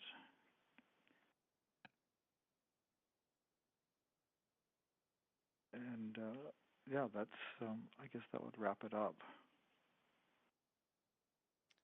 Okay, thank you very much. There are no questions for you, but we do appreciate you raising those questions and sharing your perspective and calling in at such a late hour. Sure. I was just one quick question: is that will they state what is the current status of the rezoning application and the timeline that it's? If that's a question that you're posing, councillors are listening to speakers' comments and will have an opportunity to reflect back what they've heard to staff. Okay, to staff. They won't address it now. No, this right now is not about question and answer coming from speakers. This is simply a time for you to be able to share your perspective, and anything that councillors hear they can reflect that back to staff as questions. All right. And then any responses will be posted on the site, sort of thing, as to what the results were of this meeting. So clerks, would you mind clarifying the process for the caller, for the speaker? Yes. So quite correctly, the speaker can make contact with staff, or if we have your email, we can get in touch with you to let you know where you can monitor the process. But it should be on the city's website. So yes, okay. That is rightly done, Chair Blythe, through staff and not at a public hearing. Right. Will there be another public hearing? An additional public hearing later down the road? No, there's only one public hearing in this process. Okay. So so you're telling us the decision will be made and then it'll be posted? Is that how it's gonna? What I'm gonna ask you to do is be in touch with the clerks, and they'll be able to respond in writing what the process is so that you feel fully informed and that you understand it. Okay. This is the public hearing for this particular project. Okay. Thank you very much for calling in.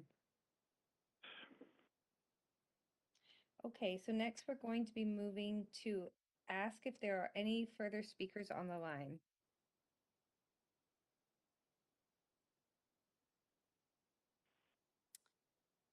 Yes. Hello. Hi there. If you wouldn't mind stating your first and last name and whether you are a resident of Vancouver. My first name is Simon. Sorry, am I the one being heard? My name is Simon Davey.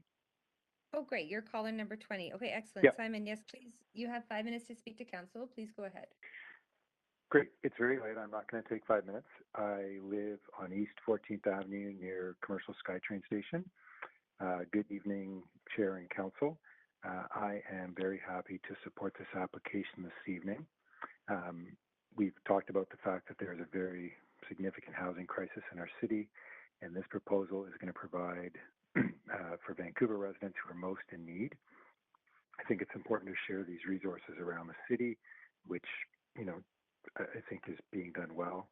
I would like to say congratulations to VAHA, the city, BC Housing, and CMHC for creating an MOU and working together to get this as far as it is and hopefully to the finish. I think you've chosen a great site. With the park to the south, you're not going to get shadowing. It's open space, which is wonderful. You've got a very dense development across the street, which means this building is really tucked in behind that building. It's not going to impact a whole lot of neighbors. Obviously, there's single family to one side, but presumably that is going to end up being redeveloped over not too long of time, given the density going there. I think it's an extremely attractive building. Really happy that it's supportive housing, which means, of course, that there are staff and support in the building much greater than just a property management firm, which means, things are being dealt with on site and residents are supported, which creates a much healthier community and I think provides answers to a lot of questions people have raised about how those tenants are supported and work in the community. I'm really happy to see a positive development to serve the most marginalized in our city, and congratulate everybody who's brought it forward and hope that council approves it. Thank you very much. Thank you very much. We do appreciate you calling back in and hearing your perspective tonight. There are no questions. Great, thanks. Thanks so much. Okay, so just asking if there's any other callers on the line who would like to speak to this item, please please introduce yourself, state your name for the record.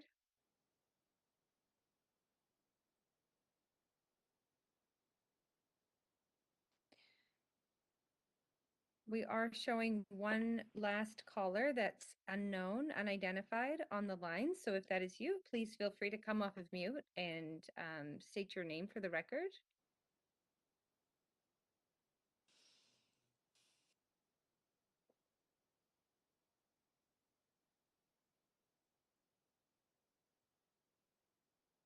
Chair Bly, we're just double checking. The individual is unmuted. The last 4 digits of the number is 8159. Hello? Hi there, we can hear you. Okay, I'm Grace McKenzie, and I live in Kensington Cedar Cottage, and I'm opposed to the site. There's 2 things that I want to talk about. One is that we haven't talked enough about the neighborliness of this building. That's the biggest problem here. The Kensington, it's actually the Kingsway Knight Neighborhood Center Plan says that, first of all, there should only be an exception to the plan with a 3-story apartment building, and this is 167 feet. This new building, I don't see that that's the right way to go.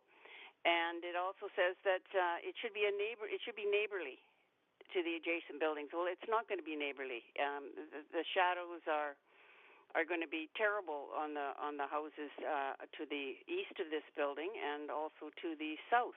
So that's really an annoyance for me that you don't take that into consideration and you throw out all the plans that you've already made. You know, a waste of everybody's time. The other thing is, they've got one of these type of housings up on 2300 block of Copley. Well, since that was put in, our shed has been broken into. The basement windows have had the screens taken off them. A stolen truck was parked in front of our place, and the police had to come around and so on and so forth. So don't throw out the fact that there is going to be problems with this building, because it will be. And the problem with the problems is that the police can't do anything about it. They don't have the tools. And if you get anything stolen from your property, then your insurance goes up. So, you know, it really annoys me that the people who are for it are all, touchy-feely, this is a wonderful place for people to live. And it is a wonderful place for people to live. I'll go with that. But the thing is, you've also got to consider what you're doing to the neighborhood. And you're not, when you put these buildings in, you're not considering what you're doing to the people who have lived here for decades. We've been in this neighborhood for 80 years. Same house. Solid people. And you know, you bring in this different type of societal person, you disrupt the neighbors, and that's not fair. It's, you know, you're thinking only of the development. It's like one development at a time instead of thinking about what you're doing to the whole bunch. So that's my speech. Thank you very much for calling in. We do appreciate you calling in to express your perspective. There are no questions for you at this time. Thanks. Bye. Thank you so much. So that actually may be the end of the speakers list. Clerks, would you confirm, please, if we have any callers on the line? Just confirming, and no, we do not. Okay, thank you very much. So seeing there are no additional speakers, the speakers list is now closed. As few or no public comments were received on this item after 5 p.m. today, I suggest we now close the receipt of public comment and move on to hearing closing comments, asking further questions of staff, and to make a decision. So does the applicant have any closing comments?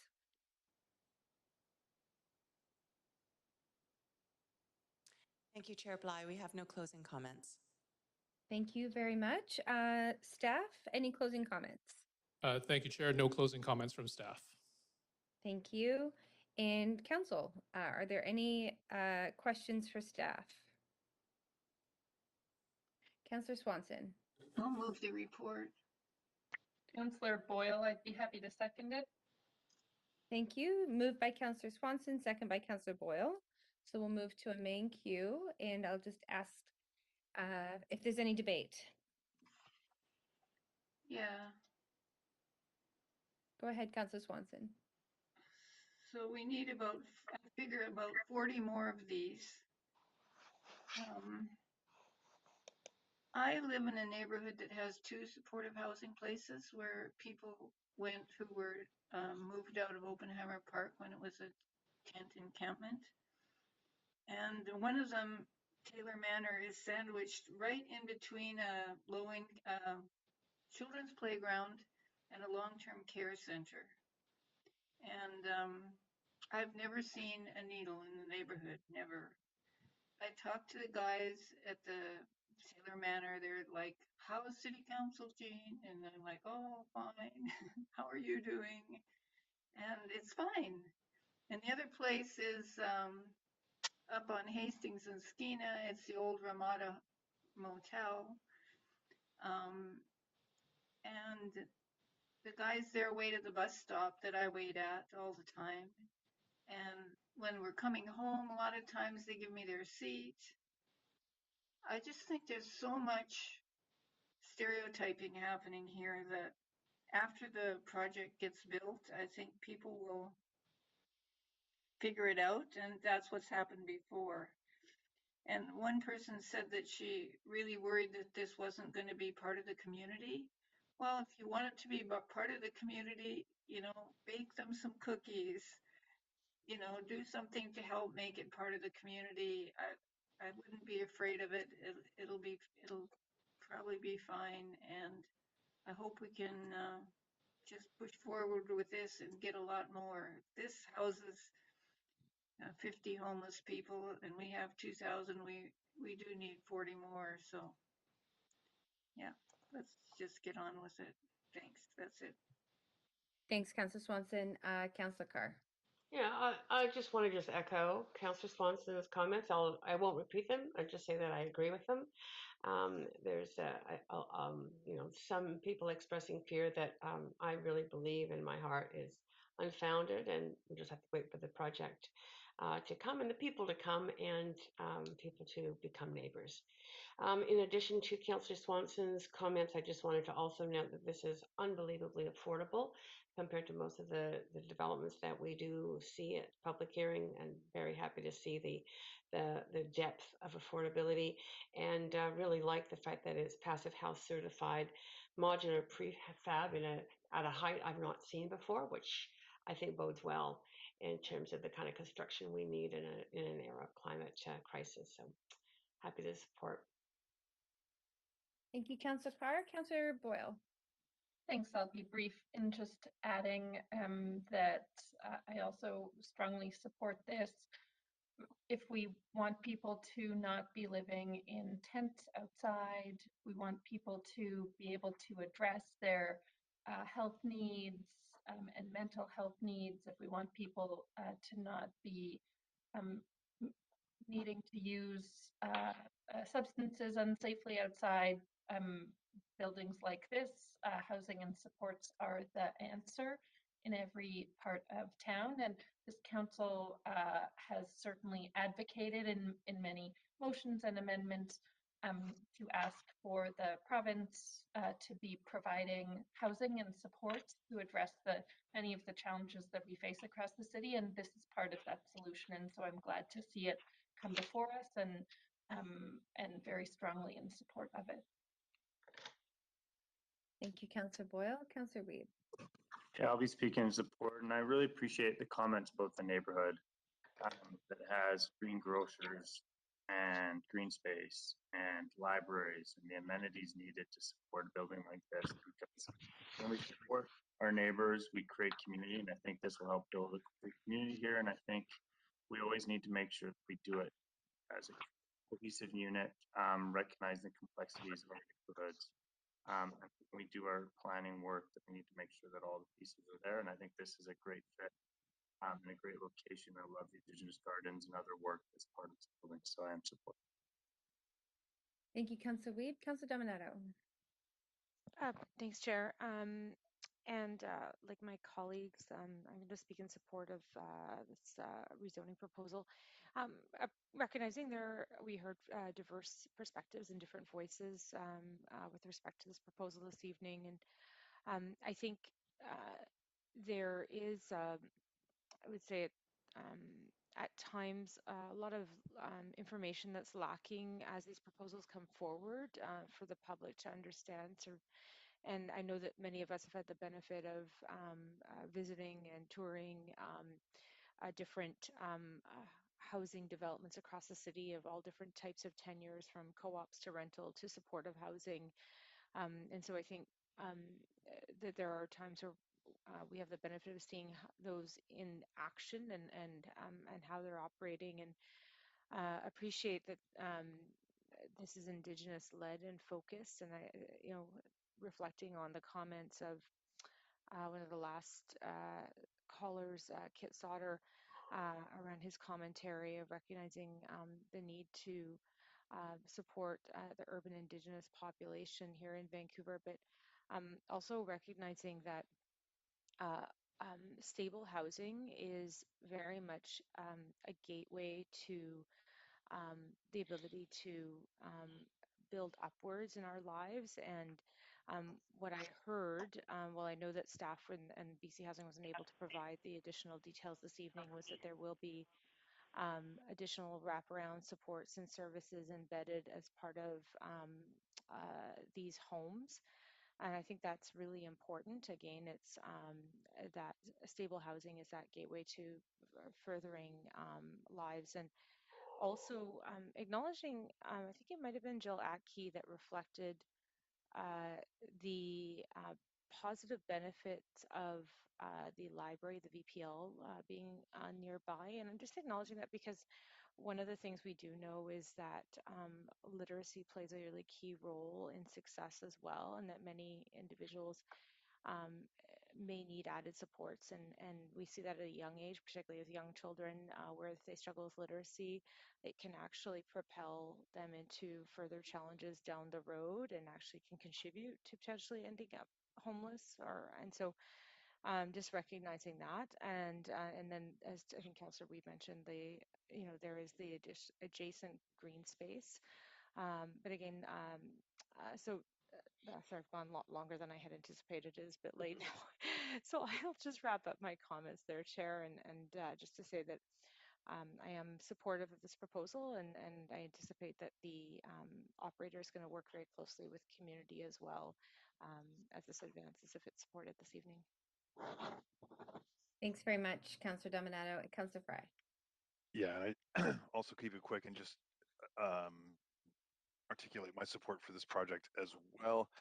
And I do want to acknowledge the fears and concerns that some folks had expressed. And this is a significant change for that part of town. And I think with change comes uncertainty.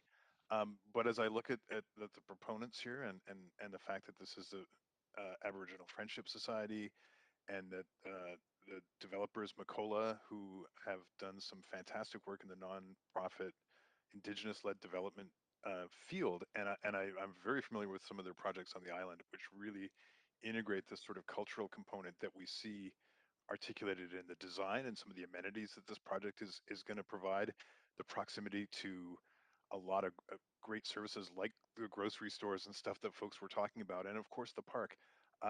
This has the potential, the recipe for great success, and I totally acknowledge people's fear and of the unknown, but I do have confidence that with the people involved with this, with with the city of Vancouver involved with this as the landowners, I do see a real opportunity for something great. And I live in a neighborhood with lots of supportive and social housing projects. Some are good, some aren't good, but I would look at this with a very favorable eye, and I think there's a lot of great opportunity here to bring in some fantastic neighbors and change lives. So Thank you very much, Councillor Fry. Oh, my cues just jumped around there. I just want to wait a moment to see if there's anyone else who would like to speak to this item before we call the vote. Okay, seeing none, we'll go to a vote.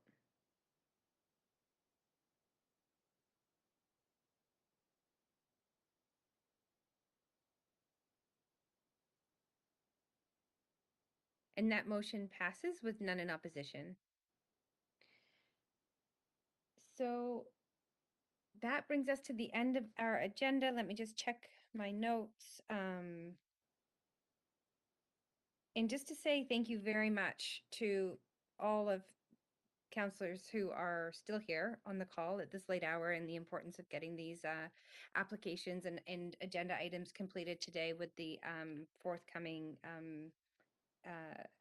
amount of work that we have in agendas in the coming weeks. So, and also to callers, and thanks very much to clerks and staff for your work. So I need a motion to adjourn, please. So moved.